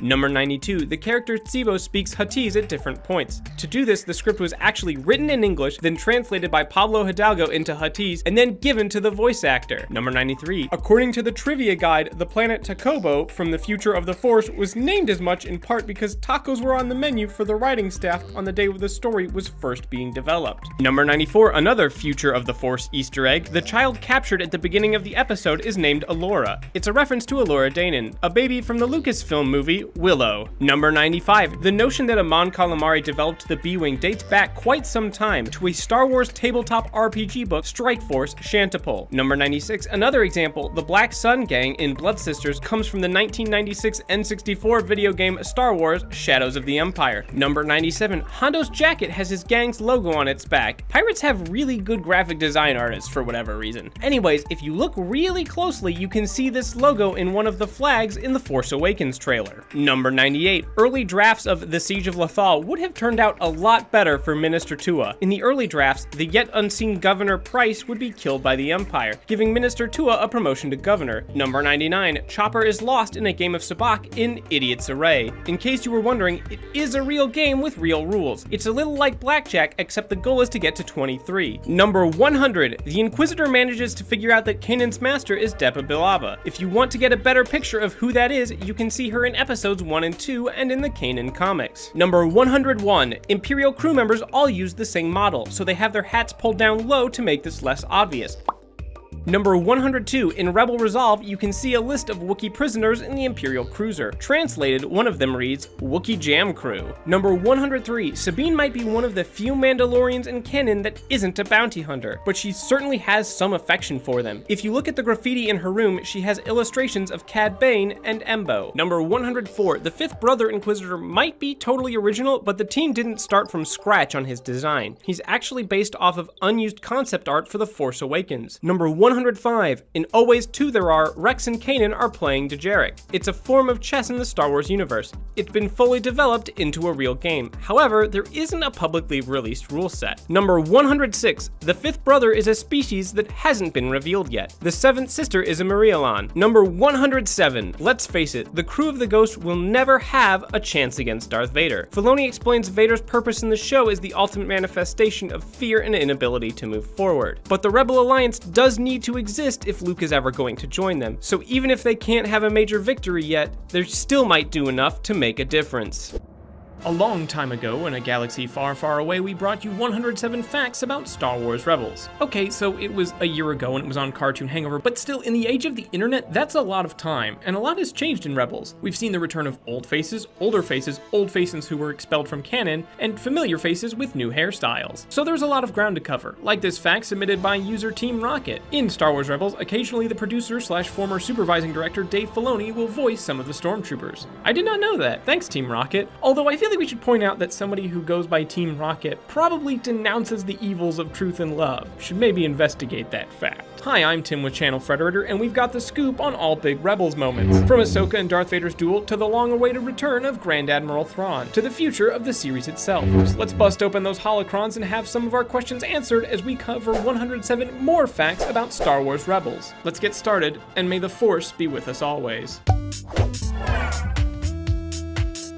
Number 1. Star Wars Rebels premiered on October 3rd, 2014, exactly 6 years after the premiere of Star Wars' previous CG animated series, Star Wars The Clone Wars, though it takes place 22 years after. Number 2. The creative team behind Star Wars Rebels treat the show's development as if it were a live-action production, mapping out backdrops as if they were real physical sets. This is due to the fact that George Lucas came from a live-action filmmaking background while commanding the Clone Wars production team, so the Rebels team upholds that tradition. Number 3. Executive producer Simon Kinberg doesn't view the characters as animated when reading over their scripts. Despite the fact that animation is virtually limitless in nature, Kinberg still views these characters and scenarios as if they were to be performed in real life. This helps keep the show's characters and action grounded. Number 4. According to Kinberg, one of the most challenging aspects of creating a Star Wars story is making it feel like Star Wars. He explained that it takes more than filling up a world with stormtroopers, X-Wings, and Death Stars. It comes through developed characters, faithful dialogue, and most importantly, passion. It's not just something a screenwriter can translate. You have to live, breathe, eat, and sleep Star Wars. Number 5. Before co-creating Star Wars Rebels, Simon Kinberg played a huge part in producing 20th Century Fox's X-Men franchise. Number 6. His work on the Star Wars franchise is expanding beyond Rebels though, as he's been tapped to write a still unknown Star Wars anthology film. Number 7. How could a ragtag group of fighters take down the galaxy's biggest empire? Kinberg likens the show's concept to the American Revolution. Imagine 5 farmers living in colonial America during the 1700s that start speaking out against the British Empire. Then they take up arms and fight alongside their patriot brothers and sisters. The message is that revolutions are fought and won by ordinary people. Number 8. The creative team behind Rebels wanted to capture something that hadn't ever been explored in Star Wars films before: civilian life under the rule of the Empire. They really went above and beyond, ironing out every single detail of a civilization shaped and policed by the Empire. Like how many stormtroopers there are to a single citizen, the currency of the Galactic Empire, what is allowed to be sold at marketplaces, and what's considered illegal. Number 9. The writers have Star Wars Rebels thoroughly planned out, so much so that they have known the fates of all the characters from the beginning of development on Season 1. Interestingly, the writers trusted the actors enough to tell them the fates of their characters from the get-go. For example, Freddie Prinze Jr. knew from the very beginning that Kanan would be blinded at some point. What the actors don't know is when or how these occurrences will go down. Number 10. Kanan's sidearm of choice is the DL-18 blaster pistol, a weapon favored by Jabba the Hutt's goons in Episode 6, Return of the Jedi. Number 11. After Season 1, Dave Filoni took aside Sabine's voice actress, Tia Sircar, and told her that they were looking to make modifications to Sabine's design, specifically her hairstyle. While her suggestion didn't make its way into Season 2, it did make it into Season 3. Sabine's Season 3 hairstyle was the design that Sircar had envisioned for the character. Number 12. After 2 seasons of Star Wars Rebels, Sabine finally earned her Mandalorian rite of passage by obtaining her very own jetpack. One of the first questions Sircar had for Dave Filoni when her work on the series began was whether or not Sabine would get one. Wish granted. Number 13. Hera's new militarized look in Season 3 is made to mirror her allegiance to the growing Rebel Alliance. She even wears a Rebel rank badge showcasing her status within the faction. Number 14. Have you ever stared up into space and asked yourself, how in the world did Hera ever meet Kanan? Wonder no more, for Disney Publishing released a prequel novel answering that very question. It's called Star Wars: A New Dawn, written by author John Jackson Miller. Miller is known for writing other classics from the Star Wars expanded universe like Knights of the Old Republic, and yes, it is canon. Number 15. Greg Weisman has expressed interest in writing a spin-off comic for Hera, in the same vein as the spin-off comic Marvel published for Kanan. He's even pitched the idea to Marvel and Lucasfilm, but sadly to no avail. Number 16. For Season 3, the team lightened up Zeb's wardrobe, stripping him of his heavy armor and leaving him with a uniform more akin to what an alien species would wear in Star Wars Episode 4. This will be the case with other characters in the show as the timeline nears the events of the original trilogy. Number 17. Zeb's design was based on a piece of concept art by Ralph McQuarrie depicting an early design for everybody's favorite Wookiee, Chewbacca. Number 18. Despite his hulking size and tough demeanor, Zeb was depicted as being a scaredy cat in one point in his development, before becoming the sadistic stormtrooper slayer we know and love today. Number 19. In addition to playing Zeb, Steve Blum plays the show's stormtroopers as well, making Zeb's love of beating them up a little bit odd. You have probably heard Steve Blum from a lot of other places, like Cowboy Bebop. Number 20. The helmets that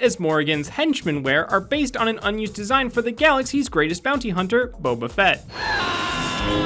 Number 21. Writer Azadi went by a different name during the earliest stages of his development, Vol Freelis. Both are pretty Star Wars-y, all things considered. Number 22. Azadi's trusty rifle is actually a modification of Stila Guerrera's rifle from the Clone Wars, because recycling is always a good thing. Number 23. Azadi isn't the first Star Wars character that Clancy Brown has portrayed. He previously portrayed Savage Opress in the Clone Wars. If Clancy Brown's name still isn't ringing a bell, he's also the voice of Mr. Krabs on SpongeBob SquarePants. I don't care about the children!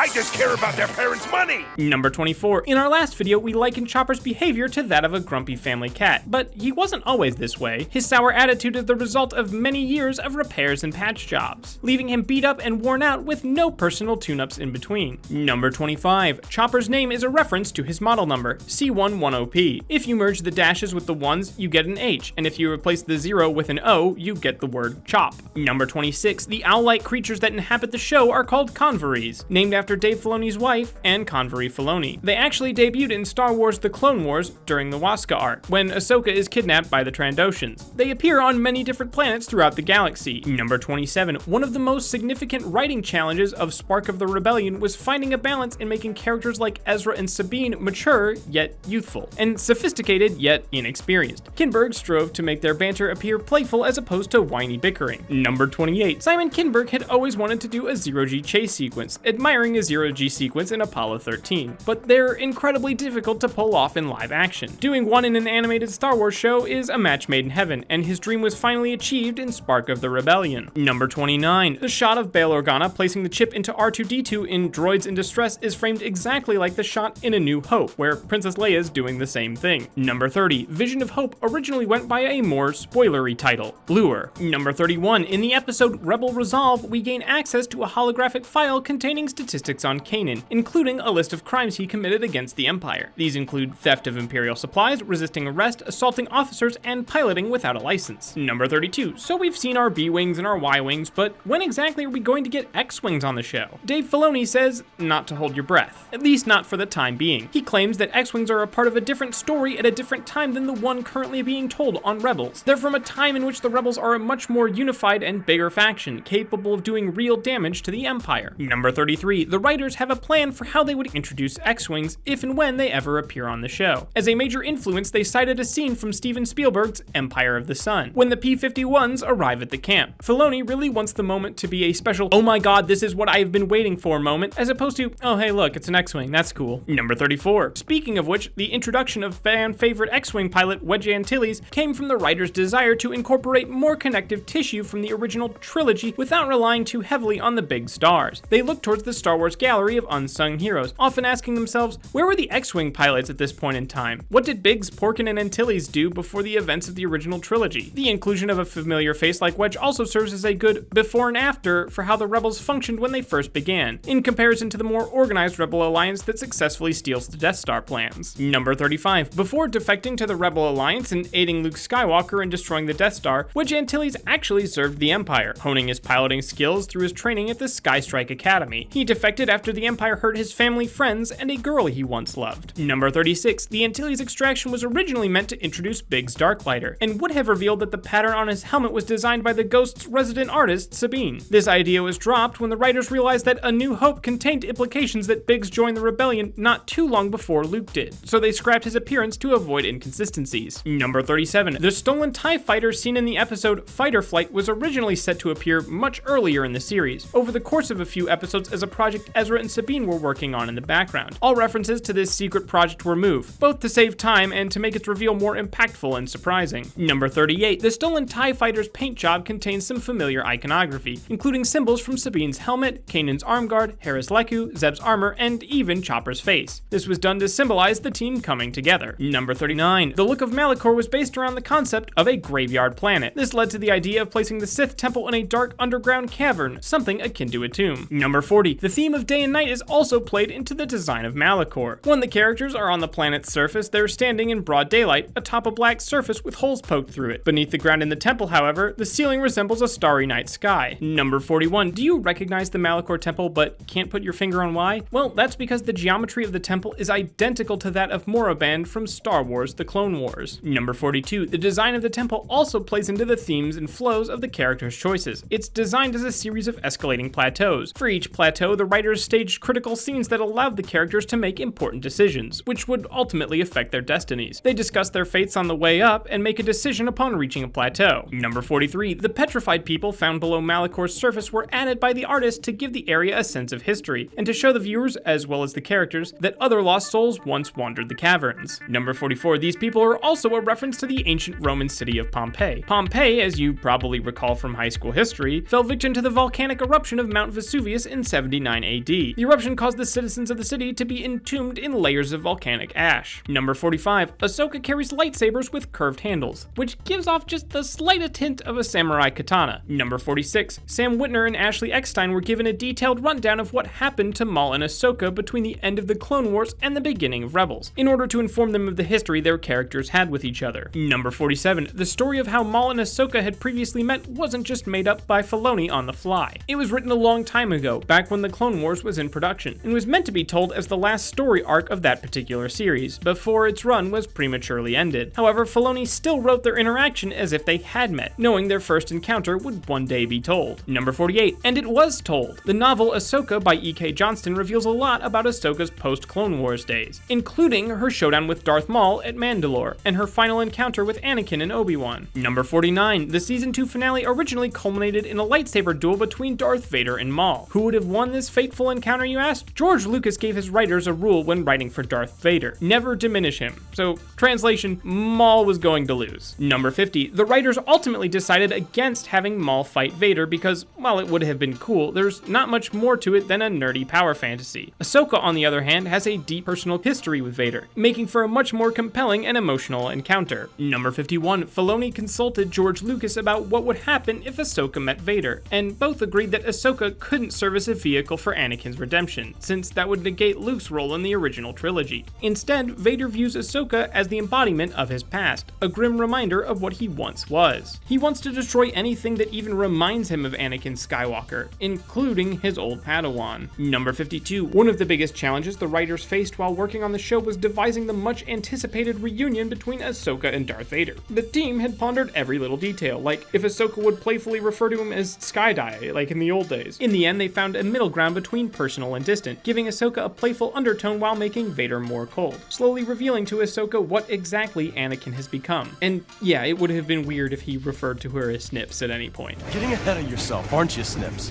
Don't call me that! I hate it when you call me that! Number 53, Filoni initially regretted Vader's line, "Our long-awaited meeting has come at last," believing it was way too on the nose. He was shocked that this cheesy line even made it into the final draft, and even more shocked that when James Earl Jones read the line aloud, it was so convincing and effective. He now believes that it connects perfectly with Vader's line from A New Hope. I've been waiting for you, Obi-Wan. Number 54, according to Filoni, the recipe for a great lightsaber duel is not just the choreography or how many lightsabers one can wield at the same time, but the events that precede and follow. This is especially evident in the duel between Ahsoka and Darth Vader. It makes moments like the ones which Vader's mask breaks more effective. That moment originally didn't include dialogue, but it was decided that Ahsoka should attempt to reach out to Anakin one more time, just to tug at our heartstrings a little. Number 55, Matt Lanter momentarily reprised his Clone Wars character, Anakin Skywalker, during Vader's battle against Ahsoka. After his helmet is slashed open, the choice to have Matt Lanter's voice overlap with James Earl Jones's voice was made to confirm Ahsoka's fear that Vader and Anakin are one and the same. Number 56, according to Freddie Prinze Jr., the voice actors did not know the ending of Twilight of the Apprentice due to the fact that there's no dialogue in the scene, meaning they had to wait until the episode premiered to find out how it ended. Number 57, Ahsoka and Vader's encounter was supposed to play out very differently than what we saw in the final product, and it was probably changed for the better.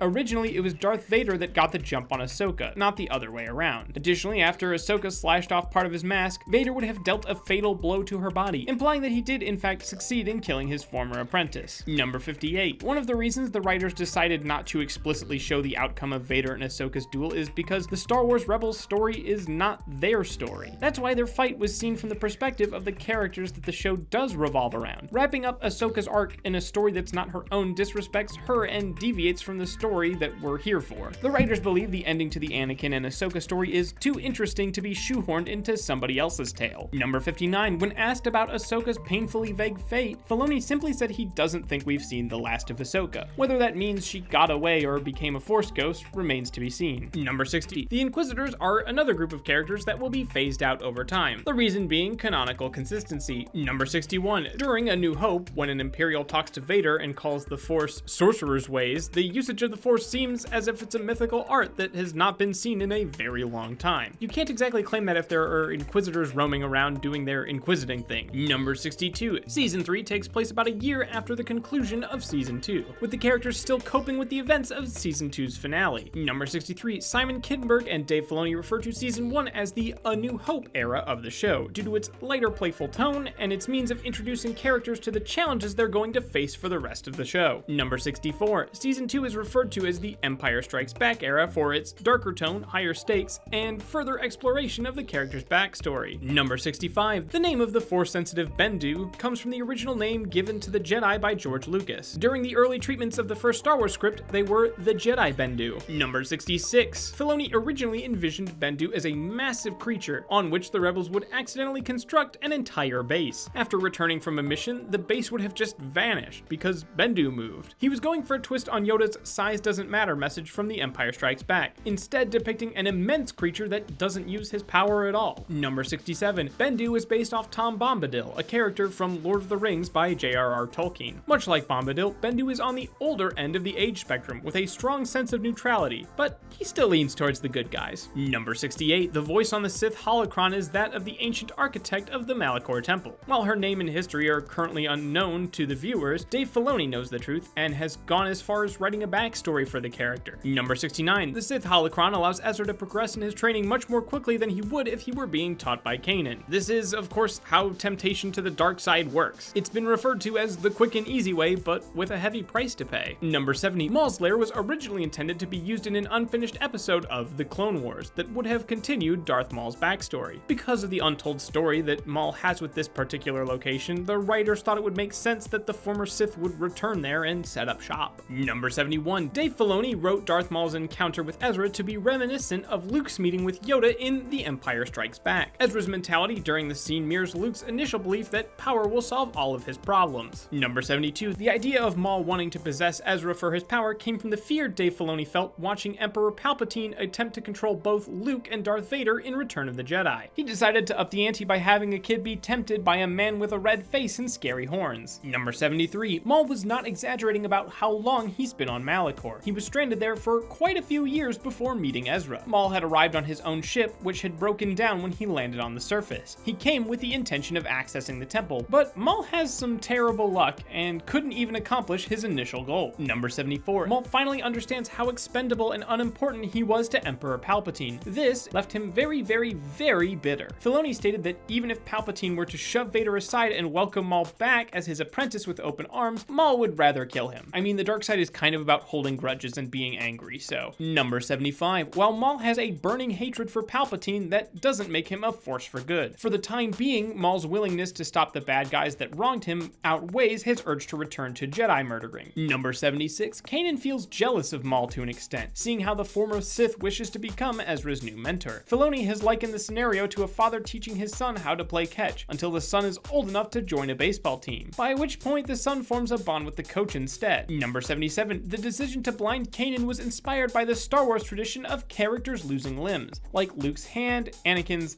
Hand Plus. The writers had an interest in seeing how characters react to loss, how they overcome it, and how it changes them as a person. Number 78. Kanan's blindness serves as a metaphor for him as an incomplete Jedi taking on an apprentice. Because Kanan never completed his own training, he doesn't really trust himself to do Ezra justice. Number 79. You may be thinking, so what if Kanan is blind? He can use the Force to compensate, right? According to Filoni, no and yes. He claims that the Force doesn't function like a superpower. He says that the Force is powered by belief. You are as limited as you allow yourself to believe. If you believe enough, you could even see new things you couldn't before. Number 80. The markings on Kanan's new mask are meant to resemble the eyes of Captain Rex. It shows that Kanan has learned to see the world through Rex's eyes. Number 81. The white armored Mandalorians that chase Ezra and Sabine are based on the mock-up costume developed for Boba Fett back in the late 1970s. Number 82. While Disney's expulsion of the former expanded universe did away with many beloved characters, Rebels has taken the liberty of resurrecting fan favorite Grand Admiral Thrawn. Thrawn. Thrawn appeared as the primary antagonist of a trilogy of Star Wars books that took place after the events of Return of the Jedi. His role and character have been altered to better fit the current Star Wars timeline. Number 83, Thrawn is played by Lars Mikkelsen, known for his role as the Russian president in the Netflix series House of Cards. Number 84, Lars Mikkelsen is the older brother of actor Mads Mikkelsen, who is playing Galen Erso in Rogue One, a Star Wars story. Number 85, Thrawn is one of the few non-human Imperial officers. He belongs to the blue-skinned, red-eyed race known as the Chiss. Number 86, at one point during his development, Agent Kallus was also envisioned as a member of the Chiss species. Number 87, of all the characters they could have resurrected from the expanded universe, Thrawn was chosen because the writers liked the idea of a Star Wars villain that wasn't a Force user, but was so brilliant and influential that he could pose a huge threat to even the likes of Luke Skywalker. Number 88, Thrawn has a deep appreciation of art and foreign cultures, even if they belong to the enemy. In fact, Thrawn is known to learn a lot about his enemies by studying their art and culture, which makes Grand Admiral Thrawn the Star Wars villain that would track down and look up Star Wars fanfiction. Number 89, Thrawn is actually short for, and brace yourselves on this one, Mithran Rodo, his full birth name. Number 90, if you've never read the old expanded universe novels about Thrawn, but you want to know more about him, Disney Publishing's got a new novel for you, cleverly titled Thrawn. Number 91, when asked if Star Wars Rebels would serve as a venue to revive expanded universe characters wiped from existence, like Luke Skywalker's wife, Mara Jade, Filoni stated the odds were unlikely. Number 92, a fan once asked Dave Filoni if the new but beloved Star Wars character, Maz Kanata, could possibly appear in Star Wars Rebels, due to the fact that she's over 1,000 years old. Filoni stated that while it was a great idea, that doesn't necessarily mean they're going to do it. Number 93, while we shouldn't hold our breath for a live-action adaptation of Star Wars Rebels, Simon Kinberg says that we could very well see characters from the series make appearances in future Star Wars films. It did happen to Saw Gerrera, a character from the Clone Wars who's now prominently featured in Rogue One. Number 94, Dave Filoni is very supportive of fan theories and will often intentionally place hints and clues throughout the episodes that he knows diehard fans will decipher. So, for instance, if you see a symbol on an owl that resembles a marking found on Ahsoka, you're not crazy, there's a connection between the two. Number 95, Hasbro held an election in 2015 over which new character would make it into their long line of Star Wars action figures. The two finalists were Sabine and Revan, who were so close in votes that Hasbro decided to make figures for both of them. Number 96, according to Freddie Prinze Jr., you never have to ask if Rebels will be renewed for another season. Disney spent $4 billion to obtain Star Wars and intends on making as much of that money back as possible. Number 97, unlike Clone Wars, which came to an abrupt end without a proper conclusions, Rebels will be telling a complete story with a beginning, middle, and end. At least that's what Filoni intends. The story will also end before the events of A New Hope, so it can feel like its own chapter in the greater Star Wars mythos. Number 98, while the popular action figure video game hybrid Disney Infinity featured all of the Ghost's crew, except for Hera and Chopper, Hera had a figure in development, until Disney Infinity was cancelled. Her figure's design was shown to the public, depicting her in her Season 3 outfit. Number 99, the award for Best Parents in the Galaxy goes to Sandy and Ariane Camps, two toy store owners that built a life-size replica of Chopper for their 3-year-old daughter. Though the droid looks perfectly authentic, it's made from a mishmash of old junk. Number 100, Simon Kinberg has said that if there's a lesson to be learned from the show, it's that if you try your best, believe in yourself, surround yourself with trustworthy people, and question authority, then you have the power to make a positive difference in the world. Number 101, so you may or may not be happy that Darth Maul is in Star Wars Rebels, and that's fair. What you may not know though is Sam Witwer, who voices him, has previously played Maul in Star Wars The Clone Wars, Lego Star Wars, The Empire Strikes Out, and Disney Infinity. Number 102, while Carrie Fisher wasn't available to reprise her role as Princess Leia in Star Wars Rebels, actress Julie Dolan was. If Dolan sounded accustomed to the role, it's because it wasn't the first time she's played the princess. She portrayed her in Disney Infinity, Star Wars Uprising, Lego Star Wars The Freemaker Adventures, and Star Tours The Adventures Continue. Number 103, actor Stephen Stanton reprises his role as Tarkin, which he had previously played in Star Wars The Clone Wars. Number 104, if the voice of the presence of the Sith Temple sounds familiar to you, there's a reason. The voice was provided by Nika Futterman, who previously played the villainous Asajj Ventress in The Clone Wars. Number 105, Dave Filoni loves to cast the actors he worked with on The Clone Wars so much that he's constantly trying to get everybody to return. While he often tries to get them to reprise their roles, he can't always find a legitimate way to get characters into the show, so he just creates new ones, like the presence at the Sith Temple. Number 106, Tom Baker isn't the first Doctor to be featured on Star Wars. Actor David Tennant previously played the droid Huyang on Star Wars The Clone Wars, a performance that nabbed him an Emmy. Number 107, the voice of the RX-24 pilot droid found in the first episode was provided by actor Paul Rubens, perhaps better known to the general public as Pee Wee Herman.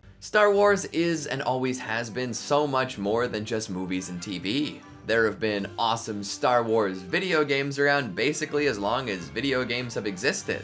And some of the latest entries into the long list of Star Wars interactive media have plenty of secrets to be discovered. Star Wars Battlefront and Battlefront 2 burst onto the scene and reintroduced folks to the beloved gunplay, space battles, and heroic feats that made the series so special. Here's 107 facts about Star Wars Battlefront and Battlefront 2. Number 1. Star Wars Battlefront is a series of team-based shooters based on the general gameplay of the original Battlefield games. Both series have kind of evolved since then, but they were really similar at the beginning. Number 2. Despite the similarities in past games, EA DICE feels that the newest Battlefront will not simply be a Star Wars-themed battlefield. Number 3. EA DICE took control of the franchise after Star Wars was acquired by Disney. Number 4. Star Wars Battlefront was originally developed by the now-defunct Pandemic Studios. Rest in peace, Pandemic. You made split-screen shooting so fun in my house, and then you made Lord of the Rings Conquest, I guess. Number 5. Before EA DICE had the property, there were other early attempts at a Battlefront 3. You can still find the alpha footage floating around. Number 6. The Battlefront series also includes 2 portable games, Star Wars Renegade Squadron and Star Wars Elite Squadron, not to be confused with the flight combat games Star Wars Rogue Squadron. Number 7. On November 3rd, 2015, a novel titled Battlefront: Twilight Company was released, in conjunction with the new game coming out. Number 8. Despite being living creatures, Tauntauns are often considered vehicles in the game. PETA would just have a field day with the Star Wars universe. Number 9. The first Star Wars Battlefront was released on September 21st, 2004, the same day as the Star Wars Trilogy DVD set. So huge Star Wars fan had to decide what they were going to do when they called in sick for work. Number 10. The Windows and Mac versions of the original game supported impressive 64-player matches. Number 11. Console releases could only feature 32-player matches, but they also had split screen, which is how I played it almost exclusively. Number 12. If you were hoping to relive your glory days online, well, I have some bad news for you. The Xbox Live servers for the game were shut down in 2010. The PS2 version lasted all the way till 2012, but have since gone offline as well. Number 13. The campaign mode for the Clone Wars ends well before the actual end of the Clone Wars because the third movie wasn't even out yet. Number 14. The games made regular use of video from the actual movies. Number 15. In the first game, you probably remember the 5 units the droids have available, but there's actually 6 playable droids. In the campaign, you start with regular battle droids for canon's sake.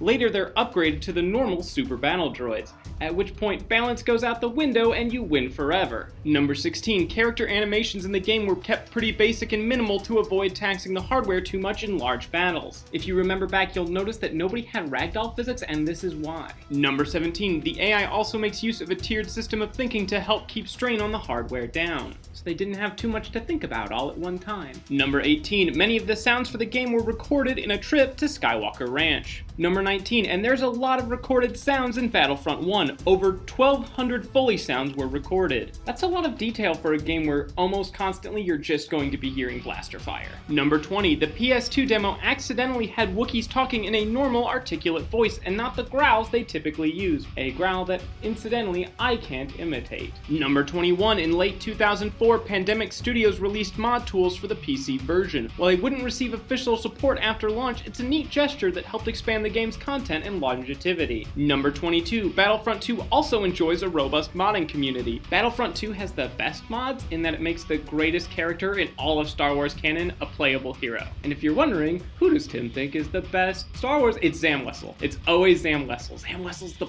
best, oh my god. Number 23. The original Star Wars Battlefront featured 17 maps from 10 different planets. This would prove unnecessary because you really only needed Bespin and Camino, and maybe Hoth if you were feeling a bit silly. Number 24. In the original Battlefront, there were 4 playable factions with 5 units in each, and the droids were stupid overpowered and always steamrolled the clones. Number 25. There are rumors amongst modding communities that there were plans for a 6th unit in each faction, including a Bothan spy. The Bothan spy would later make it into Battlefront 2. Number 26. Jedi and Sith NPCs were originally going to have more robust powers, but settled for just cutting up people with a lightsaber. It turns out that being invincible and having an insta-kill attack is all the power they needed. Number 27, the Battle of Geonosis had plans for generic Jedi NPCs. One of the skins for these units looks suspiciously like Darth Maul. Number 28, in the Kashyyyk Docks map, only the evil factions get vehicles. However, clever good guys can steal them. Number 29, stealing vehicles was actually true for a lot of maps. The Empire had a lot to gain by stealing snowspeeders. Number 30, unfortunately, vehicles that served as command posts couldn't be stolen, so the rebels couldn't take an AT-AT. And believe me, I've tried. Number 31, by creating a file named JubJub, you can play as a teeny tiny Ewok-sized soldier. Number 32, the Rebel Alliance is an equal opportunity employer. In Battlefronts 1 and 2, the Rebel Marksman uses a female model. Number 33, however, in both games, the kill feed for a suicide message says that the marksman killed himself.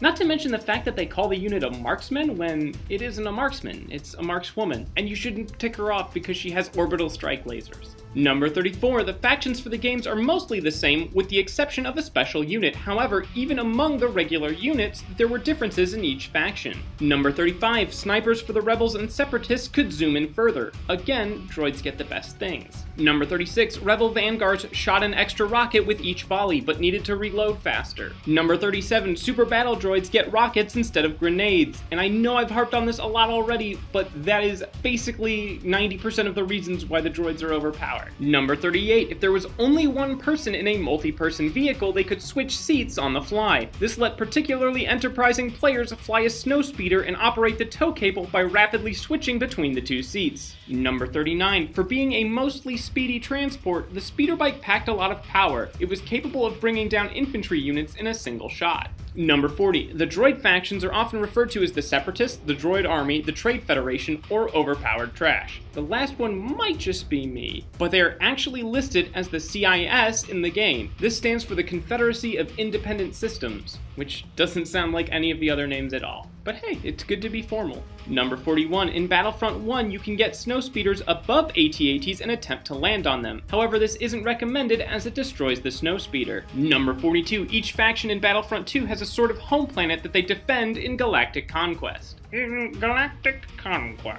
Number 43, the Rebels defend Hoth. Number 44, the Empire defends Endor. Number 45, the CIS defends Geonosis. Number 46, the Republic defends Kamino. And because the Star Wars community is very good about keeping track of canon, we have a quick lightning round about things in the Battlefront campaign that don't line up with the canon of the films. Number 47, droids don't have markings that line up with their movie counterparts. Number 48, Darth Vader participates in the attack on Mos Eisley personally. Number 49, in the campaign you win as the rebels at the Battle of Hoth, but the rebels don't win in the Battle of Hoth. Number 50, there are Wookiees besides Chewie as well as Dark Troopers on Endor, which should be completely impossible. Wookiees do not live on Endor and they weren't typically hired by rebels. And that was a brief lightning round. There were more canon facts, but they get real deep. Number 51, Battlefront was nominated for, but didn't win, Best Game Based on a Movie at Spike TV's Video Game Awards. The Chronicles of Riddick, Escape from Butcher Bay would take the title. Number 52, the Renvar Citadel map has strange writings in several places.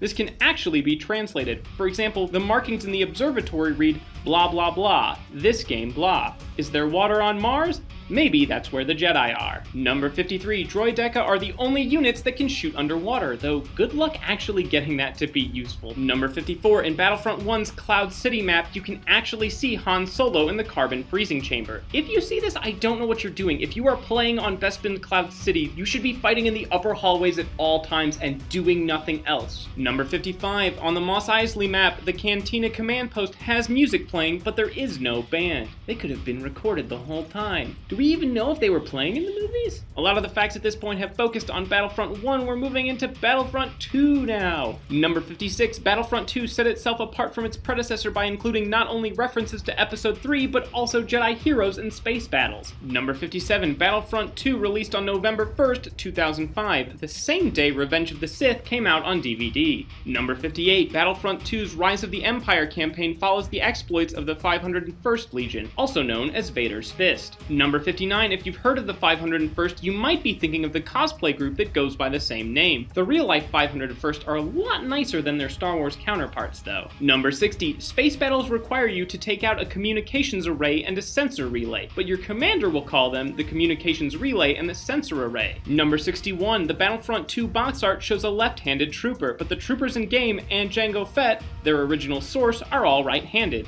So who's this mysterious left-handed clone? It's Zam Wesell. It's always Zam Wesell. Number 62, in the Polis Massa map, the computers show diagrams of the Jedi Academy and Theed. Number 63, the Hero Assault mode has different music than the main game modes to help emphasize its casual nature. Number 64, Temuera Morrison voiced Jango Fett, Boba Fett, and the clone trooper that narrates the campaign, but not the in-game clones. Number 65, Star Wars Battlefront 2 currently holds the title of best-selling Star Wars games, but we'll see if that holds up after the newest Battlefront. Number 66, when a super battle droid is blown apart in Battlefront 2, the pieces are from a different type of droid, presumably to save on animation. Number 67, in Battlefront 2, the instruction manual suggests that snipers have recon droids at their disposal, but they don't. This likely has something to do with the fact that snipers did have recon droids in Battlefront 1. Number 68, in Battlefront 2's Death Star map, you can enter a trash compactor on the detention level, and it is lethal. Number 69, characters will occasionally shout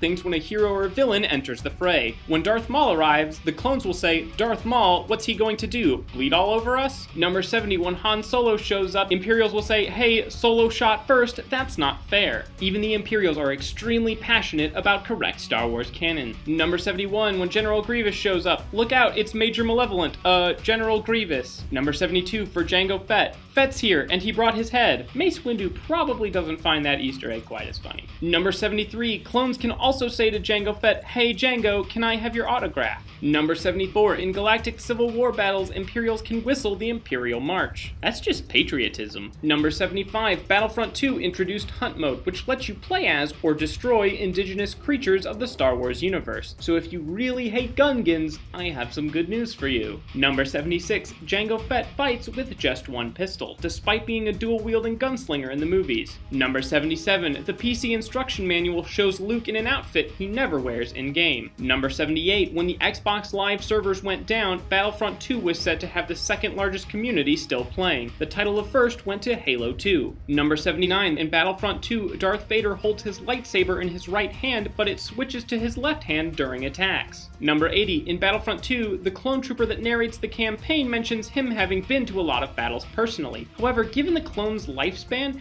it's incredibly unlikely that any trooper would manage to fight that long. Number 81, in Battlefront 2's Hunt Mode, the rebels can repair the shield generator at Echo Base. Send me a fusion cutter, I'll have this thing banged together in like 20 minutes. Number 82, the Republic gunship is also known as the LAAT, or Low Altitude Assault Transport, which is odd because it can totally participate in space battles, which are the antithesis of low altitude. Number 83, the Felucia map in Battlefront 2 features toxic gas that hurts living troops but not droids, because once again, droids are stupid and overpowered. Number 84, in Battlefront Elite Squadron, you could equip normal blasters to a super battle droid instead of their typical wrist-mounted weapons. I don't even think the super battle droids have fingers, so I don't know how that would work. Number 85, Battlefront 3 will include new modes like Walker Assault and Hero Hunt, but also doesn't include modes like space battles at launch. Number 86, the Battlefront website has kept track of data from the beta. Let's look at some of that data now. For example, the beta was played by more than 9.5 million people. Number 87, it was played for 1.6 billion minutes total. That's over 3,000 years. Number 88, players managed to destroy 783,392 walkers. That's 783,392 more walkers than I was expecting. Number 89, the Cycler Rifle was the most popular card customization option,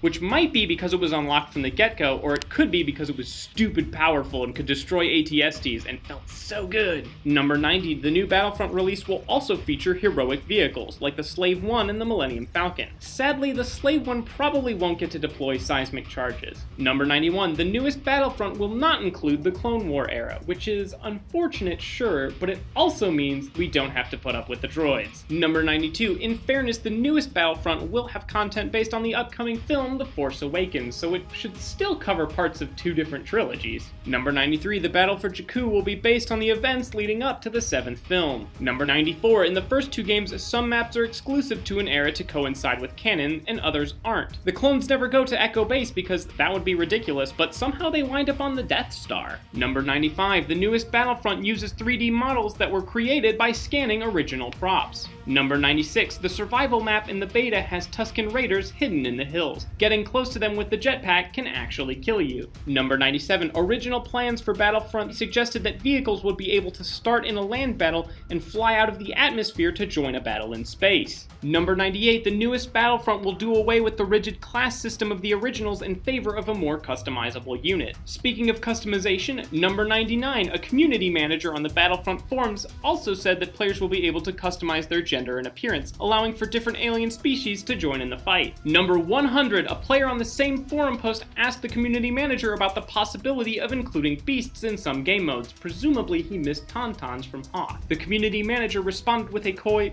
"Who says some of these are not already included in the final game?" And as we get close to the end here, I think it's time to review our vocabulary on what the abbreviations mean in different vehicles in the Star Wars universe. So if you like a lot of things that have the letter AT in them, you're going to enjoy this. Number 101, AT-AT stands for All-Terrain Assault Transport. Number 102, AT-RT stands for All-Terrain Recon Transport. Number 103, AT-ST stands for All-Terrain Scout Transport. How is that different from a recon transport?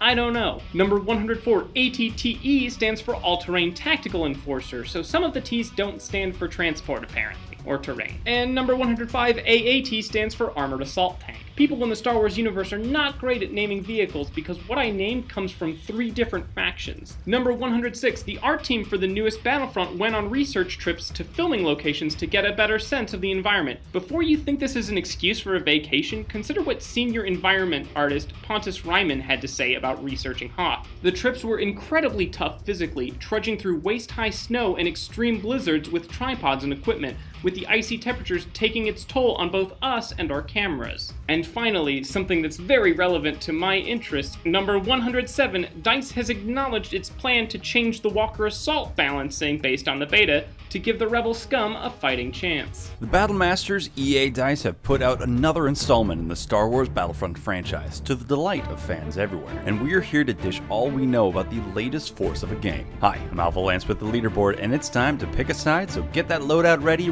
your droids, and get in your ship, because this is 107 facts about Star Wars Battlefront 2. Star Wars Battlefront 2 was announced in April 2017 at the Star Wars Celebration Convention in Orlando, Florida. For the sequel, the main goal of EA DICE was to address the fans' previous concerns with the first game. EA CEO Andrew Wilson confirmed this by addressing the constructive criticism they had received during their press event EA Play in June 2017. The biggest complaint that Star Wars Battlefront received was over the absence of a single-player campaign. As a result, a new single-player campaign is introduced in Battlefront 2. For an added twist, the new campaign makes the Imperials the good guys. Game director Mark Thompson said this was an effort to explore new territory and address the unsung heroes of the Imperial Guard, as opposed to the Rebellion. The new campaign is centered around Inferno Squad's retaliation against the Rebellion for blowing up Death Star 2.0. The story follows Iden Versio, an elite Imperial Special Forces officer that set out to avenge the death of the Emperor. The game was written in collaboration with Lucasfilm's story group and will be considered canon within the larger Star Wars universe. The story focuses on the 30-year span between Return of the Jedi and J.J. Abrams' The Force Awakens. It starts during the final moments of Return of the Jedi, right when Iden sees the second Death Star that has been blown to pieces, but instead of a heroic moment, it's a tragic one. A tie-in novel, Star Wars Battlefront 2 Inferno Squad, serves as a direct prelude to the game. It was written by Christy Golden and was released in July of 2017. The novel follows the exploits of the Galactic Empire's Inferno Squad, as it seeks to eliminate what was left of Saw Gerrera's Rebel Cell after the events of the 2016 film Rogue One. EA works closely with Lucasfilm to analyze the movies and figure out how a classic Star Wars story is told. This particular narrative is a linear story following Iden's journey for 30 years after Return of the Jedi up to Force Awakens at Starkiller Base. The The campaign was written by an IGN writer at the time named Mitch Dyer, along with Walt Williams. You may recognize Walt Williams' names from Spec Ops: The Line. He was one of the writers on the game, which is held in a high regard for its story, which is amazing. Unfortunately, while the game does cover the main eras from the first two trilogies, it doesn't include anything from the Star Wars spin-offs. So no Rogue One features or Star Wars Rebels either.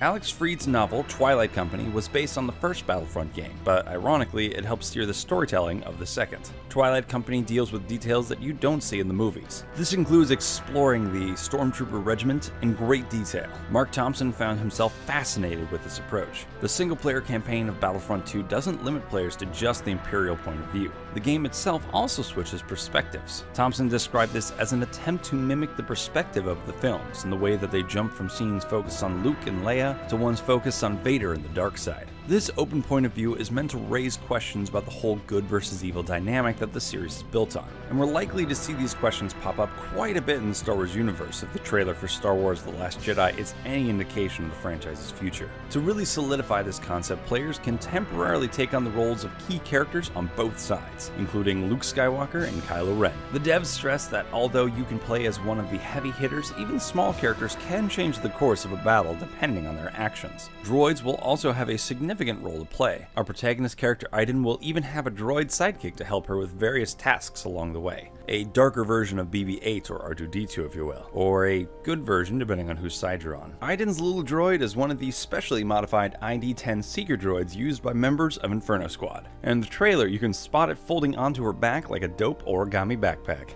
Iden's ID-10 Seeker Droid is not a talking droid, but rather a useful multi-tool. ID-10 breaks Iden's handcuffs in the trailer and is predicted to be helpful for players to gain access to guarded or closed-off areas. In the book, the Inferno Squad uses ID-10 Seeker Droids to hack and hide data while undercover. In the game, the ID-10 becomes a more offensive tool with the ability to mark enemies on top of hacking. It can also slice through doors and stun enemies. Battlefront 2 will encompass the entire Star Wars franchise, not just the original trilogy, and these writers aren't kidding. The game will cover everything from the prequels to the newest installments. That means you'll get to play characters like Kylo Ren and Rey from The Force Awakens, but also throw it all the way back to Darth Maul from the prequels. And those aren't just one-off plot devices. Even the big characters have an upgrade system integrated, so you'll grow and change as you play. DICE creative director Bernd Demir pointed out that this gives the characters more depth than a momentary power trip. This also allows for more customization and a more flexible gameplay. The same rules apply for the trooper characters. Players can now utilize characters such as Phantom Menace era battle droids, Imperial officers, and First Order stormtroopers, depending on the class you're playing and which side you're playing on. For example, let's look at the soldier class. You'll find stormtroopers on the Galactic Empire side and rebel soldiers on the Rebel Alliance side, clone troopers on the Galactic Republic side,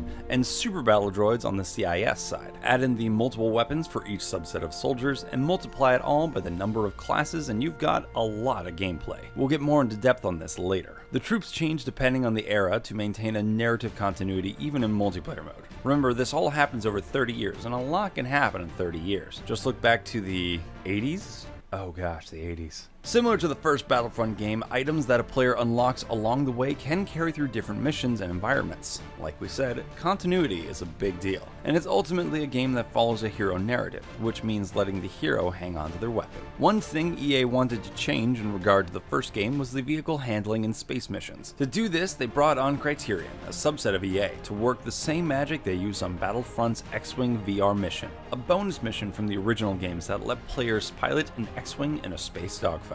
Speaking of spaceships, even your in-game ships can be upgraded and modified, and that extends to iconic ships like Millennium Falcon and Jango Fett's Slave One. Still waiting for the chance to pilot a Star Destroyer though, one day! And when planes, trains, and automobiles just won't do the trick, flag down a Tauntaun. That's right, you heard me, there are rideable Tauntauns. Your Tauntaun can zip around the battlefield and even let you headbutt your enemies, but don't expect to keep you warm because, bodies disappear after like 3 seconds in this game. The Tauntauns made fans speculate that there would be planetary-specific vehicles to ride, like Luke's X-34 land speeder on Tatooine. And they were right. There are vehicles that are available only in certain locations, like the AT-AT on Hoth and the AT-TE on Geonosis. The game's cutscenes look especially cinematic, and you can see the connections to the existing films. Like when the Millennium Falcon flies over the water in the trailer, the shot is almost frame for frame a match of J. Abrams' shot in The Force Awakens. The single-player campaign is only about 5 to 7 hours long. Producer David Robillard said that they don't want the fantasy to feel drawn out. The game is still first and foremost about the multiplayer action. Another reason for the short campaign is that EA explained it's not ready to commit to a story-based DLC. The likelihood of the campaign even getting an expansion relies completely on the single-player reception. While the first Battlefront game had a season pass that allowed players to access bonus DLC, Star Wars Battlefront 2 has no such thing. The game has plans for a microtransaction system for players who want to buy loot crates and level up faster, but the details will most likely remain speculative until release. Iden's home planet in Vardos, one of the brand new locations in Battlefront 2, is a bleak, rainy planet known for its bright red trees that kind of creepily match the citizens' loyalty to the Empire. That grizzled old Empire officer we see in the trailer is actually Garrick Versio, Iden's father. He's the head of the Imperial Security Bureau, or ISB for short. Can you imagine having to work with your dad and having to call him Sir every day? Fans are excited that Maz Kanata and her colorful castle from The Force Awakens appear in the game, but you'll have to play to find out the extent of her involvement. We'll also get to meet some new characters, like Iden's two closest friends in the Empire. You can spot them in the single-player trailer about 33 seconds in. Gideon can be seen on the right, and Del on the left. Her mate, Gideon, is played by Paul Blackthorne, an English actor known more recently for his work as Quentin Lance on DC's Arrow series on the CW, with a couple cameos in the sibling shows The Flash and Supergirl. Del is voiced by TJ Ramini, another British actor known for his various work in television, including appearances on CSI, Agents of S.H.I.E.L.D., Castle, and Prison Break. And he might sound familiar if you've already busted through Wolfenstein 2: The New Colossus, since he voices two NPCs, Septimus Stubbins and Habib Ismail. Daisy Ridley reprised her breakout role as Rey from the 2015 films The Force Awakens, making this the third game she's been called in for as that character in only 2 years. Janina Gavankar voices the hero Iden Versio. She's known for her role as Luna Garza in True Blood, and also worked on Arrow as Detective McKenna Hall. In a special trailer entitled This is Star Wars Battlefront 2, actor John Boyega, known for his role as Finn, gives us a brief rundown of the locations, heroes, vehicles, and the progression system. Spoiler alert, Rey has 3 Force-based abilities in the game, suggesting that she might pick up some cool tricks from Luke in The Last Jedi.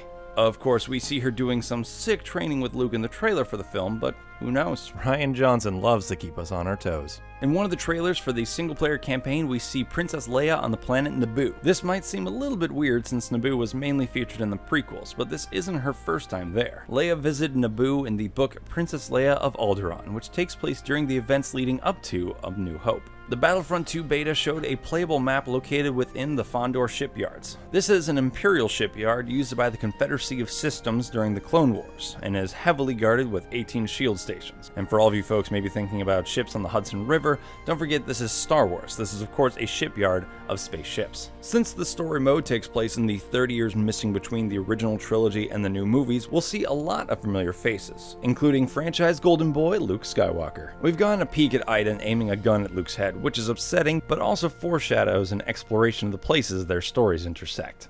We also got a teeny tiny glimpse of Star Wars edgelord in residence Kylo Ren, getting our hopes up for a confrontation between him and our girl Iden. If you like to keep it spicy in terms of modes, other than the single player campaign and multiplayer mode, there will also be an arcade mode, which pits offline single players against AI in different battle scenarios. Multiplayer includes different online game modes, including Galactic Assault, Starfighter Assault, Strike, Blast, and Heroes vs. Villains. The Starfighter Assault mode was previewed at Gamescom in September 2017 and generated a lot of interest as both an expansion and replacement to the original Fighter Squadron mode. Fans who were lucky enough to preview Starfighter Assault reported that it felt almost like a game within a game, since the vehicles are also class-based and upgradable. Criterion headed development of the Starfighter Assault mode, which already had Star Wars fans and routine gamers alike deeming Battlefront 2, quote, EA's most ambitious game before it even came out. Criterion general manager and Battlefront 2 producer Matt Webster said he used influences like TIE Fighter and Rogue Squadron to help find the right feel for Star Wars space combat. So just like the game cinematography attempted to emulate the movies, developers wanted the pacing and movement of battles to feel like the movies as well.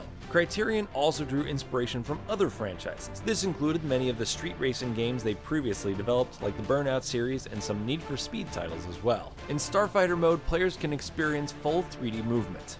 This enables the player to have more freedom with full roll control on the left stick and no preset maneuvers. But stay frosty, there is an auto-rotate function on a timer that will flip you back over if you don't give the controller any input. This new control system was built from the ground up, so it's completely unlike the control system of Battlefront 1. But playtesters have had positive reactions, and producers claim even players have been able to get the hang of it within 10 to 15 minutes. Criterion applied what they learned from the VR demo of the first game to create an all-new experience for Starfighter mode, and according to players so far, the handling feels incredibly immersive. Producers Matt Webster and John Stanley say there will be no VR in Battlefront 2, but assure the press that VR remains incredibly important to EA as a company since it appears to be on the rise in the coming decade. The new pilot role feature allows players to pull off iconic Star Wars movements seen in the films.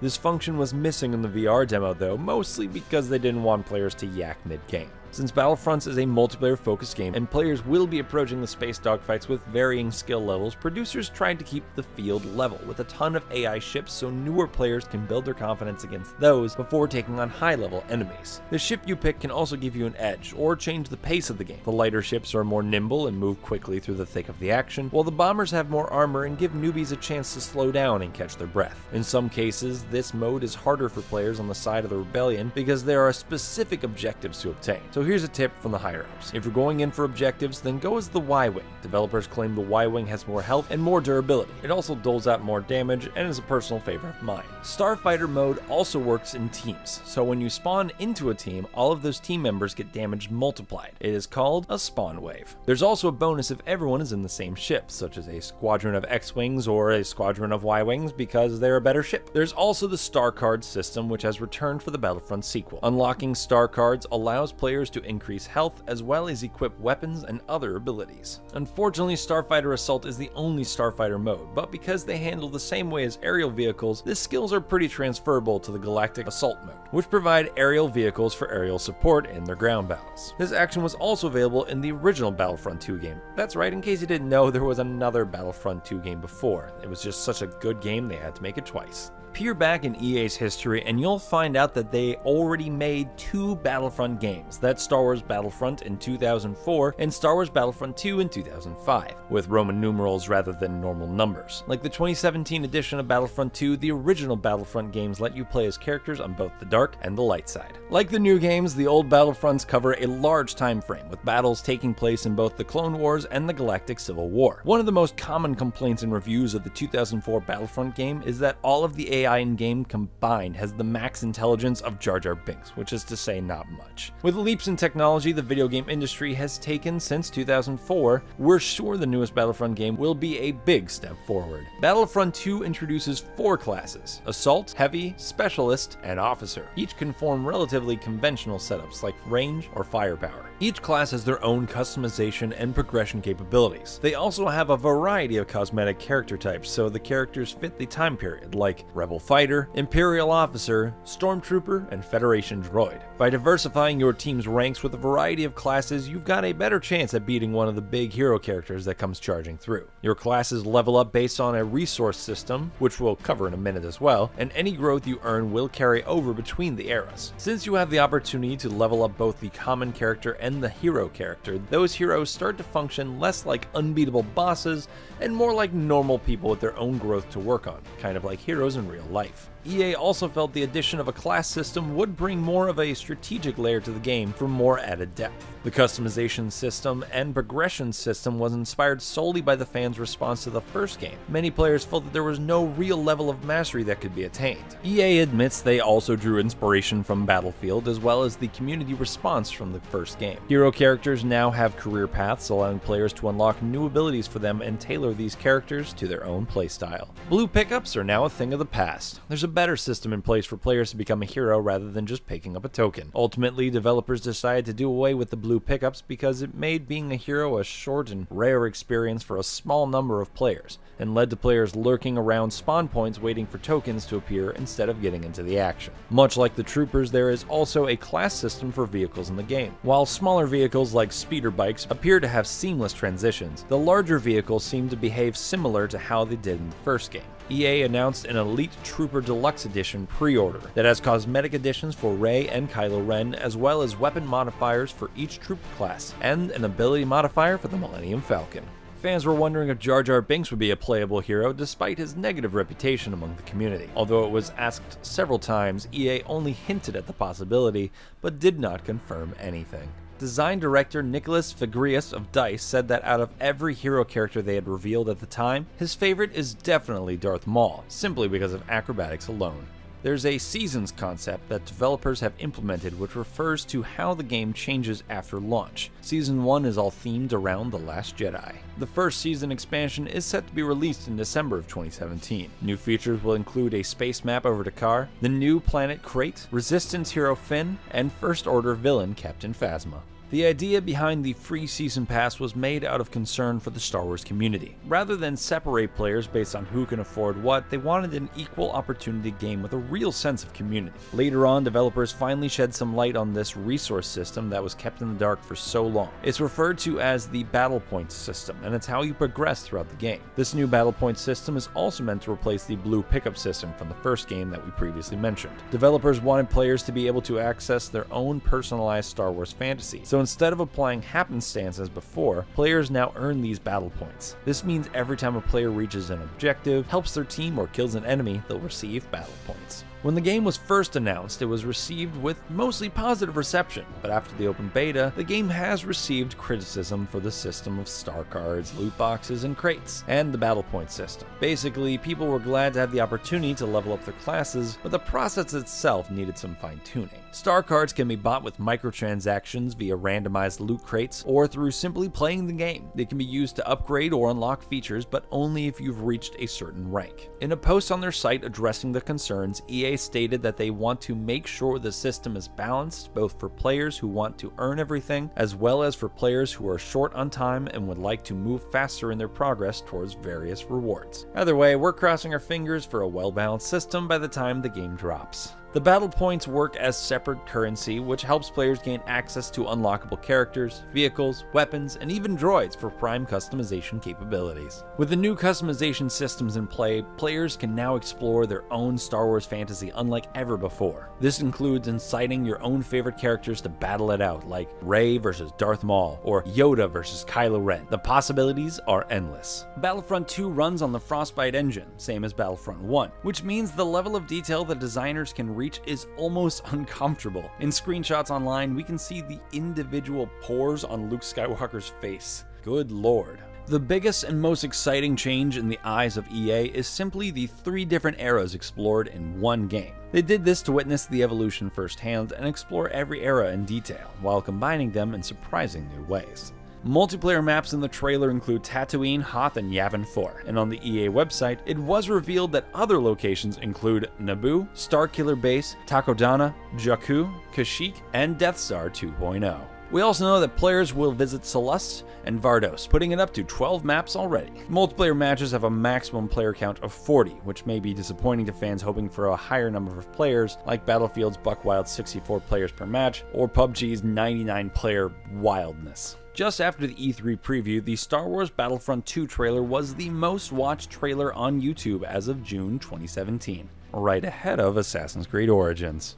The release date for Star Wars Battlefront 2 was November 17, 2017, but if you were lucky enough to get your hands on a pre-order, you can start playing on November 14th. That's just enough time to hone your skills before challenging your extended family to play after Thanksgiving dinner. The game is available on PC, Xbox One, and PlayStation 4, and there is the possibility for 4K optimization on the Xbox One console, according to the store listing on the Xbox One store. Now seems like the right time to get the complete Star Wars timeline in order. Gotta make sure these facts we've put together all line up. Without further ado, here's the Star Wars timeline so far. Star Wars is a large world, or worlds rather. All of the places and events that happen make it feel as large as they say, and beyond that, we have quite a few different eras to choose from the Clone Wars to the Galactic Civil War to the Rise of the First Order.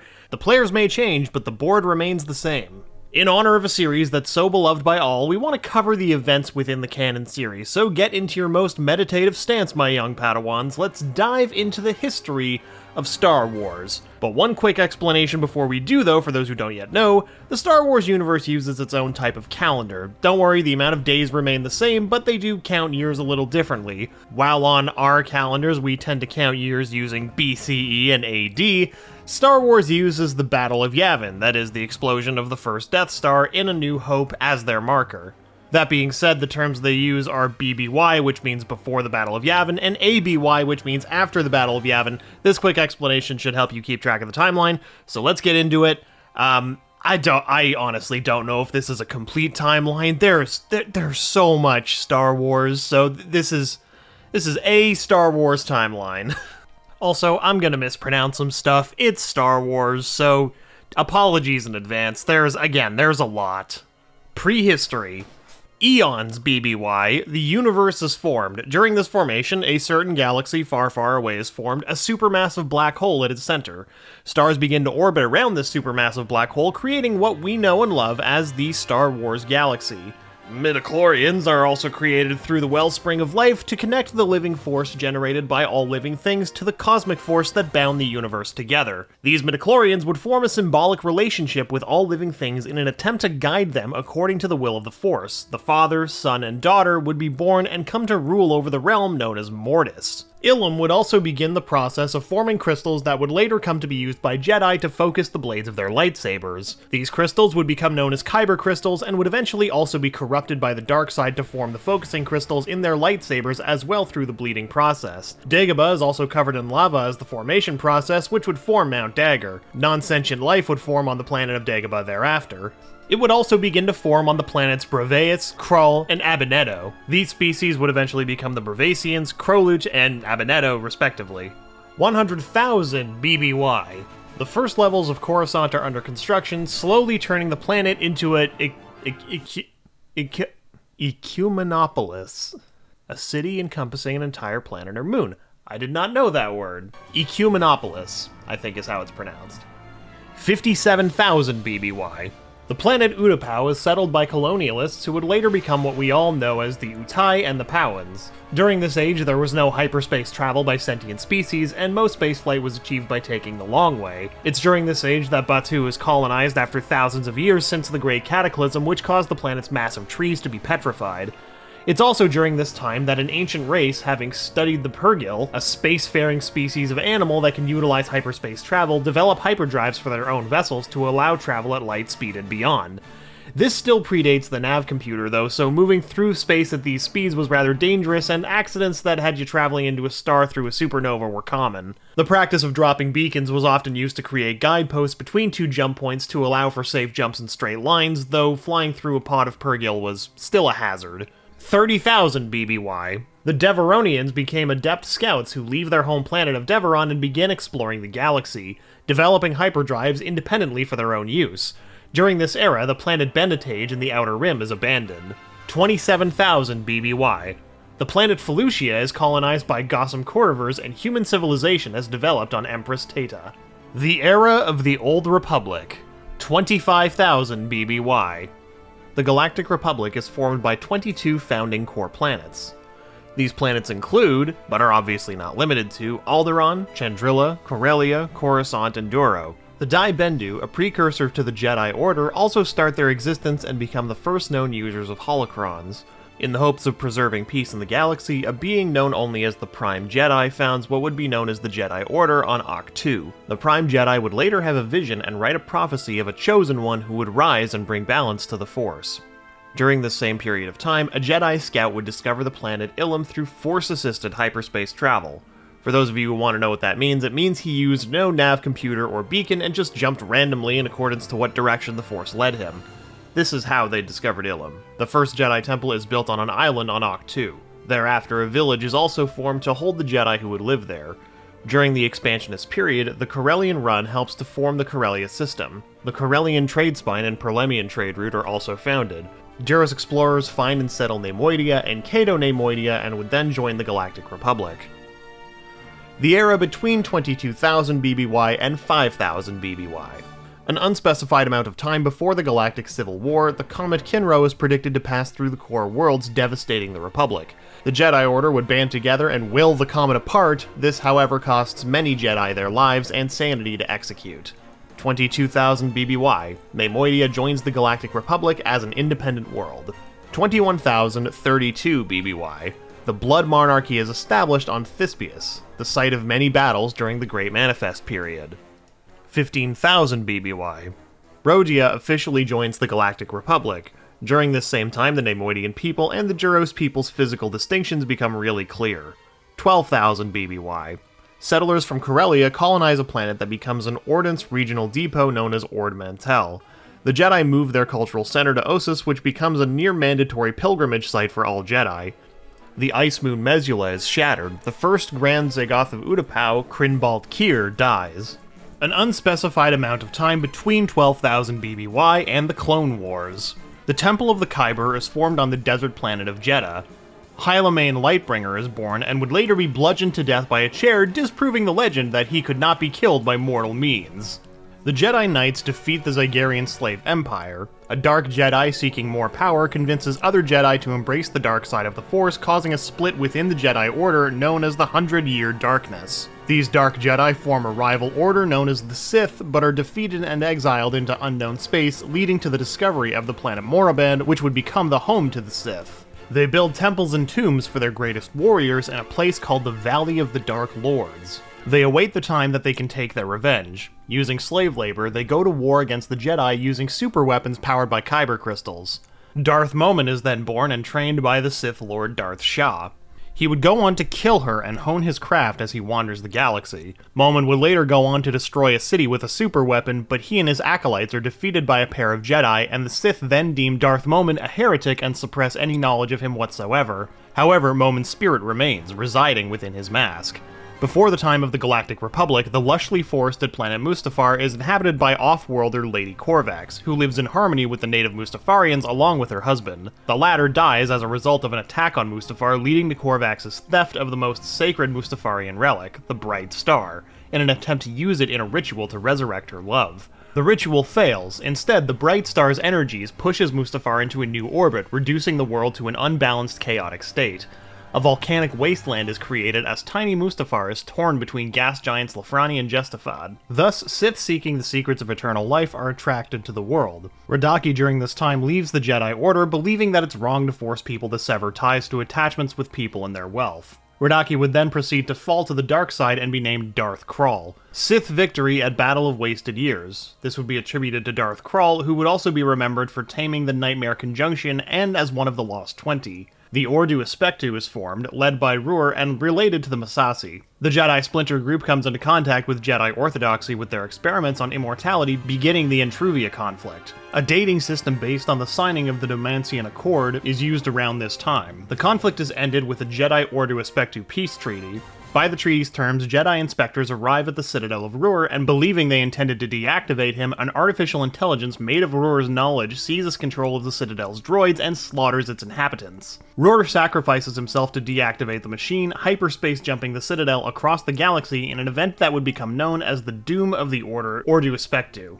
The Corsair Wars begin. In the aftermath of the war, Jedi Master Uab breaks Jedi doctrine and helps develop the Far Killer sniper rifle, a weapon that utilizes the same technology as a lightsaber to work. The carbonite mines of Empress Tata's system are conquered by the Krath. A sentient species creates a gate that forms a wormhole through space and time that allows them their exodus from the wider galaxy. 9,991 BBY.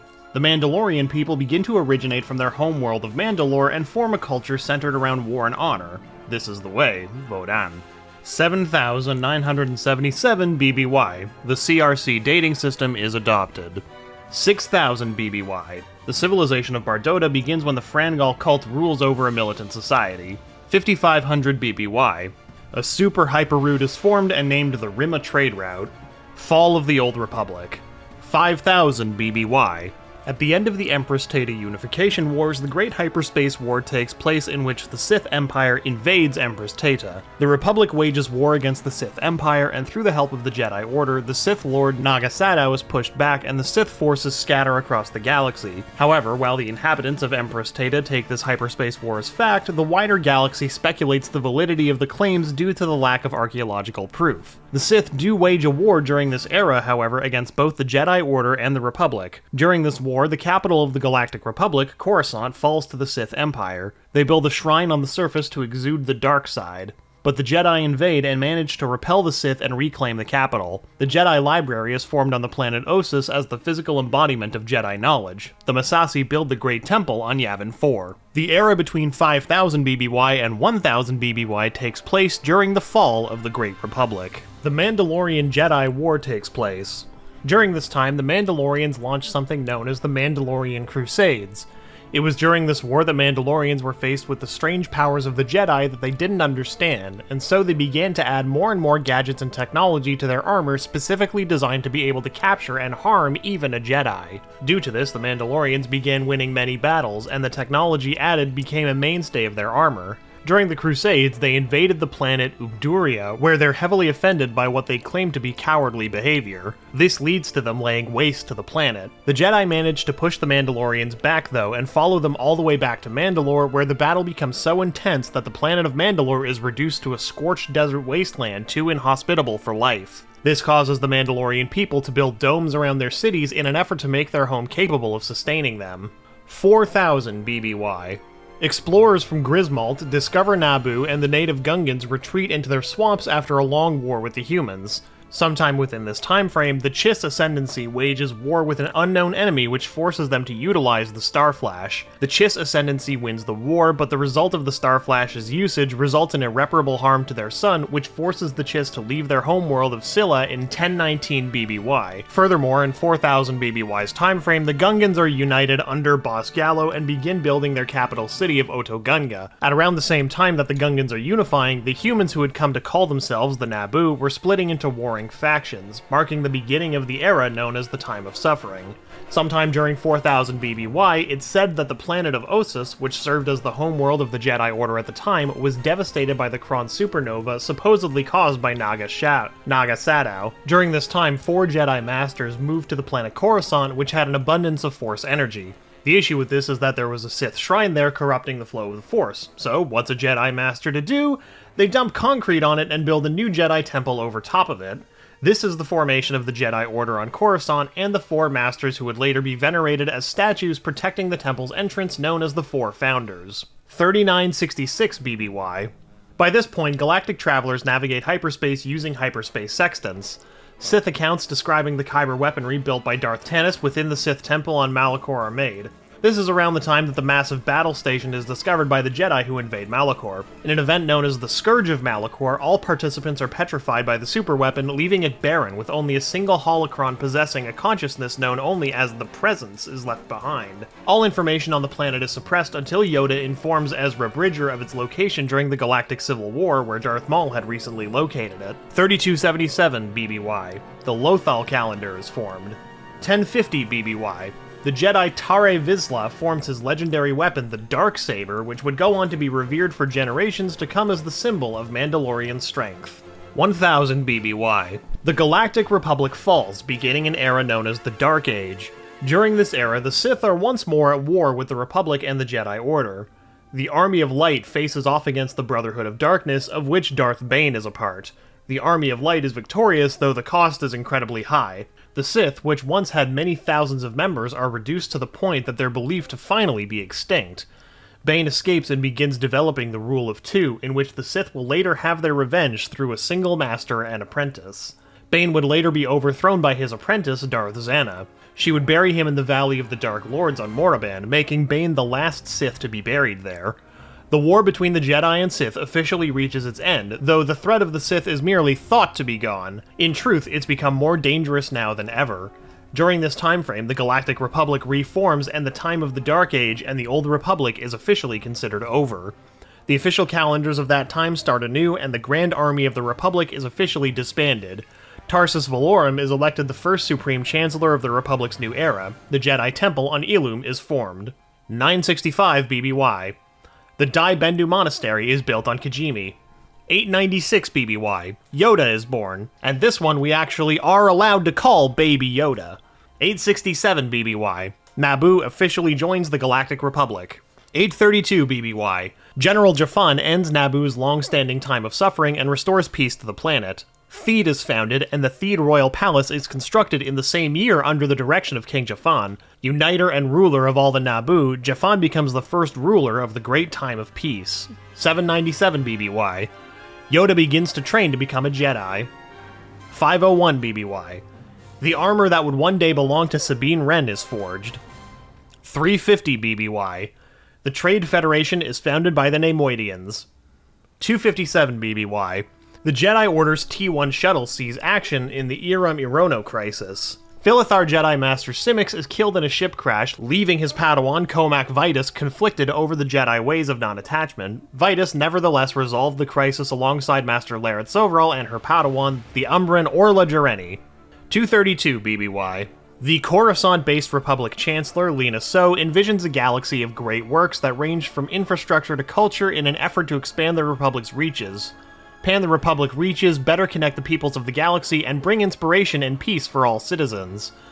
Efforts are made to negotiate a new peace treaty between the Quarren and Mon Calamari, as well as to mass-produce Bacta, a miracle substance primarily made of a barley originally cultivated from Thyphera that was intended to replace Juven, in the hopes of revolutionizing medicine. As part of Chancellor So's pledge to maintain the Republic's hold on the hard-to-navigate Outer Rim, outreach programs are established in the Rim. In the galactic frontier, where order and justice is maintained by the Knights of the Jedi Order, who at independently operated outposts such as the Jedi Temple Outpost on Karagon Viner work closely with the Republic without direct assistance from the Coruscant Jedi Temple, the Starlight Beacon space station is constructed as part of the series of outreach programs. Launched in 232 BBY, it features a large Jedi temple designed by Paulo Hidala and is placed in the center of dark zones in the Rim to guide travelers and boost the region's transmission times, intended to be the first beacon of a new galactic communications relay network. A conclave between the Jedi Order and the Republic involving Jedi Master Avar Kriss and Admiral Pavel Kronara of the Republic Defense Coalition is held at the Starlight Beacon. The strain from the Jedi mission to Zaytuin leads to Des Ryden to request a transfer to the Starlight Beacon. With the Jedi and the Republic's Starlight program infringing on his territory, and coupled with his family's past conflicts against the Jedi, Marchion Ro instigates the Great Hyperspace Disaster. In hyperspace, the Legacy Run, a Canif Yards Class A modular freight transport of the Bind Guild, encounters a Nihil ship and is destroyed. Starships across the galaxy are abruptly knocked out of hyperspace by missiles of debris from the Legacy Run, which also threaten to destroy space stations, moons, as well as planets. The Republic turns to the Jedi for help in saving lives and ending the crisis, and Jedi activity sees a significant increase. Due to being delayed at the Starlight Beacon, Master Avar Kriss and Admiral Pavel Kronara become the first to respond to the disaster in the nearby Hetzal system. Coordinating efforts to save citizens from aboard the Third Horizon, Vernesta Ro, having been the Padawan of Stellan Gios, is made a Jedi Knight at the age of 16, becoming one of the youngest Knights of the Jedi Order in a generation. Vernestra Ro is stranded on a jungle moon with several other individuals, including Avon Staros of the Staros clan. When their transport ship, the Steady Wing, is sabotaged by the Nihil, the Jedi Wayseeker Orla Jareni, Jedi Knight Des Ryden, Jedi Padawan Raeth Silas, and Jedi Master Comac Vitus, as well as the cargo ship vessel's Captain Leox Gyasi, co-pilot Affy Hollow, and the navigator Geode are ripped out of hyperspace as a result of the Great Disaster. They take refuge in a seemingly abandoned Amaxian space station. Aboard the Amaxian station, the Jedi passengers of the vessel are disturbed by dark visions. Believing that a set of 4 binding statues contained the dark side influence, the Jedi take away the Force artifact for purification in the Sith Shrine located beneath the Coruscant Jedi Temple. However, they're proven wrong and realize that the statues had contained something else.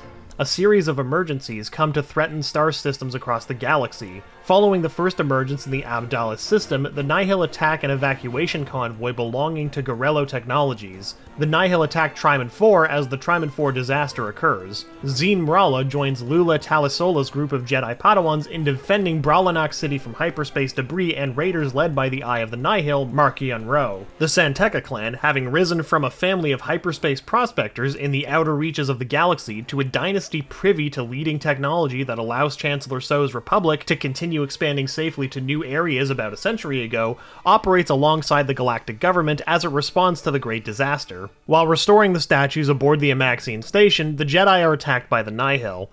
To defend themselves against overwhelming forces, the Jedi are forced to destroy the statues to unleash what it contained.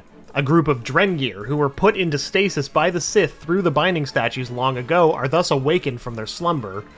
While the vessel's crew escapes amidst the chaos, several Drengir are released into open space in the process. The tragic poet Omar Barenko is reputed by residing at the Varakino Artist's Retreat on Naboo. Centuries before the year 22 BBY, the controversial Barenko was kidnapped from a scenic balcony overlooking the lakes after penning the disturbing and visionary epic poem titled Defense of Naboo in the Room of Morning Mists. The Jedi High Council convenes to discuss the threat of the Nihil, and after a contested debate between Grandmaster Laru and Jedi Masters such as Yariel Poof, Rana Kant, Oppo Rensisis, Keaton Murag, Adali Karo, and the stand-in of Grandmaster Yoda, who was on sabbatical from Council Affairs, Efru Shin, approves a joint effort between the Jedi and the Republic in a mission against the Nihil as proposed by Councilor So. The Nihil conduct a raid on Elfrona, capturing Jedi Master Loden Greatstorm and Farmer Odo Blythe. Markian Ro executes the farmer, intending to keep Greatstorm for future plans. The Battle of Kur occurs. Markian Ro sends Kassav's Tempest to death in the Kur Nebula, intending to trick the Jedi and the Republic that they had destroyed the Nihil. The Trandoshan Jedi Master Skier loses his left arm and blames himself for the death of Master Jorah Mali. The medical substance Kolto is in common use at this point. Jedi Grand Masters Patre Vetter and Yoda join other Jedi and Republic personnel, amongst them Chancellor Lena So, the newly minted Jedi Knight Keeve Trennis, and the newly appointed Marshal of the Starlight Beacon Avar Kriss aboard the latter station in its dedication ceremony for light and life. Skier hides a devastating secret that was tearing him apart, drawing a private emotional outburst from him soon after Starlight's dedication. Surik, which formed a part of a phrase used by the Jedi Skier, existed by this point. By this point, the Hutt clan is sanctioned from trading openly in Republic space. The Drengir abduct children on Sedri Minor. The Nihil attack a Hutt clan ship in the recently Republic-aligned Kazlan system, prompting the Jedi Skier, Keeve Trennis, and the Kotabi Bond twins Tarek and Seret to investigate the resulting wreckage. Tracing the Hutt craft's origin to the Sedri system, Skier and Seret take a T-1 shuttle to Sedri Minor. Avar Kriss and Vernestra Ro take the Ataraxia to join Trennis aboard the Hutt craft. On Sedri Minor, Seret is captured by the Drengir, and Kriss, Tarek, and Trennis, traveling aboard the Ataraxia, join Skier on the moon. Seret yields to the powerful shadow cast by Drengir and joins their collective mind. Sharing the same mind with Seret, Tarek also succumbs to the Drengir's influence and becomes crazed. While Kriss and Trennis confront the Drengir at their underground dwelling, Skier despairs that he couldn't help Tarek, who is uncontrollable and inconsolable. While Avar Kriss and Trennis fear Seret as well as a local boy from the Drengir, they're surrounded by more, who are accompanied by Skier. Skier had his mind joined with the Drengir's collective consciousness and had grown a botanical, plant-like left arm. Skier captures Kriss's crew, and the secret history of the Drengir is revealed. The Jedi and the Republic's Starlight Beacon is threatened by an age-old enemy. The Drengir, hungry for Jedi, arrive at a serene and remote Jedi outpost that the Jedi Lili Toraasi lived in. As a consequence of Menhir's bitterness and unwillingness to accept any change, the Drengir plague the village Skrull on the planet Batu. 200 BBY. Chewbacca is born. 102 BBY. Count Dooku is born on Sereno and is brought into the Jedi the same year. Master Sifo Dyas is also born this year. 80 BBY. Qui-Gon Jinn is born on Coruscant. 68 BBY. Qui-Gon is apprenticed to Master Dooku. 65 BBY. The Theed Power Generator. You remember that weird place in the palace where they fought Darth Maul? Yeah, that place. It's built by Outer Rim Construction and Assembly as a joint venture with Damask Holdings. For those of us who don't know, the CEO of Damask Holdings is Higo Damask II. This man is a moon like those who ran the banking clan, but you may know Higo Damask II better by the name of Darth Plagueis the Wise. It wasn't too far from this point in time that Plagueis and Palpatine were training and attempting to discover the secret to immortality and how to manipulate the midichlorians to create life. They did many tests and actually succeeded. Sidious and Plagueis managed to get many creatures pregnant using only the midichlorians, and among those who felt the effects of this grand experiment was a slave woman on Tatooine named Shmi Skywalker. 58 BBY. During the Mandalorian Civil War, Jaster Muriel leads the true Mandalorians against Tor Vizsla's Death Watch in Battle on Concord Dawn. Jaster's men are beaten back and scatter as Jaster is taken in by a family known as the Fets. However, Death Watch catches up fast and Jaster fails to save the Fets, with only their son Jango escaping. The battle is won by the true Mandalorians, however, with the help of Jango, who's named an honorary Mandalorian for his valor. Years later, Jango is assigned to be the leader of his own squad in battle, along with Montrose, who leads Vertigo Squad, and Jaster, who leads Head Hunter Squad. As the battle intensifies, however, Montrose disobeys orders and presses attack instead of retreating. This forced Jaster to bail out Vertigo Squad, but Jaster is betrayed and killed. Montrose claims Jango is dead in an attempt to take the title of Mandalore, but Jango shows up carrying the body of Jaster and claims the title instead. Jango then leads the true Mandalorians to Galadron, where Death Watch is being harbored by the Governor. Jango manages to drive them out, but the Jedi are called in by the Governor. They proceed to kill the true Mandalorians with only Jango remaining. The Governor sells Jango into slavery, but Jango escapes and settles scores. He manages to track down Death Watch and Tor Vizsla, where he kills them all by himself and a family of dire cats. 45 BBY. Qui-Gon chooses Obi-Wan as his apprentice.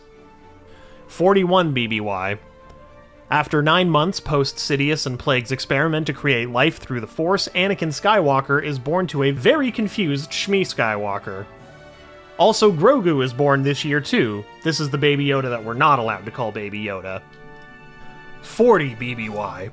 Qui-Gon and Obi-Wan are sent to protect Satine Kryze during the Mandalorian Civil War. It's here that Obi-Wan definitely doesn't fall in love with Satine and definitely doesn't become the father of Corky Kryze. Nah. Definitely not the father, couldn't be him. 36 BBY, Ashoka Tano is born. 33 BBY, Caleb Dune, aka Kanan Jarrus, is born.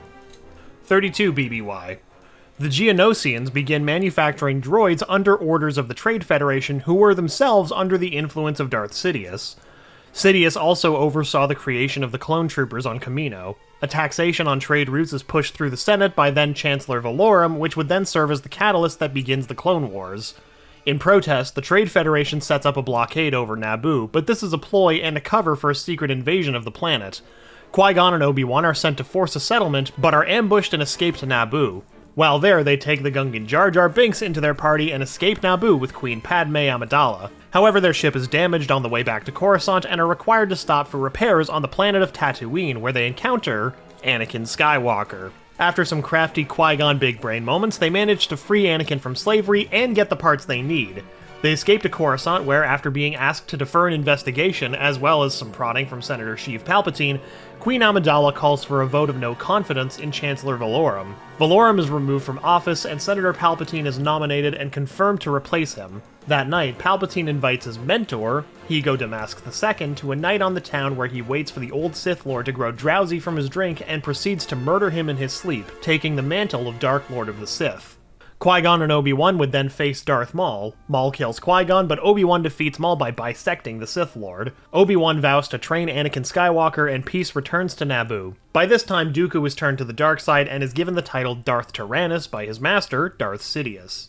28 BBY. Padme Amidala steps down following 2 two-year terms as Queen of Naboo. Rey Lata defeats Jamila in her campaign to succeed Amidala, though Jamila later resigns for 4 years before being succeeded by Mutiny during the Clone Wars. 24 BBY. The Separatist crisis begins as thousands of star systems leave the Republic to join the Confederacy, breaking the Republic in two. The Separatist Senate forms. 23 BBY. The Senate debates whether an army should be raised and begins discussion on the Military Creation Act. 22 BBY. On her way to an important vote, now Senator Padme Amidala returns to Coruscant only for her ship to be destroyed by an assassin, killing her body double. Later, the mysterious assassin attempts to kill her once more while she sleeps, but is thwarted by Jedi Master Obi-Wan Kenobi and his student Padawan Anakin Skywalker. They hunt down the changeling assassin, Zam Wessel, but Zam is also killed by another assassin using a Kamino saber dart. The Council sends Anakin to guard Padme back on Naboo. Obi-Wan investigates the star system of Kamino and there finds a clone army which he reports back to the Jedi Council.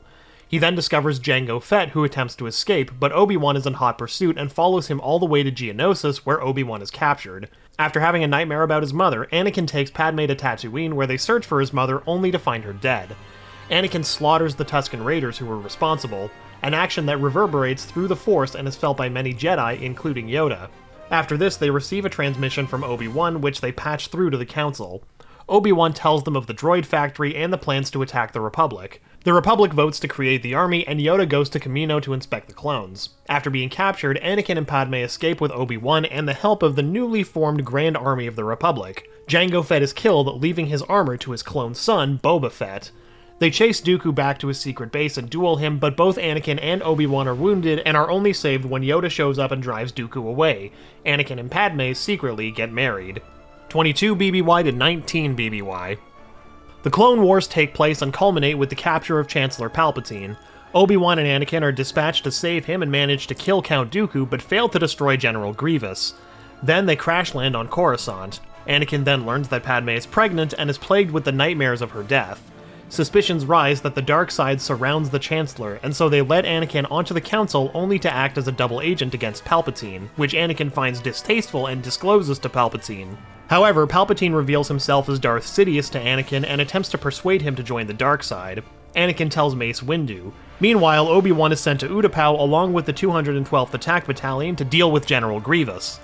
Obi-Wan manages to kill the general. Mace Windu and various other Jedi confront the Senate, Palpatine, which results in a battle in which all of the Jedi Masters brought by Mace, including my boy Kit Fisto, are killed.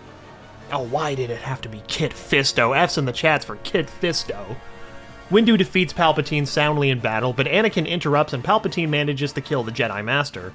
Consumed with guilt and fear, Anakin swears himself to Palpatine and is renamed Darth Vader by the Sith Lord. Order 66 is then called, and Anakin marches into the temple to kill the Jedi. Reva is among the younglings Anakin attempts to kill, but she manages to survive and is turned into an Inquisitor who seeks vengeance against Vader.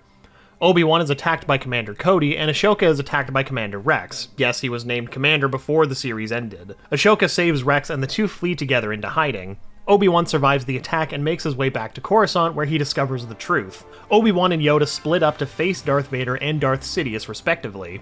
Yoda fails to kill Sidious and departs for Dagobah for exile. Obi-Wan defeats and maims Vader, but fails to kill him.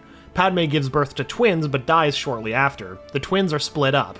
Bail Organa takes Leia, and Obi-Wan sends Luke to live with the Lars family on Tatooine. The Imperial Era. 14 BBY. The events of Star Wars Jedi Fallen Order take place. Darth Sidious and Darth Vader undertake a mission to Ryloth. The Free Ryloth movement, led by Cham Syndulla, attempts to assassinate the two Sith Lords. The deaths of Belcor Dre and Isval also occur. 10 BBY. The events of Solo, a Star Wars story take place, including his legendary Kessel Run. 9 BBY.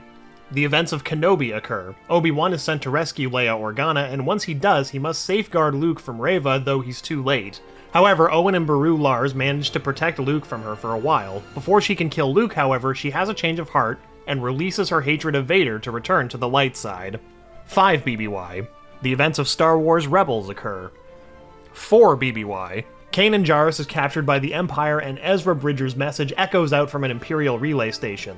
With the rescue of Kanan, the fire across the galaxy is set, Lothal is seized by the Empire.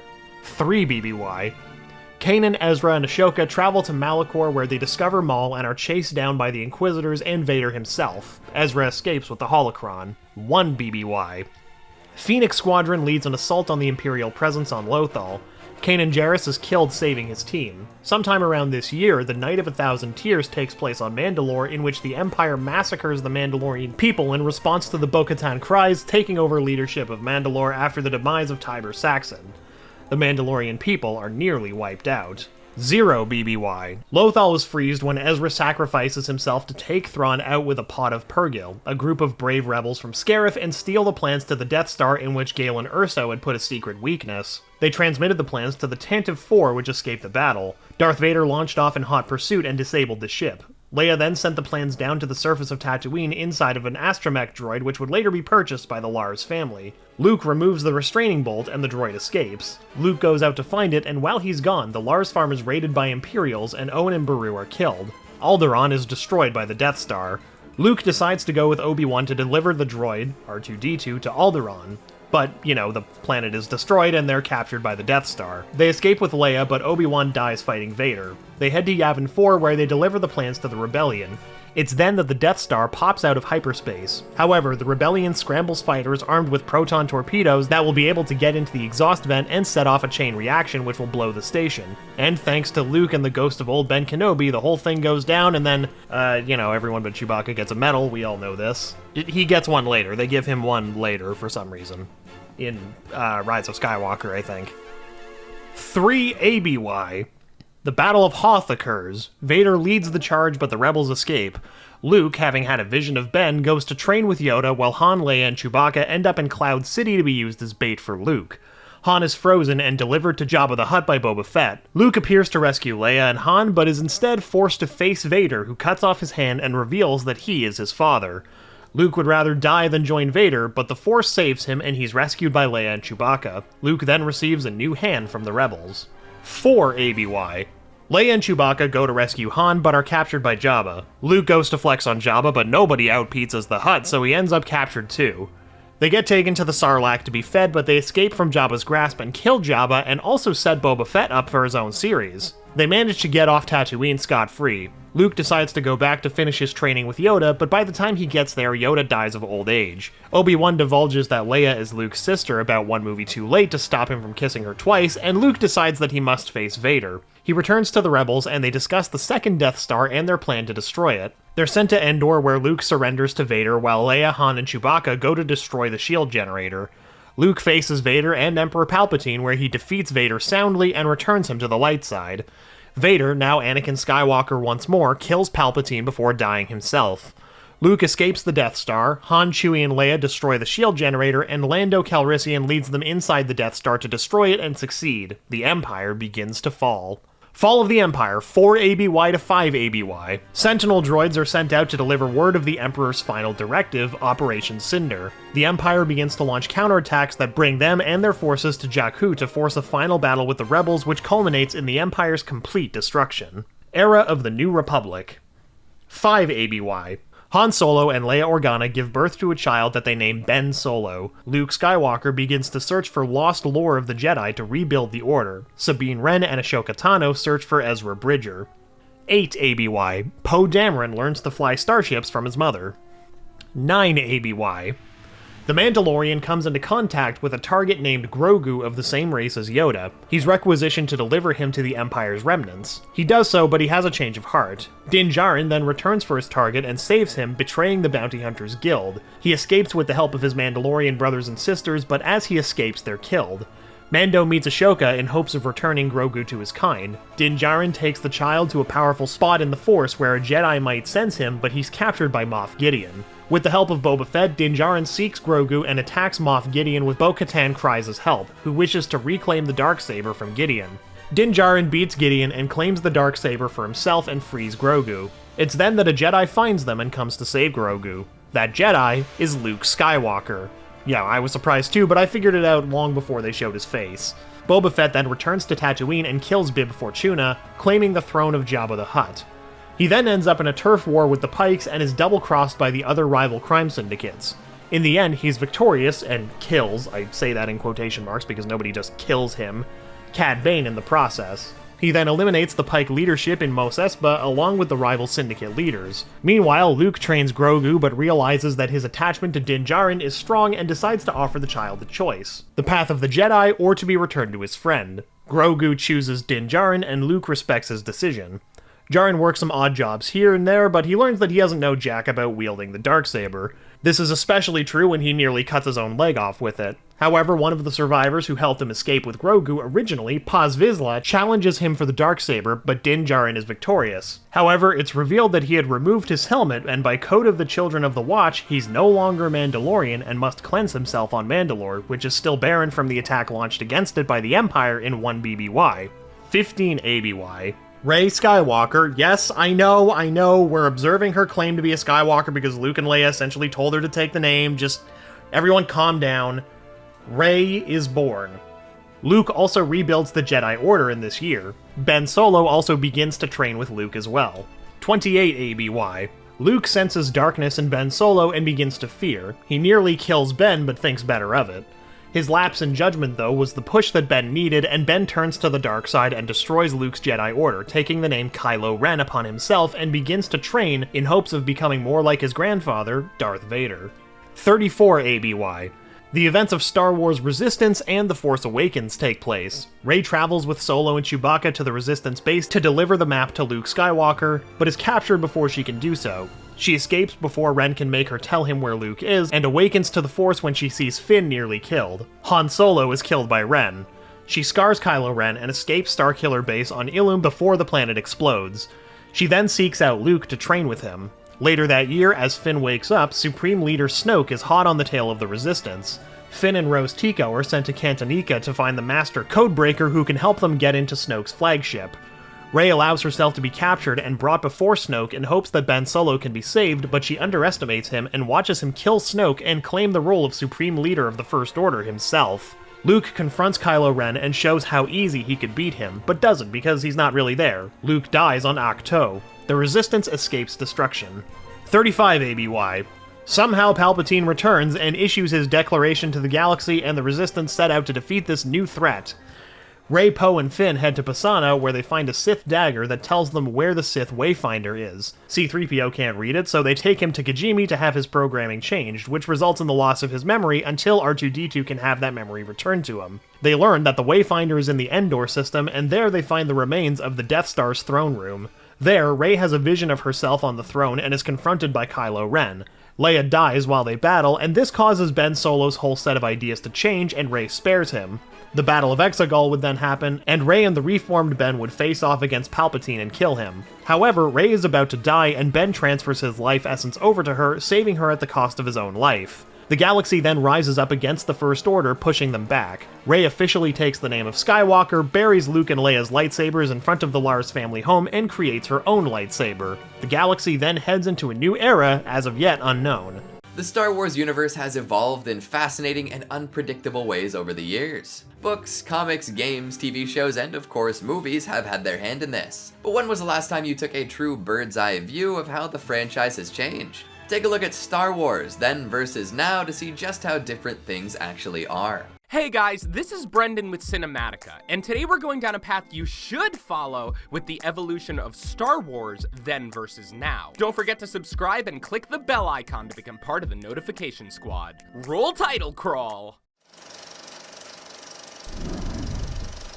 I know Star Wars fans are used to starting fourth things first, but let's just say first things first here. Star Wars the movie has literally changed from then to now. Not in that The Last Jedi ruined my childhood kind of way, but in George Lucas's re-releasing of the original trilogy kind of way. Alterations like Darth Vader's forehead Brazilian, the ghosts of Christensen Pass, and Jabba's private palace performers were never a part of the original films. Star Wars was on the cutting edge of visual effects back in the day. George Lucas wanted it to stay that way and kept going back to his classics and just force-feeding them more stuff that no one really wanted. This exact ambition led him and the prequel trilogy to the dark side. Fans and even some of the actors like Anthony Daniels have criticized the sleek but soulless feeling that unnecessary 3D gave the prequels. Fortunately, the movies found their way back to the light with the recent installments beginning with The Force Awakens. J.J. Abrams resurrected the use of puppetry and animatronics. He realized the heart of Star Wars isn't just innovation, but nostalgia. While the recent Disney films have had their fair share of weird CGI uncanny valley folk like Maz Kanata and Snoke, the return to practical form has been one of the stronger suits of the new movies. Of course, they also have a natural edge in the aesthetic department because when Star Wars was in production, George Lucas had only recently had his big directorial break with American Graffiti, and was still far from the figure that he is today. His ideas were not yet a Disney-licensed phenomenon. Besides the lack of name recognition, Star Wars as very genre was an undesirable market. Sci-fi movies weren't exactly the highest-grossing movies of all time as they are now. In fact, no studio even wanted to take the risk on the Star Wars. Film studios were still reeling from the box office bust of 2001: A Space Odyssey. When Star Wars was finally funded, it was only given an $11 million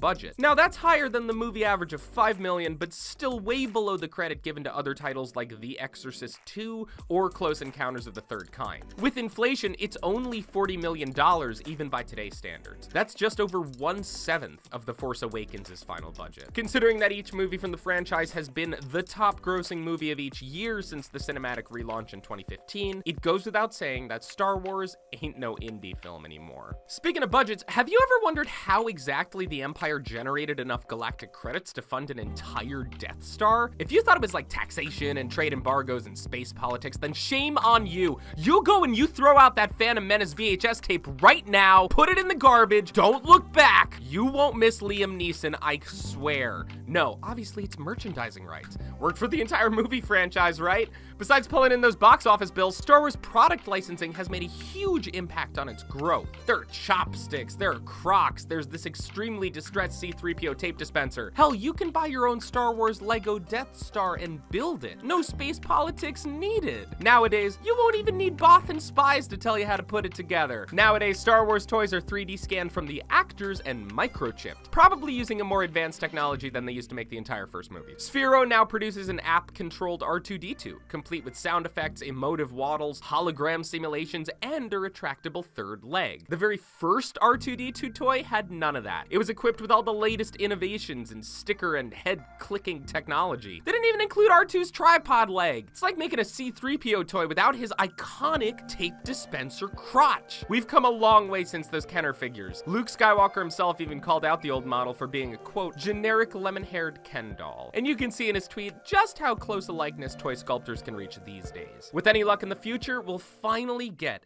the app-controlled C-3PO crotch tape dispensers that we've been waiting for. Okay, so C-3PO swag isn't exactly flying off the shelves, but it doesn't have to because of the time-honored tradition of Star Wars including cute merchandising cash banthas in the movies. It's been a tradition ever since Lucas realized that catering to kids kinda makes a franchise. Assuredly, his contract, which gave him half of the sales money, might have had something to do with that too. The decades have changed, but the debate remains the same. Do these cutesy cartoon characters hurt the movies? The first controversial characters were the Ewoks in 1983, with fans still arguing whether or not they really belonged in the story of the Return of the Jedi. Nowadays, the same conversation is had over the Porgs in The Last Jedi, even among the cast. The Porg presentiment, a phrase which nobody, including myself, has ever said, and which I immediately regret coining, has led to another important shift in the old ways. Star Wars merchandising is no longer laser-proof. Toy sales for the last movie saw a decline, which has been attributed to the fatigue that some viewers are facing with this clone army of movies that Disney keeps churning out. To grudgingly quote the prequels, you can't stop change any more than you can stop the sun from setting. And unless Rian Johnson makes up some new force powers again, no one on either side of the force can stop the setting sun. When Star Wars began, it was the brainchild of a single filmmaker with a vision. George Lucas was the Senate, the single driving force, spearheading the project from its humble farmland origins. Despite his intention of passing the baton along movie to movie, he never could bring himself to take both hands off the steering wheel completely. That led to him taking back more and more control during episode 5 and 6. Flash forward to the prequels and we see how well all that unlimited power worked out for him. Nowadays, Star Wars has taken a different approach, and it actually is a lot more like a Senate. They introduced the story group to keep track of all the galactic goings-on and make decisions by committee, almost like the Jedi High Council. Directors like Rian Johnson are free to come up with whatever they want for their projects. As long as the facts check out with the story group, they can basically do whatever. In fact, with all the upcoming movies, so many directors have the opportunity to try their hand at an installment that you really gotta wonder if they're losing the original vision. Wait, is this just Star Wars playing out in real life? Disney, your meta game is crazy. Since its acquisition of the brand, Disney has made a few moves that left fans with a bad taste in their mouths. The worst offense, though, was deconstructing the entire Star Wars expanded universe that authors, artists, and game designers had spent decades building out. Beloved lore like the Knights of the Old Republic, the Thrawn novels, and the hundreds of stories about every last minuscule side character were rendered entirely null and void. Some fans lost the universe that they fell in love with, and have watched it be replaced by something completely different. Take Luke Skywalker, for instance. Is it any wonder that his grizzled atheistic depiction in The Last Jedi was disappointing when you consider his alternate fate in the Legends? In the original EU novels, Luke married Mara Jade, had a son named Ben, and reformed the Jedi Council. Great, right? But with the Disney revisions, he reformed the Jedi Council, caused it to be destroyed by a pupil named Ben, and didn't even get married. The Last Jedi novelization rubs Creation salt in the wound because Luke has dreams that he has a real family, but it's just the Force and Kathleen Kennedy mocking us with what could have been. As Obi-Wan said though, many of the truths we cling to depend greatly on our point of view, and the rebooted point of view isn't all doom and gloom. Newest editions cover Princess Leia's rise as a key figure of the rebellion, the continuing adventures of the very alive Darth Maul, and details a fittingly tragic fate for Jar Jar Binks. Oh, and if you haven't watched Star Wars Rebels, Thrawn is back in that show anyway. For decades, the Star Wars fandom was pop culturally labeled as a boys' club, and a nerdy boys' club at that. It's not a completely untrue generalization. The cast and crews of the movies were a boys' club, with Mon Mothma, Aunt Beru, and Princess Leia as basically the only women to speak of. While statistics do show that most Star Wars fans are still adult men, there has been a noted shift in the Force. The modern sequel trilogy has a cast that is way more diverse than ever before, with the exception of, I guess, Uriel Poof, a Cumian on the Jedi High Council. Come on, that's just insane. But the inclusivity of the recent films isn't just an abstract agenda. Representation matters to fans. When Rogue One came out, a story went viral about a woman who took her Mexican father to see it. He was shocked and then jubilant to hear Diego Luna using his Latino accent as Cassian Andor. Meanwhile, Rey quickly became a role model for girls, and the Forces of Destiny web series was launched to tell the stories of the franchise's leading ladies. On the merchandising front, there was a Where's Rey movement that demanded there be more action figures of the character, and Her Universe, a website of geeky apparel for women modeled by Ahsoka Tano's voice actress Ashley Eckstein. The tales go on, but as long as Star Wars is an international sensation, it should look international. The most recent installment in the Star Wars cinematic canon, The Last Jedi, had audiences more split than the ground beneath Kylo and Rey. While some have claimed that this polarized reception is a sign that the franchise just isn't resonating with its audience, one thing is true. It's not like Star Wars was not polarizing before. The fandom just reveres The Empire Strikes Back as the pinnacle of the franchise now, but at the time of its release, people actually had their fair share of smack to talk about it. Some fans didn't believe that Darth Vader was actually Luke's father. They thought the movie's ending didn't resolve enough of the plot. They said the jokes were dumb. They thought the pacing was weird. In short, all the criticism that The Last Jedi has received. Meanwhile, early reviews of The Phantom Menace called it dazzling and daring, and we know all too well the legacy that film has now. Alright, we know that the fights in Star Wars are incredible, but which one reigns supreme? Get your hot takes ready because it's time for the 6 best Star Wars fights. Debate down below. I'm Alan with Cinematica. And I'm John with Cinematica. And we've combed through all the Star Wars films to take a closer look at which fights moved us, made us jump, or were just cool as hell matchups. The 7 Star Wars films to date have shown us a multitude of punches, blaster shootouts, ship-on-ship crime, deadly ravenous creatures, and of course, good old-fashioned lightsaber duels. We've seen characters escape the many dangers of the Star Wars galaxies while others have perished, but of all the battles we've seen, which were the best? So close your eyes, search your feelings, and embrace the Force as we count down the 6 best fights in Star Wars. Full disclosure here, I hate the prequels with the fiery passion of Tatooine's twin sons, so if we can keep prequel involvement here to a minimum, that would be great. Number 6, hello and goodbye to Darth Maul. Right out of the gate. Alright, we all know the first of George Lucas's grand return to the Star Wars universe had issues, but Darth Maul's short but sweet appearances in the film were one of its few highlights. We see Maul briefly skirmish with Qui-Gon in the desert, but it's not till the climax of the film that we get to see his full lethal power. And remember back in 1999, this was the first time in the entire Star Wars series we've seen 2-on-1 lightsaber fights, the first time we've seen a double-bladed saber, and let's face it, watching this fight choreographed in the late 90s was way more intense than some of the slower-paced fights from the original trilogy. After all, special effects limitations in the 70s required the actors to fight slowly, intentionally, so that the artists could color in the saber blades. Plus, Alec Guinness and David Prowse weren't exactly stuntmen in their prime when filming A New Hope. But innovations aside, the Phantom Menace battle was dynamically paced and one of the most tension-packed fights of the whole series. Number 5. Finn vs. Traitor. Speaking of excellent staging, The Force Awakens brought us a variety of striking visuals of warfare. Amidst the First Order's assault on Maz's castle, we're treated to an unexpected lightsaber battle between Finn and the hilariously nicknamed stormtrooper Traitor! Keeping the chaos of the battle raging over the World War II-style smoking ruins in frame, this duel provides a deeper glimpse into the world of Star Wars, as it becomes clear that stormtroopers now receive some sort of anti-Jedi training in the 30 years since the events of the original trilogy.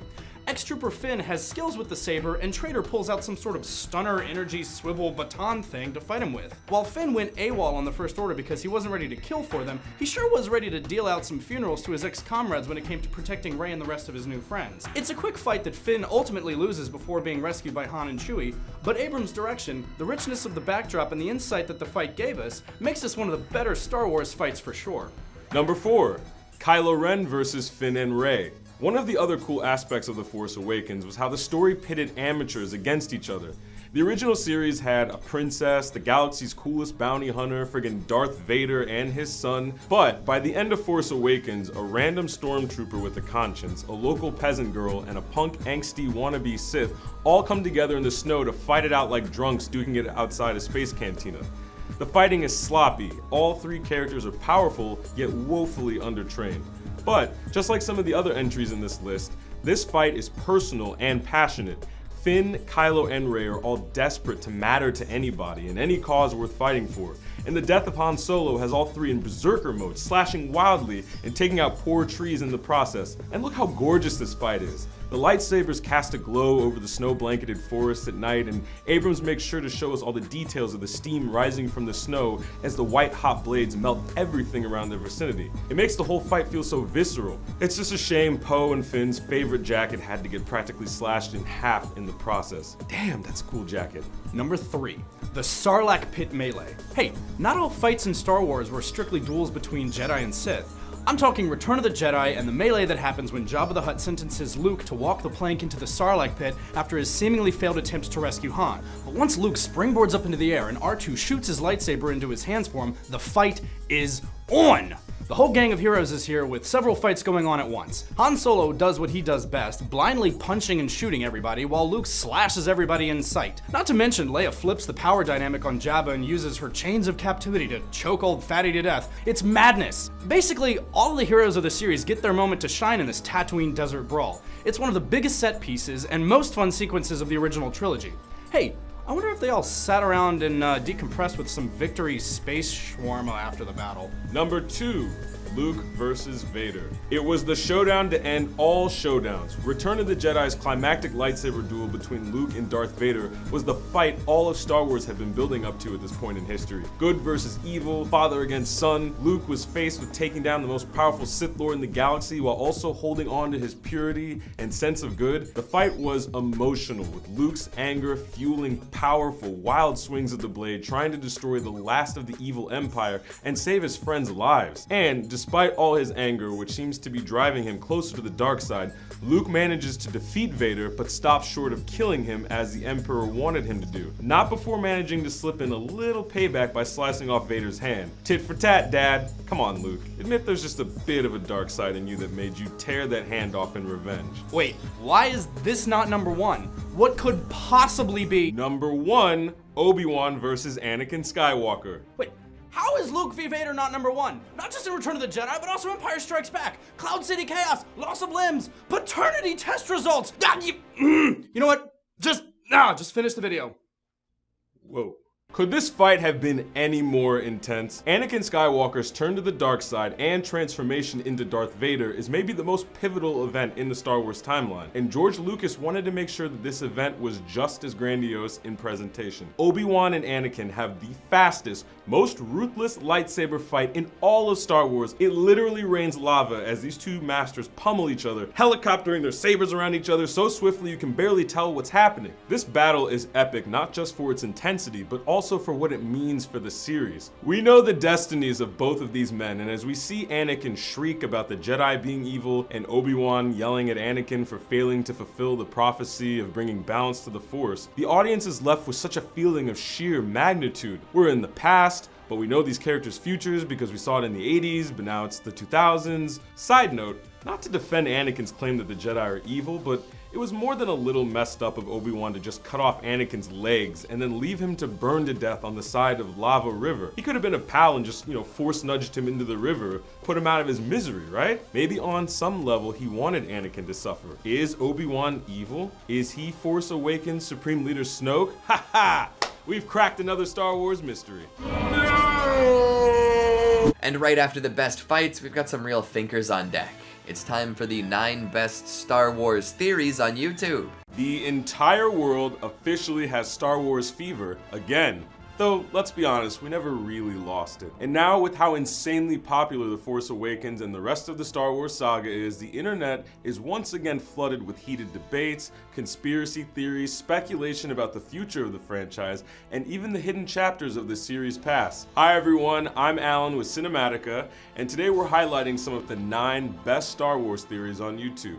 Number 9. Jar Jar Binks is a Sith. A classic fan theory that's been circulating for years is summarized nicely on Vincent Vendetta's YouTube page, involving the true nature of Jar Jar Binks. This particular theory claims that Jar Jar is actually an evil and masterfully powerful Sith, manipulating people in several instances with a wave of the hand or a whispered mind trick in the ear. Now, clearly, we all want to salvage any possible meaning or worthwhileness from Lucas's prequel trilogy and with Jar Jar's very existence. But as Vincent's page points out, look at the similarity between Jar Jar's sloppy self-defense during key battle scenes in comparison with the very real and very dangerous drunken fist martial arts fighting style. This would mean that Binks spent episodes 1 through 3 orchestrating chaos like the Joker and dancing his goofy ass right into a seat on the Galactic Senate. Number 8. Leia's hidden power. One of the lingering questions from the original trilogy is why Princess Leia is never shown to have any Force power,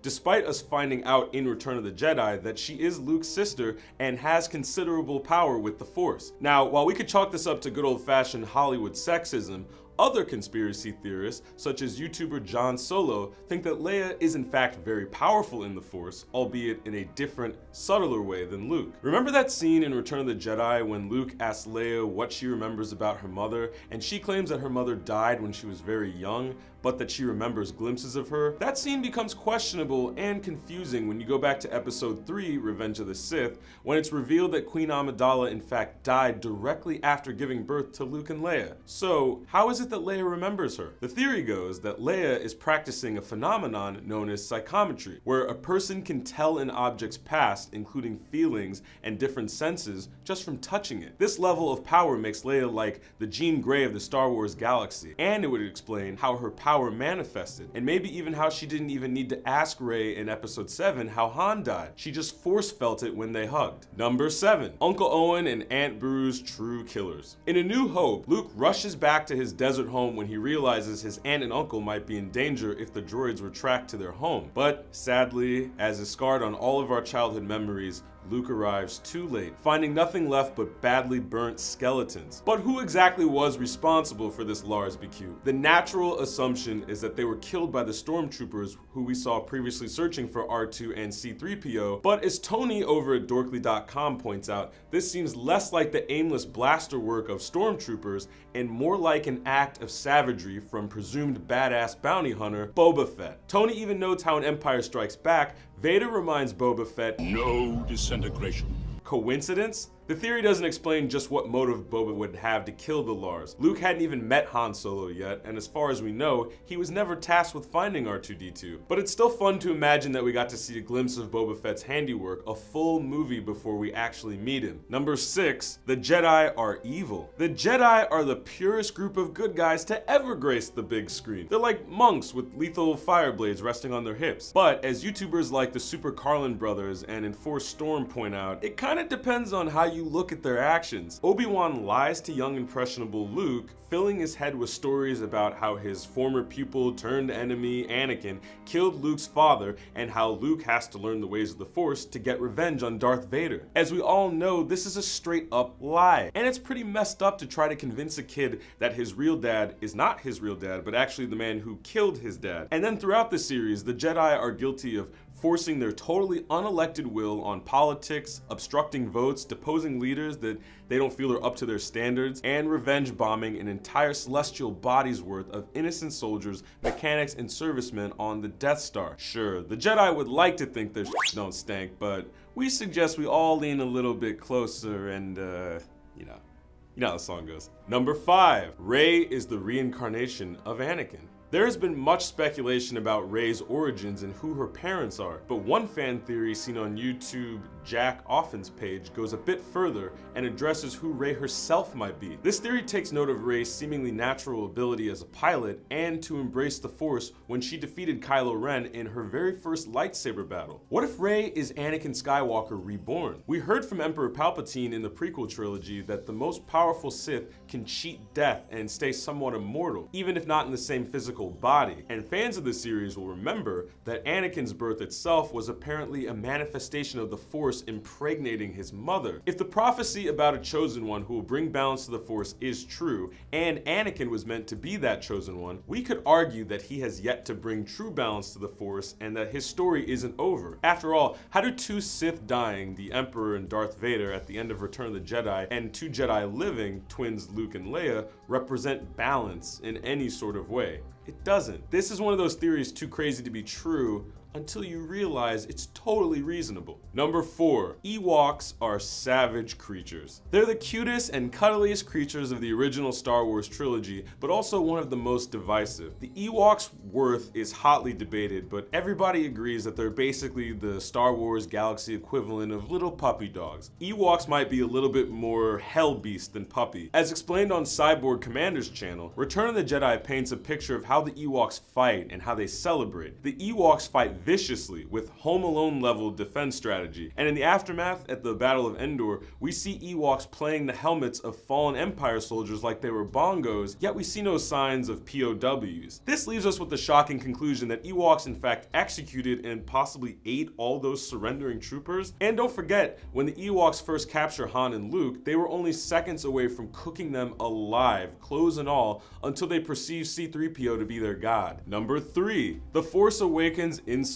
George Lucas. One of the more fun theories out there was presented by YouTubers Steve and Larson, citing a Quora Digest thread that points out that the first line of dialogue spoken in Force Awakens could be read as a slight against the last 3 powerfully movies the world had to endure. Spoken by Max von Sydow's Not So Long for This World's character, "This will begin to make things right." While some less nerdy might take that as just a straightforward line referring to Episode 7's MacGuffin, the portion of the map supposedly leading to Luke Skywalker's whereabouts, those of us still waiting for our handwritten apologies from George Lucas for Episodes 1, 2, and 3 might have to be satisfied with J.J. Abrams' possible slight at Lucas. Number 2, Han's wild coma dreams. Maybe one of the goofiest theories out there is brought to us by YouTube Star Wars fan Garth at My Theory, who states that not only did Han not die by his own son's hand in Force Awakens, but that Force Awakens, Return of the Jedi, and any other movies we've seen going forward never happened. Because in actuality, Han Solo was frozen in carbonite at the end of Empire, and the rest of the series going forward was just his dream. And why not? After all the adventures Han Solo had in his life, he has more than enough material to supply 30 years worth of dreams about the life he would have led. Well, maybe more like a nightmare, since in his dreams, he gets old and slow and becomes estranged from Luke and his wife Leia, gives birth to a bratty son who turns to evil and murders him, and then stories continue on without his presence.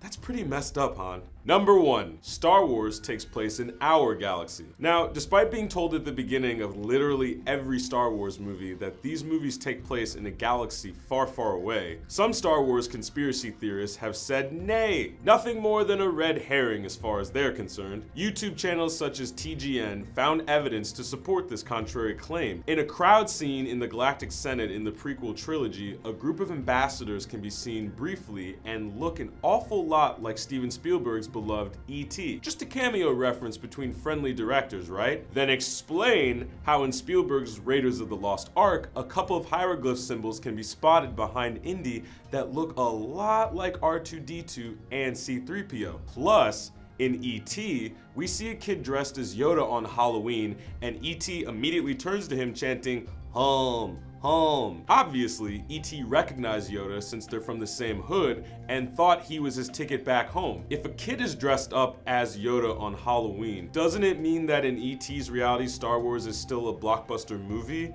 and Yoda is a character that kids dress up as? Okay, clearly this means that the theory is true. Plus, in the world of E.T., George Lucas is a space-time traveling journalist who didn't create this great empire of a story, but rather just profited off war that he documented out in the cosmos and turned into a script. Ugh. Typical Lucas. Shame on you. Next, we've got a double header of horrors. Space is an infinite vacuum, which means that things can often suck. From ways to die to horrible jobs, things can be pretty tough in a galaxy far, far away. Enjoy these next two. Star Wars! One of the most beloved, family-friendly franchises of all time. Though, sometimes fans can forget about the whole war part. From lethal creatures to a continuous state of armed conflict to having to listen to Jar Jar Binks talk. Ugh. Everybody's favorite galaxy far, far away is also an extremely dangerous one. Not all deaths in the Star Wars universe are created equal. In fact, some of them are straight up nightmare fuel. I'm Alan from Cinematica, and we're jumping into hyperspace and counting down the 8 worst ways to die in Star Wars. Let's get started. Number 8, cancer from the Death Star. When the Empire ordered the newly operational Death Star to be tested on Alderaan, we see all the men it takes to operate the weapon, including the couple of troopers that have to shield their eyes as the death ray fires right past them out into space. Seriously, guys? No radiation blocking divider of any kind? Even the hospital workers that take your x-rays get to leave the room before that thing opens fire on you. A laser in our reality can heat solid steel over 3 million degrees Fahrenheit. The Death Star has a hypermatter reactor and it's capable of incinerating an entire planet. So clearly the troopers exposed to that beam are walking away with radiation burns and mutated DNA. And we're not even touching the Force Awakens Starkiller base that devours stars whole and then spits them out at planets. We're thinking you'd need at least an SPF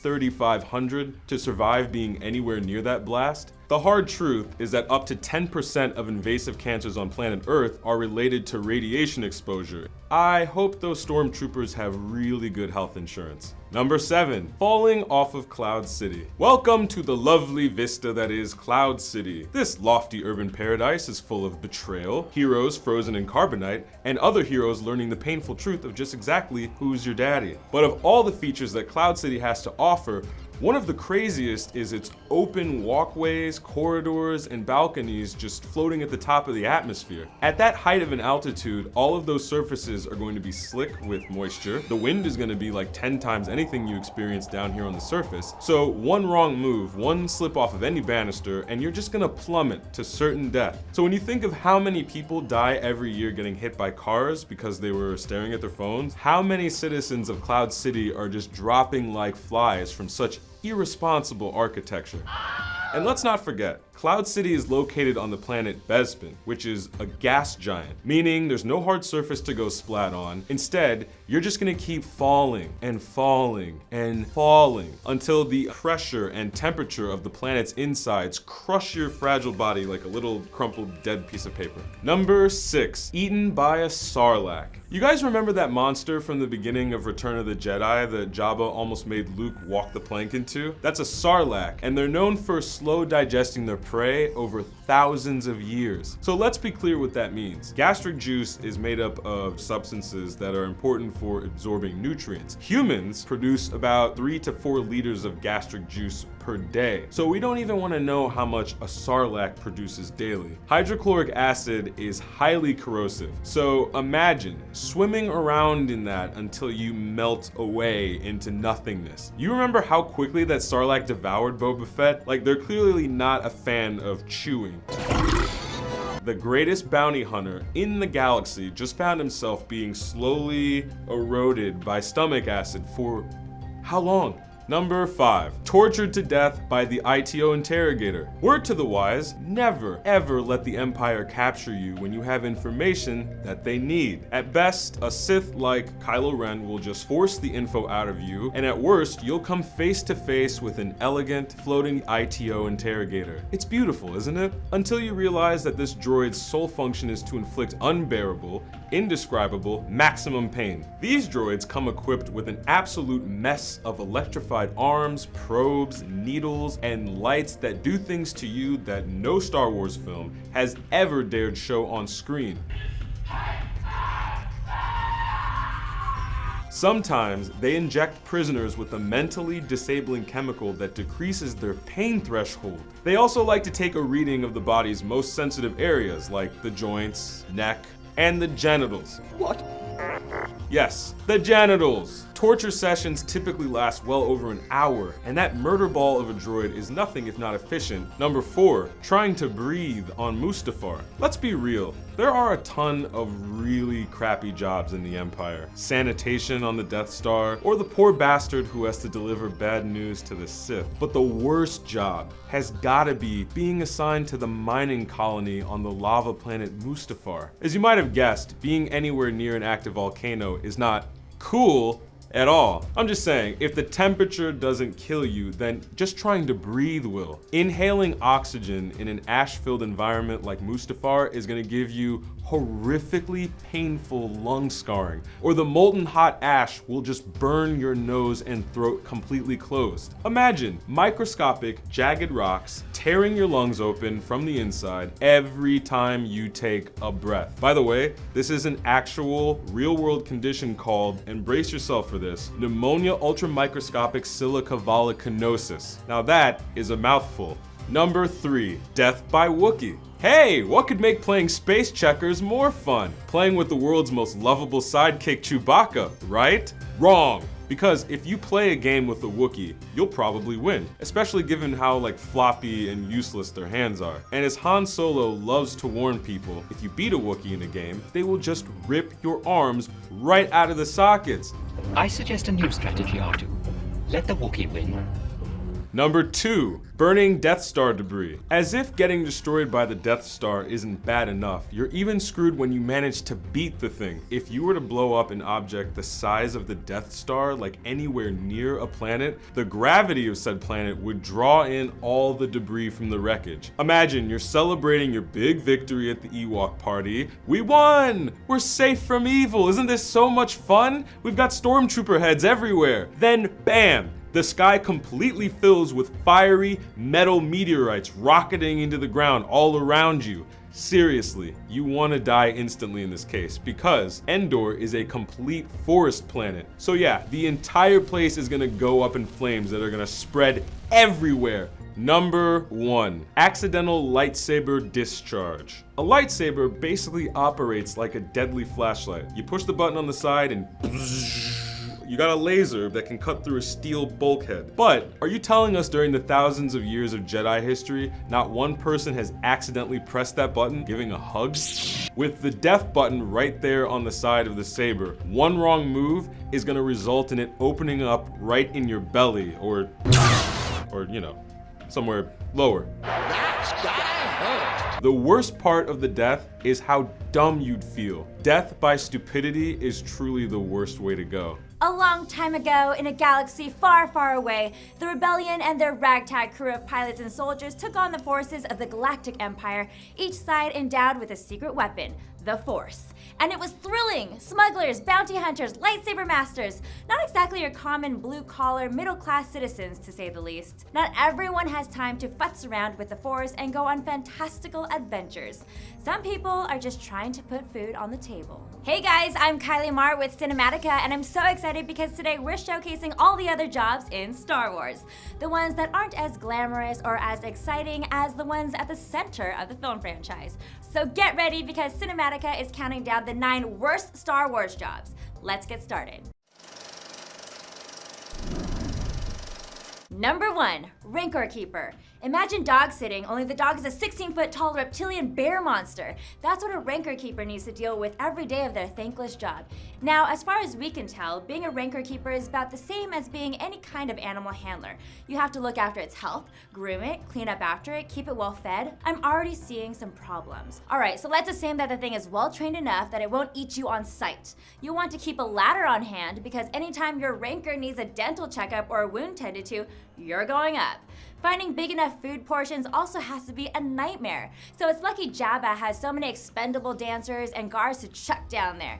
And I won't even get into the cleaning after it part. After all that, maybe you do end up bonding with your horrifying potato bear. Sooner or later, some schmuck is gonna come around and get the better of it and leave you totally heartbroken. Sorry, Malakili, maybe get a cat.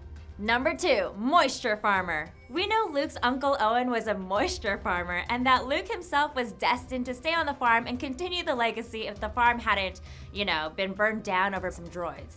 But what is a moisture farmer exactly? They're cultivators from hot desert planets who collect water from the humidity in the atmosphere, and then sell it, I guess? Of all the products of an arid sand planet, water does seem like it'd be the most in demand, but the Lars family doesn't seem to be making much of a killer living off of it. If you're going to be toiling in the desert, you at least want it to be worth something. The job isn't gaining any points from the fact that its very nature means living on a barren, scorching planet. With all the exotic, futuristic worlds out there, no one wants to be trapped on a hot rock. Rey and Luke both showed us that. Not to mention that you're risking being attacked by Tusken Raiders every time you step outside. Moisture farming sounds like a terrible, unforgiving existence. Number 3, musician. Trying to break into the music industry is hard enough in the real world where you're only dealing with one planet and 0 galactic empires. In the period of Civil War, it seems pretty hard to find a true appreciation for fine arts like music. We really only see the Max Rebo Band in Jabba's Palace and the Mono Nodes in Mos Eisley Cantina, neither of which are exactly highbrow venues. There was that whole crazy water opera in Coruscant in Episode 3, but we can't really make heads or tails of what that was all about. Point is, aside from traveling musicians in cantinas, there really aren't big shot stars touring the galaxy or anything. So maybe skip on the guitar lessons and learn to bullseye womp rats in your T-16, because only the latter is going to get you places. Number 4, Death Stick Dealer. In Episode 2, Obi-Wan Kenobi is inside a club and gets approached by a sketchy Coruscant man selling death sticks. In typical Kenobi fashion, the Jedi dishes out a mind trick, telling the man to go home and rethink his life. Apparently, despite the wealth and glamour of the capital planet's surface, people living in the underworld are a little less lucky. Business doesn't seem to be booming either if the dude is confronting a well-to-do looking stranger to try to get a sale. By the way, the dealer's name? Ellen Sleaze Bogano. Look, with that name, the guy really had no chance of a career outside death stick dealing. Number 5, mining droid. Okay, while we're on the topic of the prequels, let's talk about the mining droids from the volcanic planet of Mustafar. You might remember the one that Anakin is rudely standing on top of during his big flashy twirly fight with Obi-Wan. Also called panning droids, these heat-proof machines are tasked with collecting ores from the lava. Since we know that droids have artificial intelligence, that means the miners must realize how boring their sole function really is. Compare it to the life of a protocol droid like C-3PO or astromech like R2-D2. Those droids are involved in politics, in battle, in society. The panners, on the other hand, are isolated on insane fire planet. That means there's not even any excitement for them. The duel between Obi-Wan and Anakin had to be the coolest thing to ever happen to that one droid. Number 6, Major Domo. Surprisingly, at least to us, Major Domo is not a sci-fi space jargon word. It means a person who speaks, makes arrangements, or takes charge for another. That's the job of Bib Fortuna, Jabba's right-hand Twi'lek who oversees operations at the Hutt Palace. Doesn't sound so bad at first, does it? But remember, this is Jabba's palace. What exactly are the daily operations that need overseeing there? Booking dancers to feed the Rancor? Picking out the best spot for a carbonite frozen slab of Han Solo? Making sure the slave girl bikini gets washed? Logistically, someone has to handle all of these messy affairs, and I can't imagine that job belonging to anyone besides the Major Domo. Bib Fortuna has been doing it for decades though, so maybe it pays well. Or he has tenure or something. So it may not actually be that bad. Number 7, bartender. In the Star Wars universe, bars are depicted as hubs where weary travelers from across the galaxy can come together to relax, get some new jobs, hear some tunes. Now, think of what that must mean for the bartender. Hundreds of different alien species who likely speak hundreds of alien languages, all converging down on their bar and expecting quality service. Who even knows if you have the right beverage they like to drink? Who even knows that they are capable of drinking beverages? But hey, this is a space fantasy, so maybe all of that comes with the territory. Maybe to be a bartender in Star Wars, you need to be an extensively versed linguist and biochemist. If that's the case, it's no wonder Mos Eisley bartender Wooher is so grumpy. He's way overqualified. Number 8, Stormtrooper. Elite Imperial soldier or not, becoming a Stormtrooper is a pretty raw deal. Best case scenario, you willingly join the Imperial Academy where they monitor you with fascist militarism and kick you out on the front lines without any regard for whether or not you come back. Worst case scenario, they abduct you from your home, give you a number instead of a name, do all of the things I previously said, and then just stick you on janitorial duty, as in Finn's case.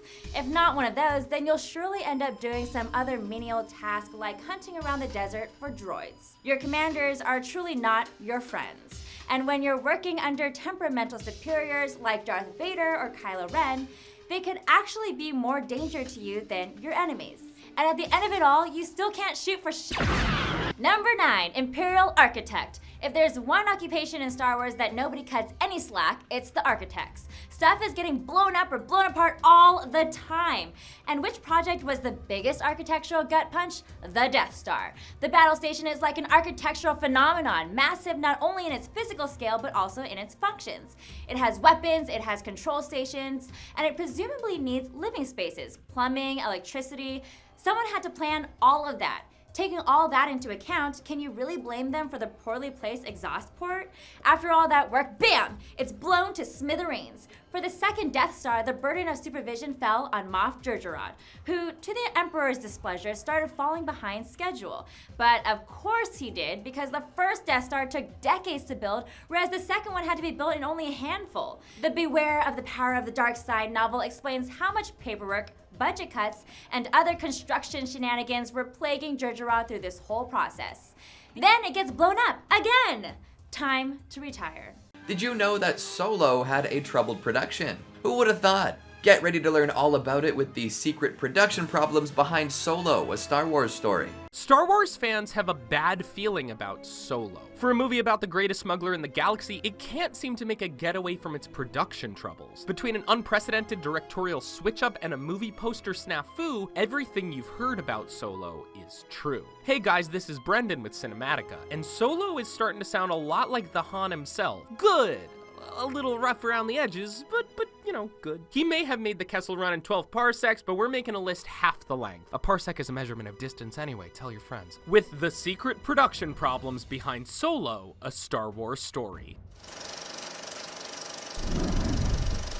Han Solo takes orders from just one person, himself. Except on set, where he took orders from like 5 people. Like Josh Trank's departure from the Boba Fett project and Colin Trevorrow's departure from Episode 9, Solo's directors were subject to some misdirection. Right from the outset of production, Phil Lord and Chris Miller were in charge. You may know them as the guys who actually made a good movie about Lego and who turned a 1980s police procedural into a surprise comedy hit, or as the co-creators of the recently departed comedy series The Last Man on Earth. Toys comedy in the 80s are like the building blocks of Star Wars. You'd think they were a perfect 2x4 studded fit. Alas, that is not the story from the set. Lord and Miller's low-budget comical sensibilities evidently didn't gel well with the pace of a Star Wars set. They often felt rushed by Lucasfilm's breakneck production schedule, which gave them little time to shoot what they wanted. They preferred to run the same scenes dozens of times, allowing their actors to improvise. Yet, from a certain point of view, it appeared as though they had no idea what they were doing. Their preliminary footage eventually made its way to Lucasfilm chairwoman Kathleen Kennedy, who was displeased. Kennedy dispatched screenwriter Lawrence Kasdan to rein in the rebellious team. Kasdan's direction was way more by the books, or in this case, by the script. You know, he did write it. He crossed swords with Lord and Miller, but unfortunately for them, he had the high ground. Ultimately, with just a few weeks left in the production, Lucasfilm purged the comedic duo from the project, citing creative differences. In yet another unorthodox move, the company called in Ron Howard to finish the film. Note that years earlier, they had offered him the position on The Phantom Menace, and well, you see how well that went without him. As for whose movie it is, Ron Howard is receiving the director credit, but Lord and Miller will receive an executive producer credit. Just always remember this, Lord and Miller shot first. If there's one thing you need to get right in a Han Solo movie, it's obviously Han Solo. While I couldn't find Harrison Ford's exact shoe size on Google, I can tell you there are big ones to fill, metaphorically and also probably literally. As tempting as it would be to cast Harrison Ford and then de-age him in post-production, I think Star Wars fans have had enough uncanny CG faces. That and Ford can't seem to stop injuring himself. Besides, he really wanted Han dead. There were reasons it couldn't happen is what I'm trying to say. Don't worry, fans have already taken to the internet to assert that Solo won't be the same without the man who embodied the character. So it would clearly be a bumpy ride for anybody picking up such an iconic role. We do not envy Alden Ehrenreich. Like Daisy Ridley and John Boyega before him, the Hail Caesar alum seemed like the perfectly wide-eyed and relatively unknown man for the part. His casting was met with the obligatory fan backlash. He looked and sounded nothing like Harrison Ford, but that was never the point. Of the film's multiple directors, none of them wanted the lead actor to do a 2-hour Ford impersonation. Much like Chris Pine in the Star Trek movies, who evoked the feeling of William Shatner without the whole speech, pattern, thing, spa. All Aaron Reich needed to do was channel Solo's vibe and swagger. So when the news broke that Kathleen Kennedy was unhappy with his performance and they had to hire an on-set acting coach late in production, that's a forced disturbance for sure. In Aaron Reich's defense, we know he's a good actor. He's so good in Hail Caesar. It's a Coen Brothers movie, for Pete's sake. Then again, he was playing an actor who couldn't deliver his lines right, so, you know, for all I know, he just method acted too hard. But between all the conflicting visions on set, many of the actors were in the dark about what they should be doing most of the time. Thankfully, the acting coach did apparently help, and Aaron Reich got more comfortable in Han's big boots, and so we have a new hope that he did a good job. The news now is that he's already signed on for 2 more movies after this one, so he'll have time to refine his Solo. Paul Bettany appears in Solo as Dryden Voss. You know, the big shot gangster that tasked Woody Harrelson's character Tobias Beckett with putting together a crew. That makes him a key figure in the film, and here I thought he was still chilling with Scarlet Witch in Disney's other cinematic universe. If his casting came out of nowhere to you, then it might ease your mind to know that Ron Howard only added him during reshoots. Dryden Voss was originally played by Michael Kenneth Williams from Boardwalk Empire and The Wire. Howard had previously directed Bettany on a few occasions, like his 2001 classic A Beautiful Mind and 2006's The Da Vinci Code. According to Williams, his version of Voss was a half-man, half-lion hybrid alien who was at the pointy end of a love triangle with Kira and Han. When the Howard-led reshoots began, Williams was busy filming the Red Sea Dividing Resort in South Africa, a little ways away from the Solo studio in London. Paul Bettany started working on set less than 2 weeks after getting cast. The Dryden Voss character was reworked to fit Ron Howard's new vision, ditching the half-lion look. Considering Bettany's claim that Howard did even more reshoots than intended, it's clear that the role was overhauled quite a bit from the Lord and Miller days. To Michael Kenneth Williams fans, do not worry, he's got the spirit of the half-lion man he once played. When production finally wrapped, you'd think the movie would be all in the clear, but after every crime, there's a wanted poster. It's rare that the poster is, also part of the crime. When the Lucasfilm marketing team dropped the Solo teaser trailer and poster set, the crew might have thought it would sell audiences on their multi-million-dollar flick that was directed by like 7 to 10 people. The bold, colorful character posters they released were a huge departure from the Star Wars franchise's usual style. They even looked like real wanted posters. It was all fun and games until the law caught up. The law being French artist Hakim Bahouz, who noticed that the posters bore an uncanny resemblance to the album cover set he created back in 2015, which was titled The Legacy of Jazz. Like the posters, his original art had 4 covers, each using a different color scheme, which just so happened to be the same colors that Solo used. And the similarities didn't end there. Even the font was the same. Disney stated that they'd be investigating the matter. Luckily, the posters were allegedly created by an outside vendor rather than internally at Disney. In the meantime, Disney dropped the giant text and old parchment look, re-releasing the character art as a new poster set. That's not the end, though. Overseas, the movie's endless reworking brought about another casualty when the marketing team removed the character's blasters from the photo. Their intent was to make it look more accessible to a younger audience. Remember that Solo is the guy who once said that hokey religions and ancient weapons are no match for a good blaster at your side. Now he doesn't have one of those either. One big factor working against the Star Wars franchise is, well, itself. Sometimes you can have too much of a good thing. While Avengers Infinity War recently proved that there's no such thing as Marvel fatigue, it's too soon for the Star Wars cinematic universe to say the same. The most recent episodic entry, The Last Jedi, seriously underperformed at the box office, at least relative to its predecessor, The Force Awakens. Rogue One, the last anthology film, made even less money than that. There hasn't been worse news for a projection in Star Wars since Leia's call for help in Episode 4. It makes sense that expectations are high. This franchise was birthed from one of the top-grossing domestic films of all time, and kicked off its modern run with one of the top-grossing international films of all time. Sources allege that Disney is worried Solo will see another big box office dip. Disney higher-ups are supposedly already writing it off as a loss. With at least 10 upcoming films on the dual sun horizon, they can't afford to let one fall fall by the wayside. However, if there's a systemic disinterest in the abundance of Star Wars movies, then it's a behind-the-scenes problem that runs deeper than Solo alone. Just like The Force, these movies need to find balance in their release dates. That leaves just one more issue, and it's a big one. Is anyone actually excited for Solo? Stand up if you asked for this film. Han Solo is one of the greatest movie characters of all time, and you can bet that there are several internet bloggers who agree with me. He's enviably charming, and his scoundrelly bravado is downright scene-stealing. Yet an unspoken crowd of Star Wars fans agree that he doesn't need his own film, much less a prequel.